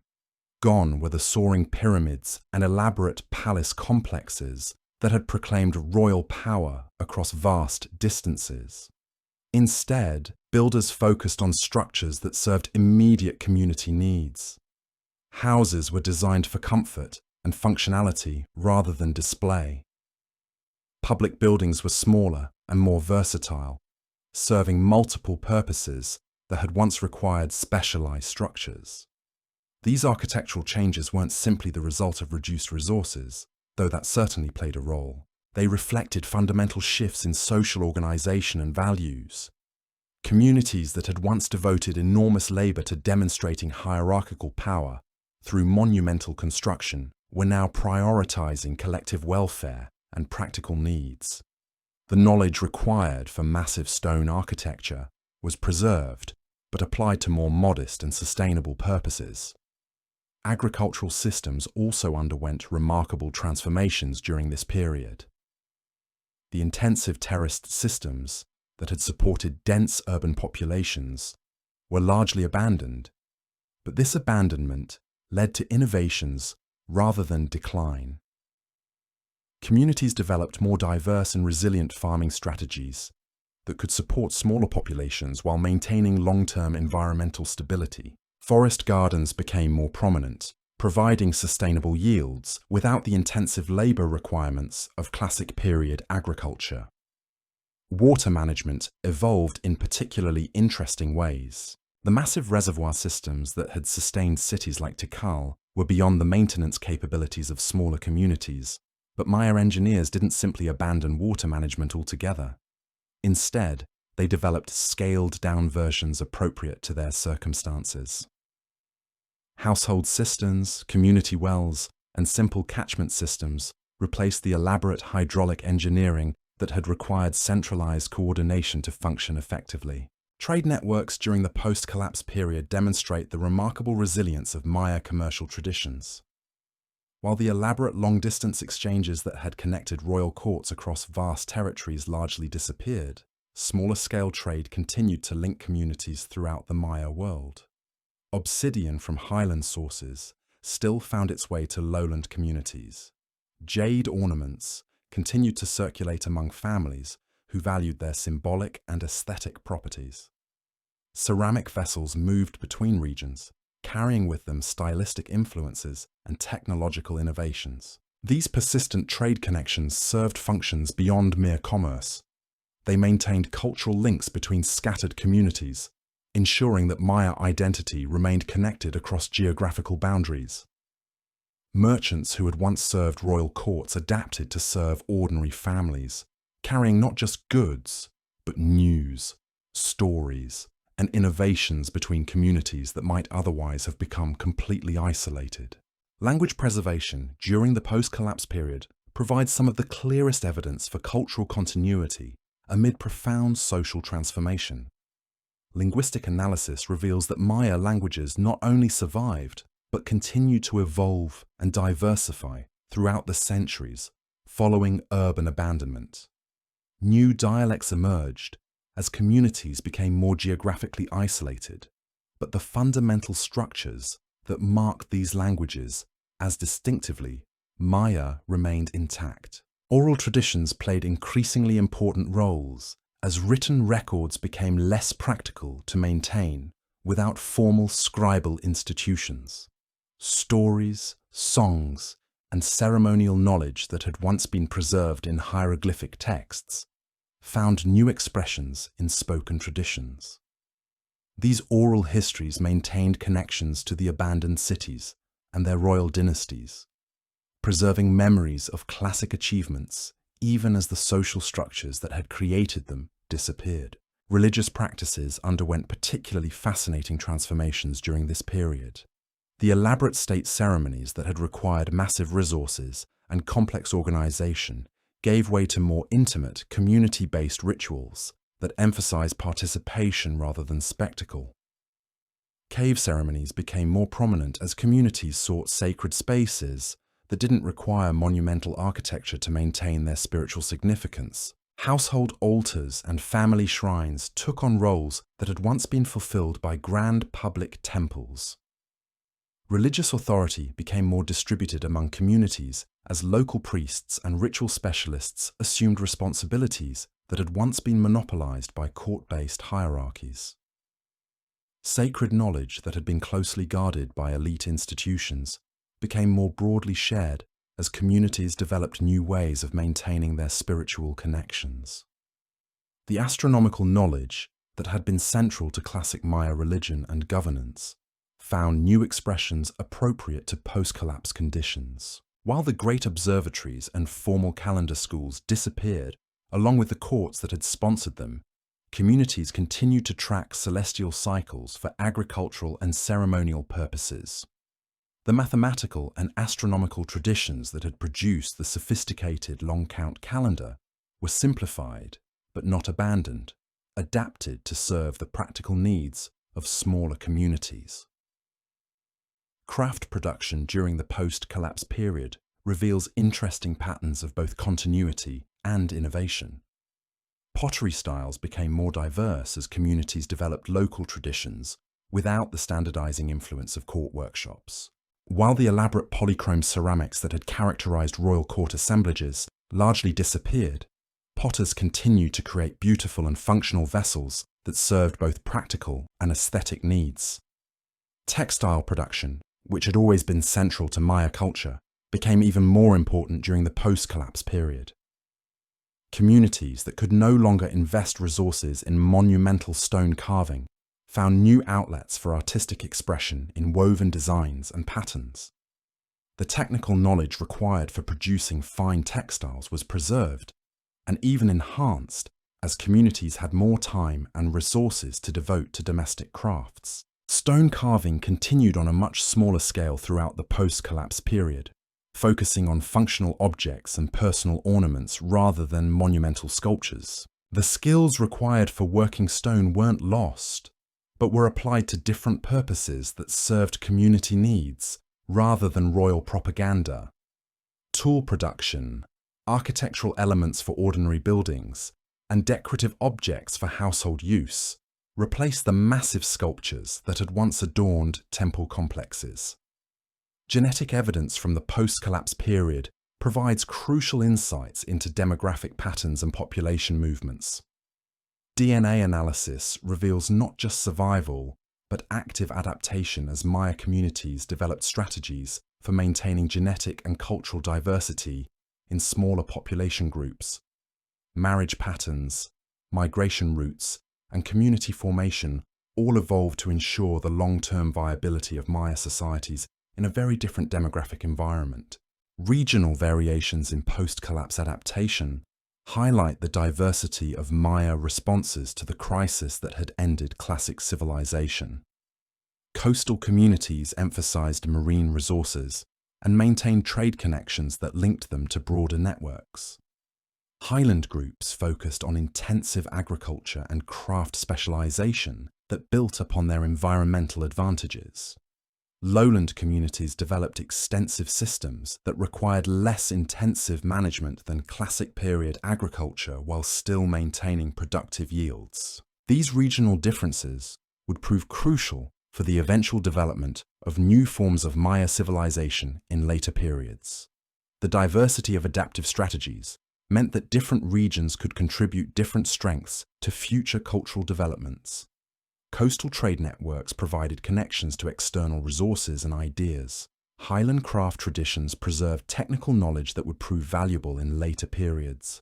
Lowland agricultural systems maintained connections to the ancient landscape and its accumulated wisdom. The environmental recovery that occurred in many regions following the abandonment of classic period cities provides important evidence about the relationship between Maya society and the natural world. Forests that had been cleared for agriculture and urban construction began regenerating across vast areas. Soil erosion decreased as intensive farming systems were abandoned. Wildlife populations recovered in regions where human pressure had been significantly reduced. This environmental recovery wasn't simply the result of human absence, but reflected more sustainable relationships between Maya communities and their landscapes. Post-collapse settlements were generally smaller and less environmentally demanding than classic period cities. Agricultural systems focused on long-term sustainability rather than maximum short-term yields. Resource extraction was managed at scales that allowed natural regeneration rather than exhausting local ecosystems. The transformation of Maya material culture during the post-collapse period provides fascinating insights into how communities adapted to resource constraints while maintaining cultural identity. Objects became simpler in design, but often more diverse in function. Households developed more varied toolkits as communities became more self-sufficient. Personal ornaments and decorative objects continued to play important roles in expressing identity and status, though the specific forms evolved to reflect changed circumstances. Food production systems adapted remarkably well to post-collapse conditions through diversification and intensification of smaller-scale techniques. Maya communities developed agricultural strategies that were less vulnerable to the kinds of environmental stresses that had contributed to classic period collapse. Forest gardens, household plots, and small-scale intensive cultivation replaced the large terrace systems that had required coordinated labor to maintain effectively. These new agricultural systems were more sustainable, but supported smaller populations than the intensive agriculture of the classic period. This represented a conscious trade-off between population density and long-term environmental stability. Communities chose strategies that could be maintained over generations, rather than systems that maximized short-term productivity at the cost of long-term sustainability. The role of women in post-collapse Maya society appears to have become more prominent as communities developed more egalitarian social structures. Archaeological evidence suggests that craft production, which had always been important to household economies, became more central to community survival and prosperity. Women's knowledge of textile production, food processing, and household management became crucial for community resilience in ways that may have been less visible during the male-dominated political hierarchies of the classic period.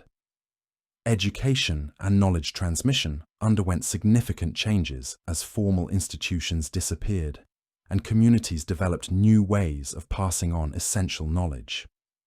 Oral traditions became more important, as written records became less practical to maintain without scribal schools and court-sponsored learning institutions. Craft apprenticeships and family-based learning replaced formal educational systems, ensuring that crucial technical knowledge was preserved even as its institutional context changed. Conflict patterns also evolved during the post-collapse period, as communities developed new approaches to dispute resolution and resource competition. Without the resources to support large-scale warfare, communities focused on maintaining internal harmony and developing peaceful relationships with their neighbors. Archaeological evidence suggests that violence became less frequent and more localized as communities prioritized cooperation over competition. These changes in conflict patterns reflected broader transformations in Maya political organization. The divine kingship and hierarchical authority structures that had governed classic Maya cities gave way to more consensual forms of community leadership. Archaeological evidence suggests that post-collapse communities were often governed by councils or collective leadership rather than individual rulers, though the specific forms varied considerably between different regions and communities. The artistic traditions that had flourished during the classic period found new expressions in post-collapse communities that emphasize participation over spectacle. While monumental sculpture and elaborate court art disappeared, smaller-scale artistic production continued and in many cases flourished. Pottery painting, textile design, and personal ornaments provided outlets for creative expression that didn't require the massive resources of royal patronage. Music and performance also continued to play important roles in post-collapse Maya communities, providing opportunities for cultural expression and social cohesion that helped maintain Maya identity even as other institutions were transformed. Archaeological evidence suggests that musical instruments remained common in household assemblages throughout the post-collapse period, indicating that these traditions were deeply embedded in community life rather than dependent on elite patronage. The preservation of calendar knowledge during the post-collapse period demonstrates the remarkable durability of Maya intellectual achievements. While the elaborate long-count calculations that had been maintained by court astronomers were simplified, communities continued to use Maya calendar systems for agricultural and ceremonial purposes. The fundamental mathematical and astronomical knowledge that had produced classic Maya achievements was maintained in forms appropriate to post-collapse conditions. By the 12th century, stable population levels had been achieved across much of the former Maya heartland at densities that could be sustained given available resources and technology. These populations were much smaller than during the classic peak, but they represented sustainable communities that had successfully adapted to the absence of the political and economic structures that had characterized the earlier period. The Maya world that emerged from this long process of transformation bore little superficial resemblance to the elaborate urban civilization that had preceded it, but it remained unmistakably Maya in its essential characteristics. The languages, agricultural knowledge, craft traditions, and cultural practices that defined Maya identity had not only survived, but had been adapted and refined through generations of practical experience. Archaeological evidence from the 13th and 14th centuries reveals communities that had achieved a new equilibrium with their environment and with each other.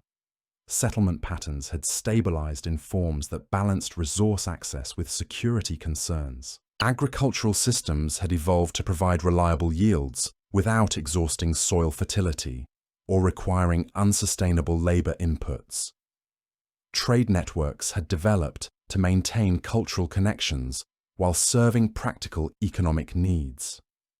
The genetic continuity that linked these post-collapse communities to their classic period ancestors provided biological proof of cultural persistence through the centuries of transformation. The oral traditions that preserved memories of the great cities and royal dynasties maintained connections to the achievements of the past, while providing guidance for present challenges. The technological knowledge that had created classic Maya achievements was preserved in simplified forms that remained relevant to community needs. This transformed Maya world would provide the foundation for new developments in later centuries. As conditions changed and new opportunities emerged, the northern Yucatan centers that had weathered the classic collapse would eventually draw on the survivors and refugees from the south to create new forms of Maya civilization. The post-classic period would see the emergence of new cities, new trade networks, and new political organizations that built upon the lessons learned during the collapse and recovery. The forest-covered ruins that early explorers would encounter in later centuries weren't monuments to a vanished race, but testimonies to the adaptability and resilience of human societies. The inscriptions carved in stone during the final years of Maya dynasties weren't epitaphs for a dead civilization, but historical records of a transformation so profound that it had reshaped an entire world. Standing among those ruins today, surrounded by the crumbling remains of temples and palaces that once housed one of humanity's most sophisticated civilizations, it's possible to sense both the magnitude of what was lost and the persistence of what survived. The silence of the empty plazas speaks to the completeness of the political and social collapse that ended the classic Maya world. The unfinished monuments and abandoned construction projects mark the precise moment when an entire way of life became impossible to sustain. But the same forest that reclaimed the great cities also sheltered the communities that preserved the essence of Maya culture through the long centuries of transformation. The silence of the ceremonial centers was broken by the voices of children learning Maya languages in scattered villages, farmers sharing agricultural wisdom that stretched back to ancient times, and storytellers preserving the memories of royal achievements that had once seemed destined to last forever. The mystery of the classic Maya collapse, when viewed through the complete arc of Maya history, reveals itself to be less mysterious than instructive. It demonstrates how even the most sophisticated human societies remain vulnerable to the combined pressures of environmental stress, political fragmentation, and social change.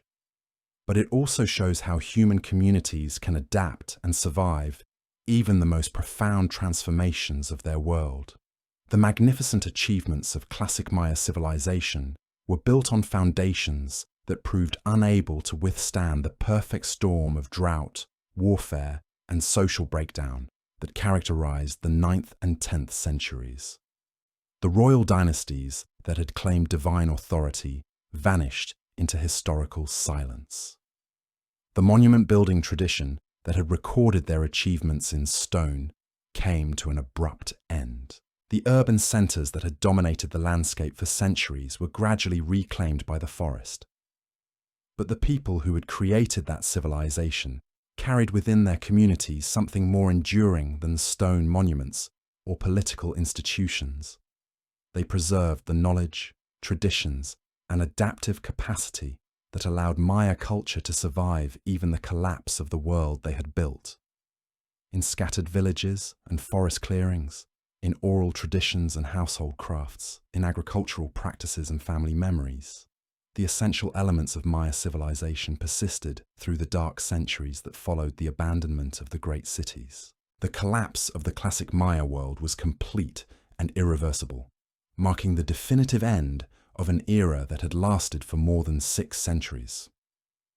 The divine kings who had ruled vast territories from elaborate palace complexes would never again commission the construction of towering pyramids.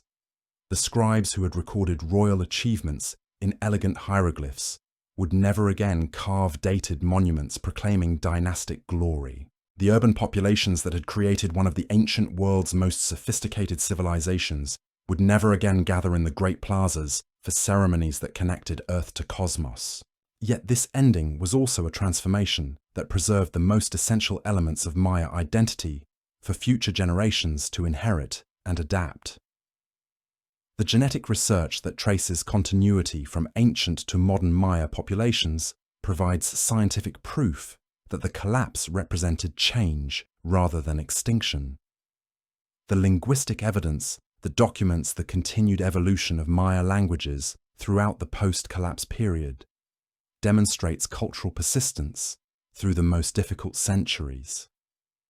The archaeological record that reveals gradual adaptation rather than sudden disappearance shows how human communities can find ways to survive even when their entire world seems to be ending. In the interplay of light and shadow among the ruins, in the patient work of scholars uncovering the stories buried beneath centuries of forest growth, in the voices of Maya speakers who continue to maintain their ancestral languages against all odds, the story of the classic collapse continues to teach profound lessons about impermanence and persistence, about the fragility of human institutions and the resilience of human communities. The abandoned cities stand today as monuments not just to ancient achievement, but to the eternal cycle of rise and fall that characterizes all human societies. The forest that covers the ancient plazas whispers stories of adaptation and survival that continue to unfold in Maya communities across Mesoamerica. The collapse of the classic Maya world was an ending that seemed absolute in its finality, but it was also the beginning of new chapters in the longer story of Maya survival and cultural continuity. The last dated monument was carved. The final construction project was abandoned. The great cities fell silent, but the Maya people endured, carrying forward the essence of their civilization into an uncertain future that would bring new challenges and new opportunities for cultural expression. In that endurance lies perhaps the most important lesson of the classic Maya collapse. That while political systems and urban civilizations may prove temporary, human communities and their cultural traditions can survive even the most complete transformations of their world. The 9th century marked the end of the classic Maya world, but it was not the end of the Maya story. That story continues today in the languages, traditions, and communities that trace their heritage back through the centuries of transformation to the great cities that once rose like dreams from the jungle floor, only to return to forest silence when their time had passed. The silence that had descended upon the Maya world by the 10th century wasn't merely the absence of sound. It was the profound quiet that follows the end of an entire way of understanding existence itself. In the abandoned courtyards where kings had once performed rituals that supposedly maintained the cosmic order, only the whisper of wind through empty doorways remained. The elaborate ceremonies that had connected earthly rulers to divine authority had simply stopped, leaving behind stone stages for dramas that would never again be performed. Archaeological evidence from this final period reveals the almost methodical nature of the abandonment process. At site after site across the southern lowlands, researchers have found evidence that suggests communities didn't flee in panic, but rather made deliberate decisions about what to take and what to leave behind. Household goods were often carefully packed and removed, while larger items like grinding stones and storage jars were frequently left in place, as if their owners expected to return someday, but knew the journey ahead would be too difficult for such burdens. The selectivity of these abandonment patterns provides fascinating insights into how Maya communities prioritized different aspects of their material culture during the collapse. Precious items like jade ornaments and obsidian tools were almost always removed, suggesting that families retained their most valuable possessions even as they abandoned their homes. Religious objects and family heirlooms also tend to be absent from abandoned sites, indicating that spiritual and cultural continuity remained important even during the most difficult transitions. Pottery assemblages from the final occupation layers tell particularly poignant stories about the end of urban life. Archaeologists have found cooking vessels still containing the remains of final meals, water jars positioned as if their owners intended to return to fill them, and ceremonial incense burners that show evidence of final ritual use before abandonment. These intimate details of daily life, frozen in archaeological time, provide human-scale perspectives on what must have been wrenching personal decisions for thousands of families. The treatment of sacred spaces during the abandonment process reveals the complex relationship between practical necessity and religious sentiment that characterized the final years of classic Maya cities. Some temples show evidence of ritual termination ceremonies, where sacred objects were deliberately broken and buried as part of formal closing rituals. These ceremonies suggest that communities maintained their religious obligations even as they prepared to abandon the centers where they had worshipped for generations. Other sacred sites show different patterns of abandonment that seem more hurried or pragmatic. Ceremonial objects were sometimes hidden rather than ritually destroyed, as if communities hoped to preserve them for eventual retrieval. Sacred texts and ritual paraphernalia were occasionally cached in caves or buried in temple foundations, creating time capsules that preserved religious knowledge for potential future use. These varied approaches to abandoning sacred spaces reflect the diversity of circumstances and beliefs that shaped individual community responses to the crisis. The demographic data from the collapse period reveals patterns that extend far beyond the famous urban centers to encompass the entire landscape of Maya civilization. Regional surveys using modern archaeological techniques have documented abandonment patterns that affected not just the great cities, but also the smaller towns, villages, and rural settlements that had formed the backbone of classic Maya society. The collapse was comprehensive, affecting every level of the settlement hierarchy from royal capitals to farming hamlets. Population estimates based on detailed site surveys suggest that some regions experienced demographic declines of 80 to 90% during the 9th and 10th centuries. These aren't just shifts from urban to rural living, but genuine population losses that indicate increased mortality, reduced birth rates, and large-scale outmigration to areas outside the traditional Maya heartland. The scale of this demographic collapse rivals some of the most severe population crashes documented in human history. The timing of abandonment varied significantly across different regions and even within individual sites, creating a complex mosaic of decline that unfolded over several generations.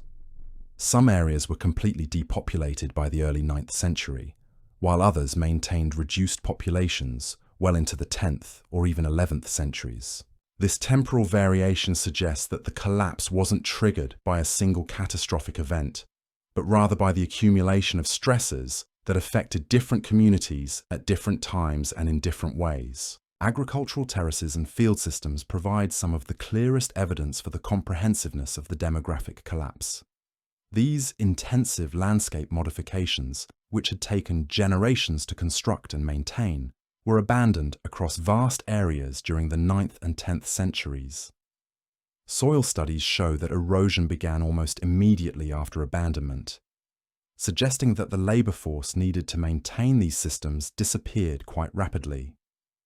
The environmental consequences of this agricultural abandonment would persist for centuries, creating ecological changes that affected the landscape's carrying capacity for future populations. The collapse of craft production systems paralleled the abandonment of agricultural infrastructure, creating cascading effects throughout Maya economic networks.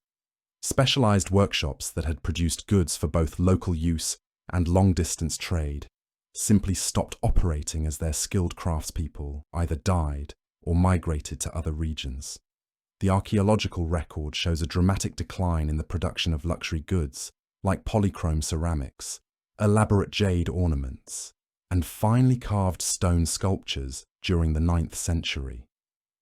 Tool production also suffered as specialized lithic workshops ceased operation, and communities lost access to high-quality raw materials through trade networks that were no longer functioning. Obsidian, which had been imported from highland Guatemala for centuries to create sharp cutting tools, became increasingly scarce in lowland sites during the collapse period. Communities that had once enjoyed access to the finest stone tools were forced to rely on locally available materials that were often inferior for many tasks. The breakdown of trade networks had particularly severe consequences for communities that had specialized in producing goods for exchange rather than focusing primarily on subsistence production. Archaeological evidence suggests that some settlements had become heavily dependent on trade relationships that provided them with basic necessities in exchange for specialized products. When these trade connections failed, such communities faced immediate survival challenges that may have forced rapid abandonment or demographic collapse. Ceramic evidence provides detailed chronological frameworks for tracking the collapse of these economic systems.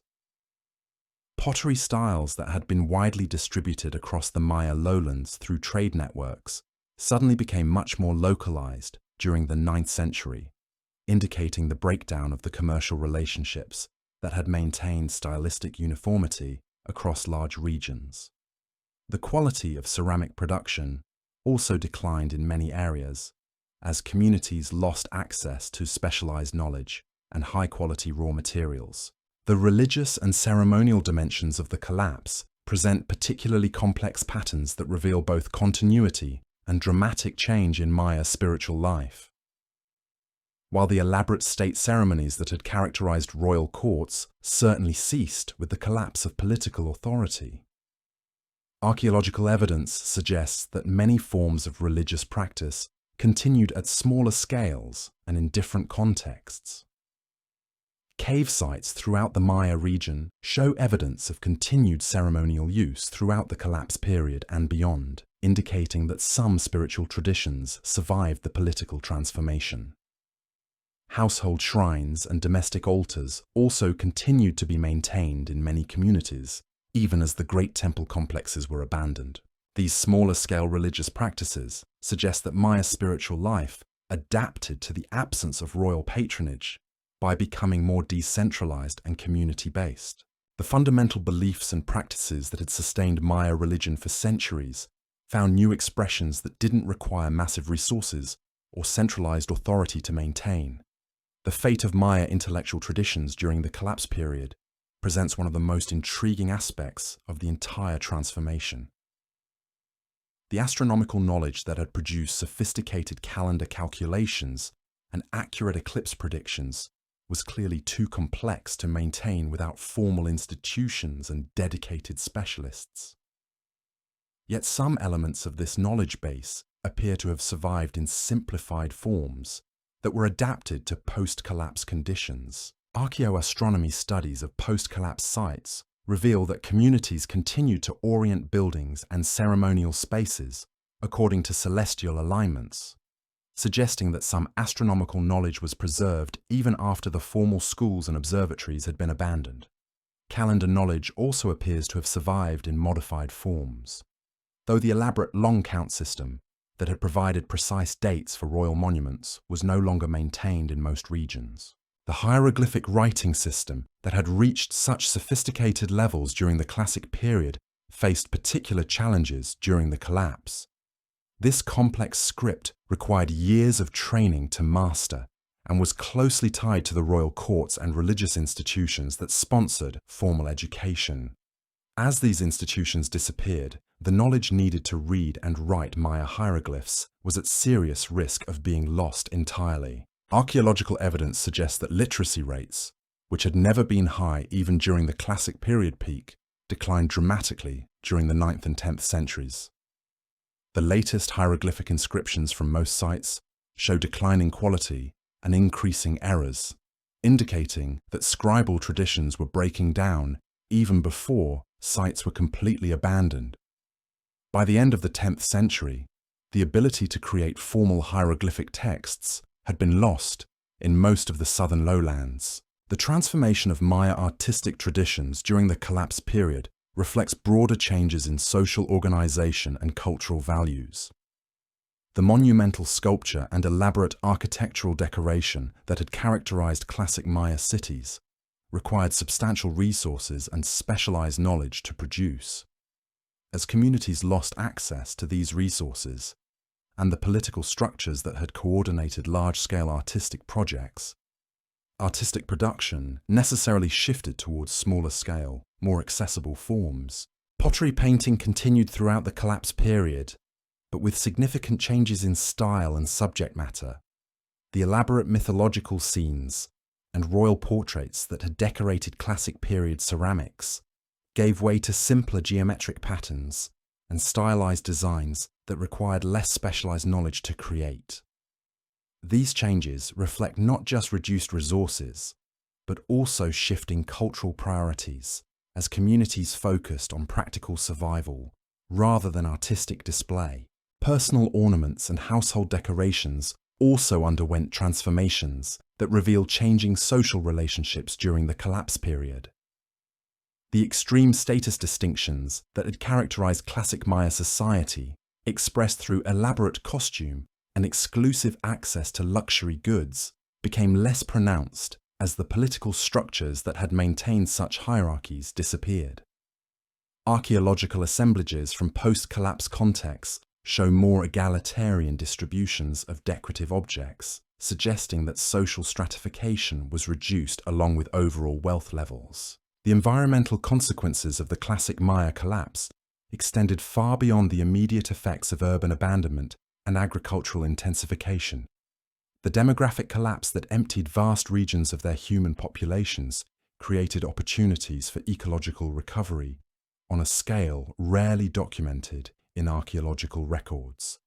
Forests began regenerating across areas that had been intensively managed for centuries, fundamentally altering the landscape's appearance and ecological characteristics. Paleoenvironmental studies, using pollen analysis and other techniques, revealed the speed and extent of this ecological transformation. Lake sediments from across the Maya region show dramatic increases in forest pollen and decreases in agricultural indicators beginning in the 9th century. These changes occurred so rapidly that they created distinct stratigraphic markers that help archaeologists identify the timing of abandonment at sites throughout the region. Wildlife populations also appear to have recovered significantly following the reduction in human hunting pressure and habitat modification. Bone assemblages from post-collapse archaeological contexts show increases in the representation of forest species that had been rare or absent during the intensive occupation of the classic period. This faunal recovery suggests that the ecological impact of classic Maya civilization had been substantial, and that the landscape's carrying capacity for wildlife was significantly enhanced by the demographic collapse. The hydrological changes that accompanied forest regeneration may have contributed to improved water availability in some regions, potentially creating better conditions for the smaller populations that remained after the collapse. As forests regenerated and soil erosion decreased, watershed functions improved, and seasonal water flow became more reliable. These environmental improvements may have helped sustain the communities that survived the initial collapse period. The genetic evidence that documents Maya survival through the collapse period provides crucial scientific validation for the continuity model of Maya history. DNA analysis of both ancient and modern Maya populations reveals clear biological connections that span the collapse period, demonstrating that the demographic crisis, severe as it was, did not result in complete population replacement or extinction. The genetic diversity present in modern Maya communities reflects ancient population structures that survived the political and social transformations of the 9th and 10th centuries. Population genetic studies also reveal evidence of bottleneck effects during the collapse period, indicating that Maya communities did experience severe demographic stress that reduced genetic diversity. However, these bottlenecks were not so severe as to eliminate the populations entirely, and genetic recovery appears to have occurred relatively rapidly once conditions stabilized. The patterns revealed by genetic analysis support archaeological evidence for population continuity rather than replacement during the post-collapse period. Migration patterns inferred from genetic data suggest that some Maya communities moved considerable distances during the collapse period, potentially explaining how cultural knowledge and traditions were preserved even when specific regions were largely abandoned. These population movements may have been crucial for maintaining the minimum viable community sizes needed to preserve complex cultural traditions through the crisis period. The linguistic evidence for Maya survival and adaptation during the collapse period provides additional proof of cultural continuity through political transformation. Maya languages not only survived the collapse, but continued to evolve and diversify throughout the post-collapse period, indicating that speech communities remained intact and viable even when political institutions disappeared. The diversity of Maya languages documented in later periods reflects population distributions and cultural developments that span the collapse period. Linguistic analysis also reveals evidence for cultural adaptation during the collapse period through changes in vocabulary and usage patterns. New words appear to have been developed for concepts related to survival and adaptation, while vocabulary associated with royal courts and state ceremonies became less prominent. These linguistic changes reflect the practical adaptations that Maya communities made to survive in a world without the political structures that had organized their societies for centuries. The preservation of oral traditions throughout the collapse period appears to have been crucial for maintaining cultural knowledge that couldn't be sustained through formal institutions. Stories, songs, and ceremonial knowledge that had once been recorded in hieroglyphic texts were preserved in oral forms that could be maintained by communities without requiring specialized literacy or institutional support. These oral traditions would prove essential for cultural revival in later periods. Regional variations in post-collapse adaptation strategies reveal the diversity of Maya responses to the crisis and help explain how different areas experienced very different outcomes during this transformative period.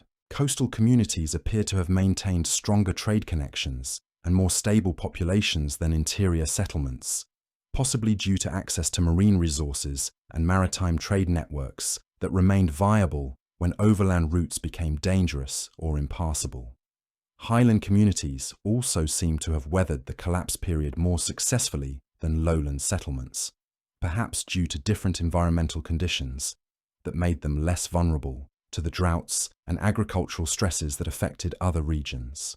The higher elevations and different rainfall patterns of highland areas may have provided more reliable water sources and agricultural opportunities during the crisis years. Northern Yucatan communities experienced perhaps the most successful adaptations to collapse period conditions, maintaining substantial populations and even developing new forms of political organization that would flourish during the post-classic period.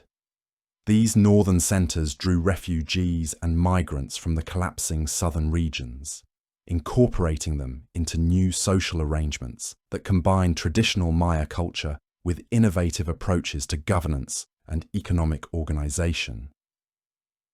The technological knowledge that had sustained Maya civilization for centuries faced particular challenges during the collapse period, as the institutions that had maintained specialized skills disappeared along with the political structures that had supported them. Engineering knowledge required for massive construction projects was at risk of being lost entirely, as the master builders and architects who possessed such skills either died or found no opportunities to practice their crafts.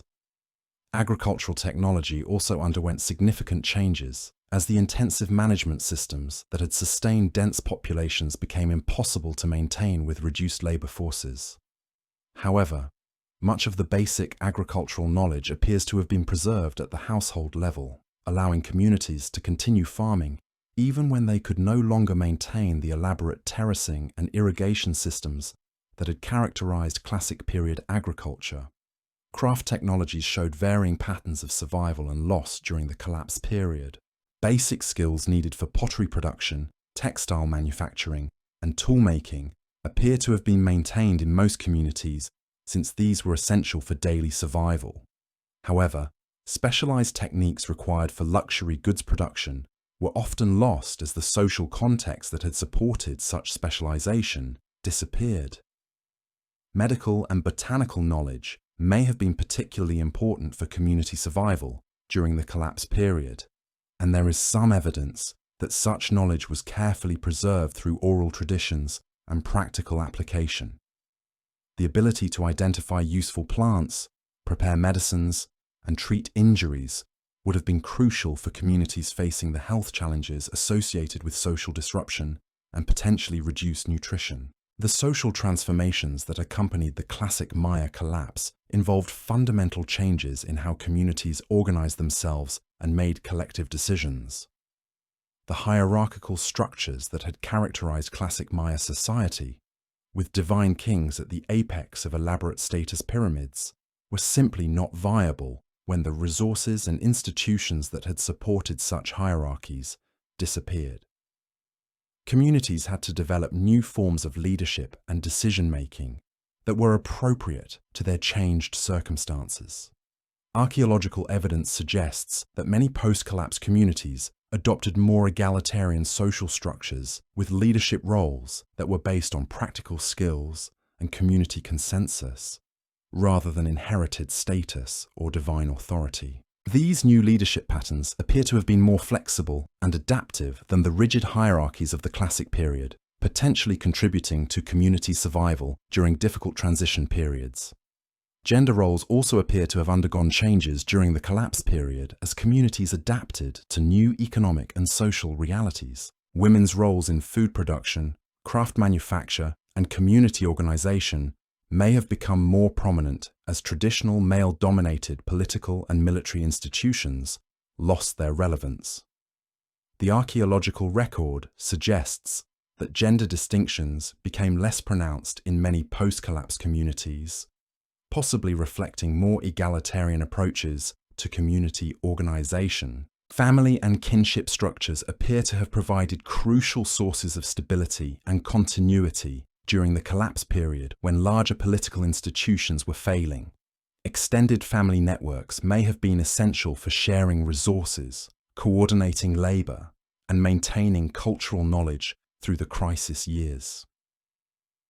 The archaeological evidence for continued household ritual activities suggests that family-based religious practices helped preserve spiritual traditions when public ceremonies were no longer possible. The psychological and cultural impacts of witnessing the collapse of a civilization that had seemed eternal must have been profound for Maya communities. People who had grown up believing that their kings were divine intermediaries, capable of maintaining cosmic order, suddenly found themselves in a world where royal authority had simply vanished, and the great cities that had seemed permanent were being abandoned to the forest. Oral traditions that survived from this period suggest that Maya communities developed new ways of understanding their relationship to the cosmos and to their own history. Stories that explained the collapse in terms of moral failures or cosmic cycles may have helped communities make sense of traumatic changes while maintaining their sense of cultural identity. These new narratives would have been crucial for psychological survival during a period when traditional worldviews were being challenged by overwhelming evidence of their inadequacy. The collapse period also appears to have been a time of cultural creativity and innovation, as communities developed new forms of artistic and spiritual expression appropriate to their changed circumstances. Without the constraints imposed by royal patronage and court traditions, communities may have had more freedom to experiment with different approaches to art, music, and ceremony. Some of these innovations would later influence the cultural developments of the post-classic period. The role of memory and historical consciousness during the collapse period presents fascinating questions about how communities maintained connections to their past while adapting to radically changed circumstances. The great cities and royal dynasties that had defined Maya civilization for centuries became historical memories rather than present realities, yet these memories appear to have remained important for community identity and cultural continuity. Archaeological evidence suggests that some communities maintained connections to abandoned ceremonial centers through continued ritual visits or pilgrimages. Even when these sites were no longer occupied, cave sites near major ruins show evidence of ceremonial activities that may have represented efforts to maintain spiritual connections to ancestral achievements. These practices suggest that the collapse didn't completely sever communities from their classical heritage. The preservation of architectural knowledge through oral traditions may have been particularly important for communities that hoped to eventually rebuild or restore some of their lost achievements. Technical knowledge about construction techniques, engineering principles, and astronomical alignments was presumably too valuable to lose entirely, even when there were no immediate opportunities to apply such knowledge. This preserved expertise would prove crucial for later architectural achievements in the post-classic period. By the 11th century, the transformation of Maya society was largely complete across the southern lowlands. The forest had reclaimed vast areas that had been intensively managed during the classic period. The great cities that had dominated the landscape for centuries were slowly disappearing beneath layers of vegetation and accumulating soil. The royal dynasties that had claimed divine authority and cosmic responsibilities had become historical memories preserved in oral traditions and scattered hieroglyphic texts. Yet this ending was not the conclusion of Maya civilization, but rather its metamorphosis into new forms that would prove remarkably durable. The communities that survived the collapse had developed social, economic, and cultural strategies that were sustainable in ways that the elaborate urban hierarchies of the classic period had not been. These post-collapse adaptations would provide the foundation for Maya cultural survival through subsequent centuries of challenge and change. The genetic continuity that links ancient and modern Maya populations provides definitive proof that the classic collapse represented transformation rather than extinction. The linguistic diversity that characterizes modern Maya communities reflects cultural developments that span the collapse period. The agricultural knowledge that continues to sustain Maya farmers today traces its roots back through the centuries of adaptation to the achievements of the classic period. The archaeological record of the collapse period, when examined in its entirety, tells a story that is both tragic and inspiring. The magnificent achievements of classic Maya civilization were indeed lost, perhaps forever.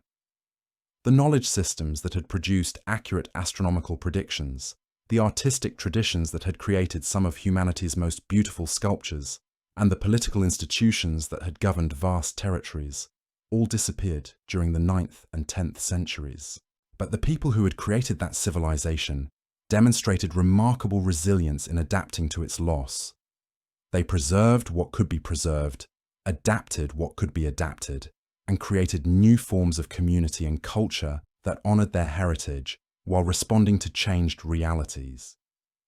The survival of Maya culture through the collapse period represents one of humanity's most impressive examples of civilizational continuity through catastrophic change.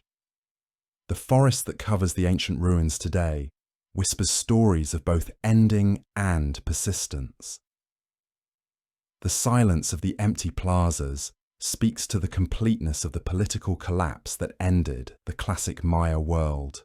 But the ongoing vitality of Maya communities across Mesoamerica demonstrates that endings can also be beginnings, that collapse can be transformation, and that human culture possesses a resilience that transcends even the most profound institutional failures. In the interplay of light and shadow among the ruins, in the patient work of archaeologists uncovering the stories written in stone and soil, in the voices of Maya speakers maintaining their ancestral languages across the centuries, The story of the classic collapse continues to unfold. It teaches us about the impermanence of human institutions and the durability of human communities. It reminds us that civilizations may rise and fall, but the people who create them carry forward the essence of their achievements into whatever future awaits. The mystery of the classic Maya collapse, when examined through the full scope of archaeological evidence and historical analysis, resolves into a story that is both specific to its time and place and universally relevant to human experience. It shows us how environmental stress, political fragmentation, and social change can combine to overwhelm even the most sophisticated societies, but it also demonstrates how human communities can find ways to survive and adapt even when their entire world seems to be ending.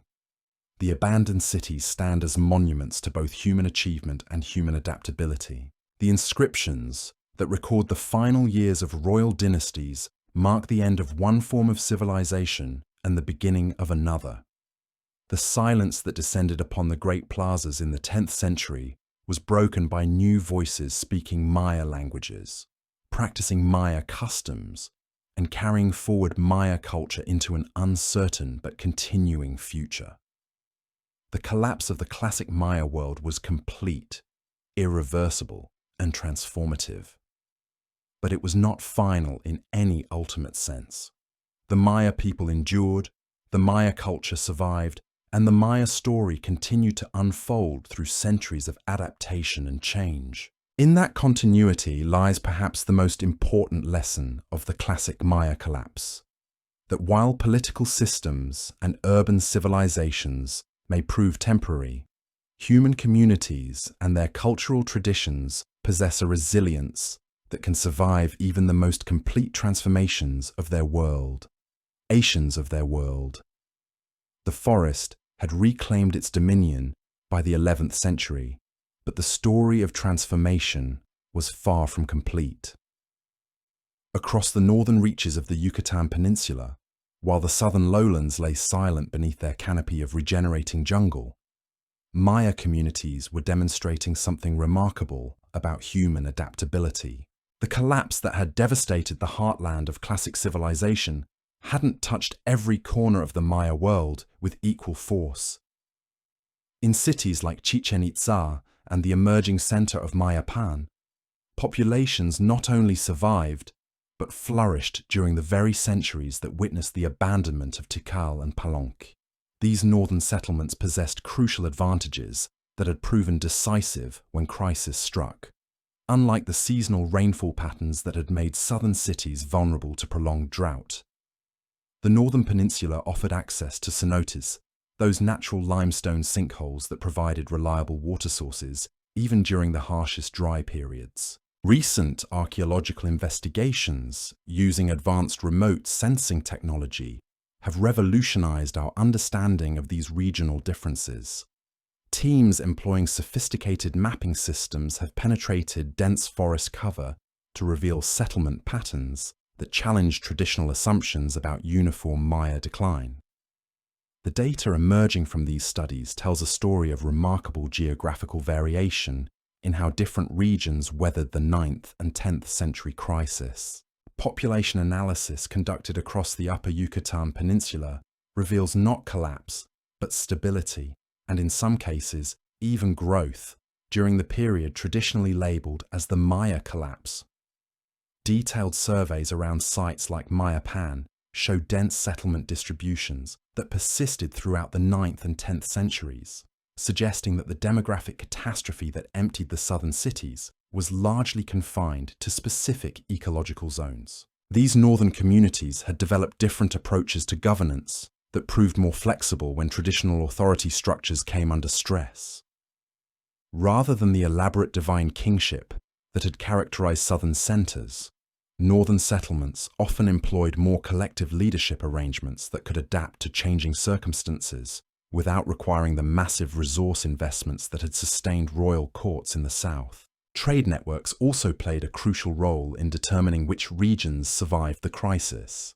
Northern cities maintained access to maritime commercial routes along both Caribbean and Gulf coasts that remained viable even when overland connections through the collapsing interior became dangerous or impossible. These coastal trading relationships provided access to resources, population movements, and cultural exchanges that helped sustain urban life when traditional networks failed. Archaeological evidence from Itsamnaj Balam, a site located in the southwestern lowlands, provides particularly compelling insights into the complexity of regional variation during the collapse period. Despite experiencing the same demographic decline as other southern centers, this community faced circumstances that had nothing to do with local environmental stress.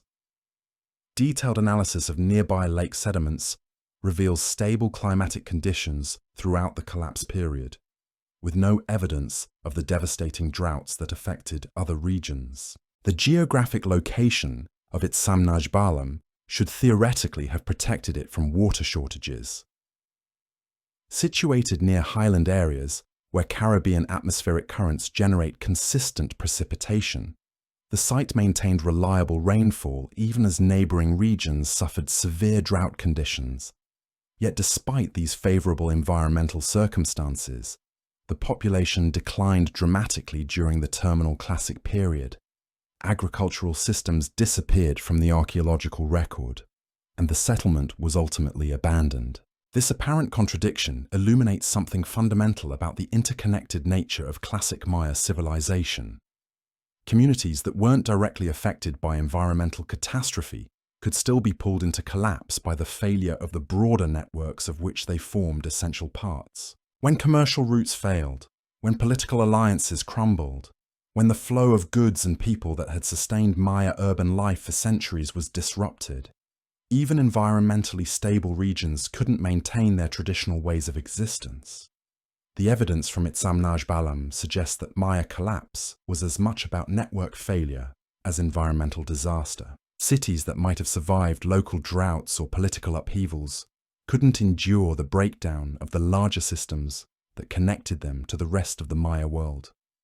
The very interconnectedness that had been a source of strength during stable periods became a vulnerability when crisis struck one part of the network. Water management systems provide another perspective through which to understand regional variations in Maya responses to the crisis. The sophisticated reservoir networks that had sustained cities like Tikal during normal dry seasons became catastrophic liabilities when environmental conditions exceeded their design parameters. Archaeological analysis of Tikal's water storage facilities reveals the full extent of what residents faced during the final decades of occupation. Chemical examination of sediment layers from two of Tikal's largest reservoirs shows dangerous concentrations of mercury contamination accumulated over centuries of ceremonial use of cinnabar, a mercury-rich mineral prized for its brilliant red color in Maya religious practices. During drought periods, when water levels dropped and concentrations increased, these vital resources would have become sources of chronic poisoning rather than life-sustaining supplies. The toxic algae blooms that flourished in the mercury-contaminated water created an additional environmental catastrophe. These massive blue-green algae explosions, triggered by the combination of reduced water volume and elevated nutrient concentrations, would have made the water appear foul and caused immediate illness to anyone attempting to drink it.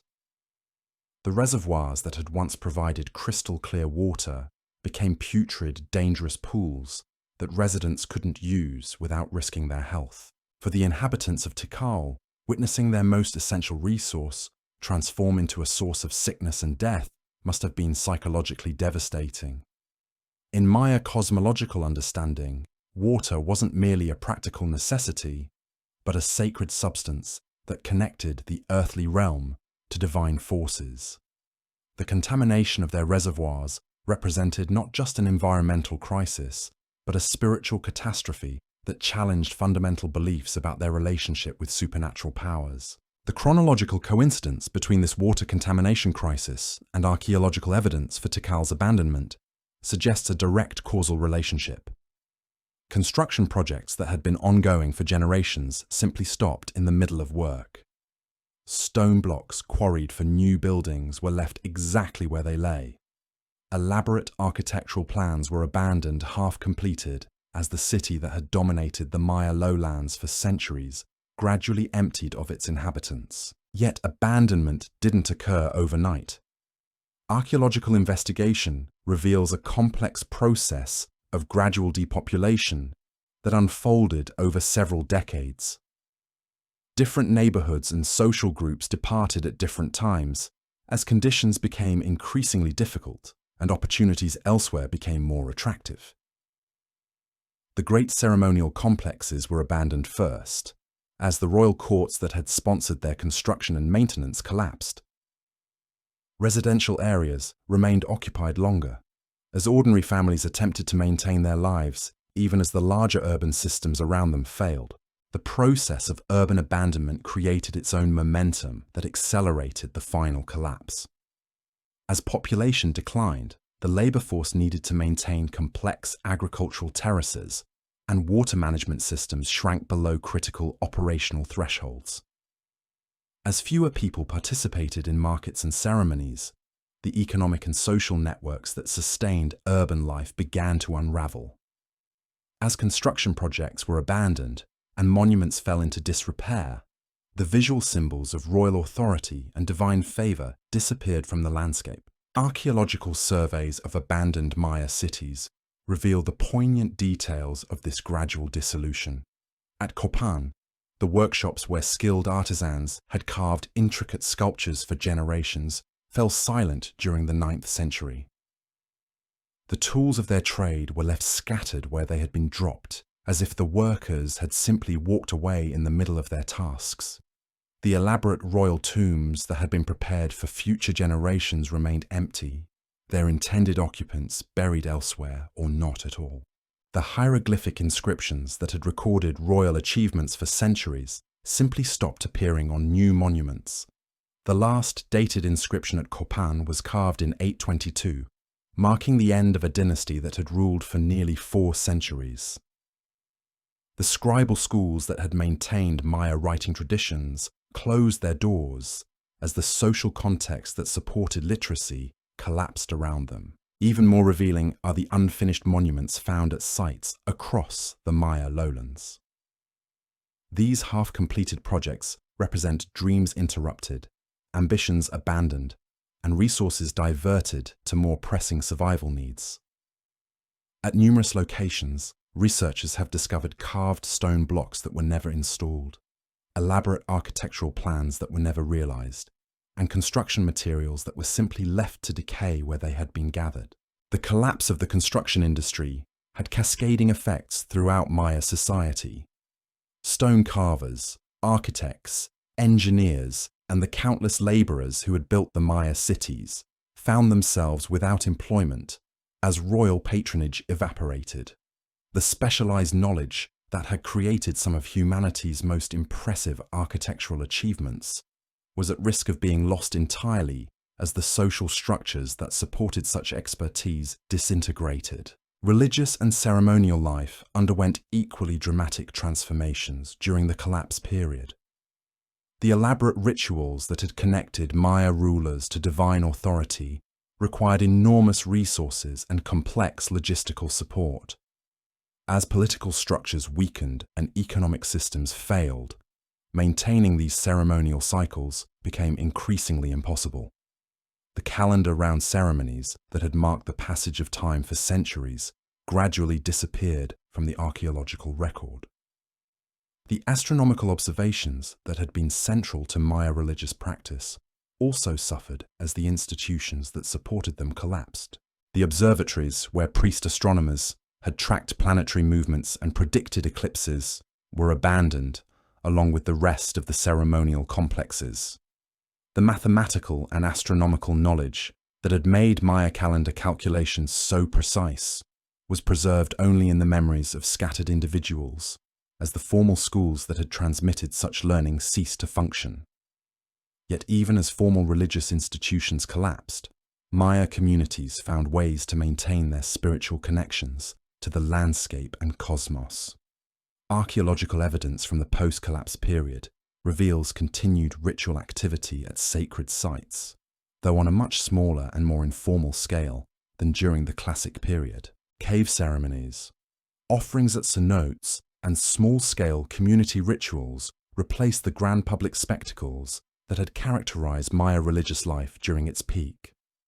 The transformation of Maya society during the collapse period involved not just the abandonment of cities, but the reorganization of entire ways of life. Communities that had been organized around urban centers for generations had to develop new forms of social organization based on smaller settlements and more dispersed populations. The hierarchical structures that had characterized classic Maya society gave way to more egalitarian arrangements as the resources and institutions that had supported elite dominance disappeared. Agricultural systems also underwent fundamental changes as the intensive landscape management that had sustained dense populations became impossible to maintain. The elaborate terracing systems that had prevented soil erosion required coordinated labor and central authority to function properly. As these organizational structures collapsed, many agricultural innovations were simply abandoned, leading to less productive but more sustainable farming practices. The forest began its slow reclamation of the abandoned cities almost immediately after their depopulation. Tropical vegetation grows with remarkable speed, and within decades of abandonment, many Maya structures were partially covered by secondary growth. The great plazas that had hosted thousands of people for ceremonies became clearings in the forest. The towering pyramids that had dominated the landscape for miles around began their transformation into mysterious hills covered in jungle vegetation. This process of natural reclamation preserved the abandoned cities for future archaeologists to discover and study. The same tropical environment that had posed challenges for Maya urban life helped protect the archaeological record by covering structures with vegetation that prevented erosion and deterred casual disturbance. The hieroglyphic inscriptions that recorded the final years of Maya dynasties remained legible beneath their forest canopy, waiting to tell their stories to scholars who wouldn't arrive for another 1,000 years. The demographic data from the collapse period reveals the human scale of this transformation.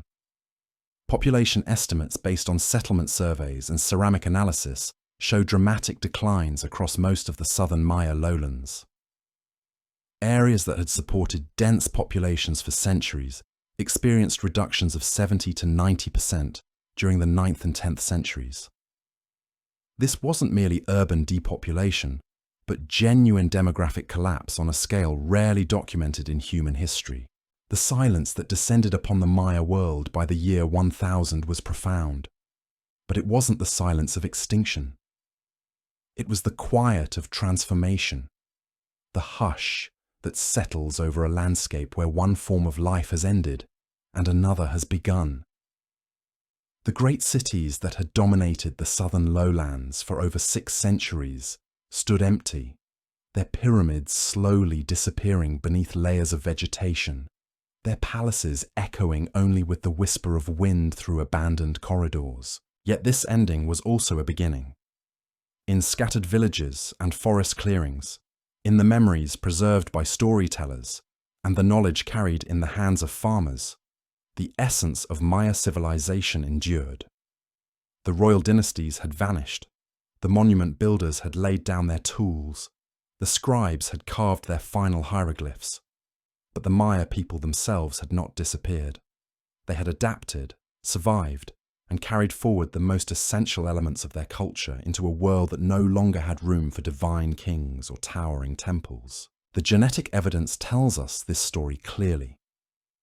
The linguistic diversity that flourishes in Maya communities today traces its roots back through the dark centuries of transformation. The agricultural wisdom that still feeds families across Mesoamerica connects directly to the knowledge systems that had sustained the great cities. The collapse was complete, but it was not final. Standing today among the forest-covered ruins, listening to the calls of howler monkeys where once the voices of thousands filled ceremonial plazas, we can sense both the magnitude of what was lost and the resilience of what survived. The classic Maya world had ended, but the Maya story continued, written now not in stone, but in the enduring strength of human communities that refused to let their culture die with their cities. In the end, perhaps this is what the ruins teach us most clearly, that civilizations may crumble and empires may fall, but the people who create them possess something more durable than monuments or palaces. They carry within themselves the capacity to begin again, to find new ways of being human when the old ways are no longer possible. The Maya collapse was an ending that became a transformation, a death that enabled rebirth, a silence that made space for new voices to carry ancient wisdom into the future.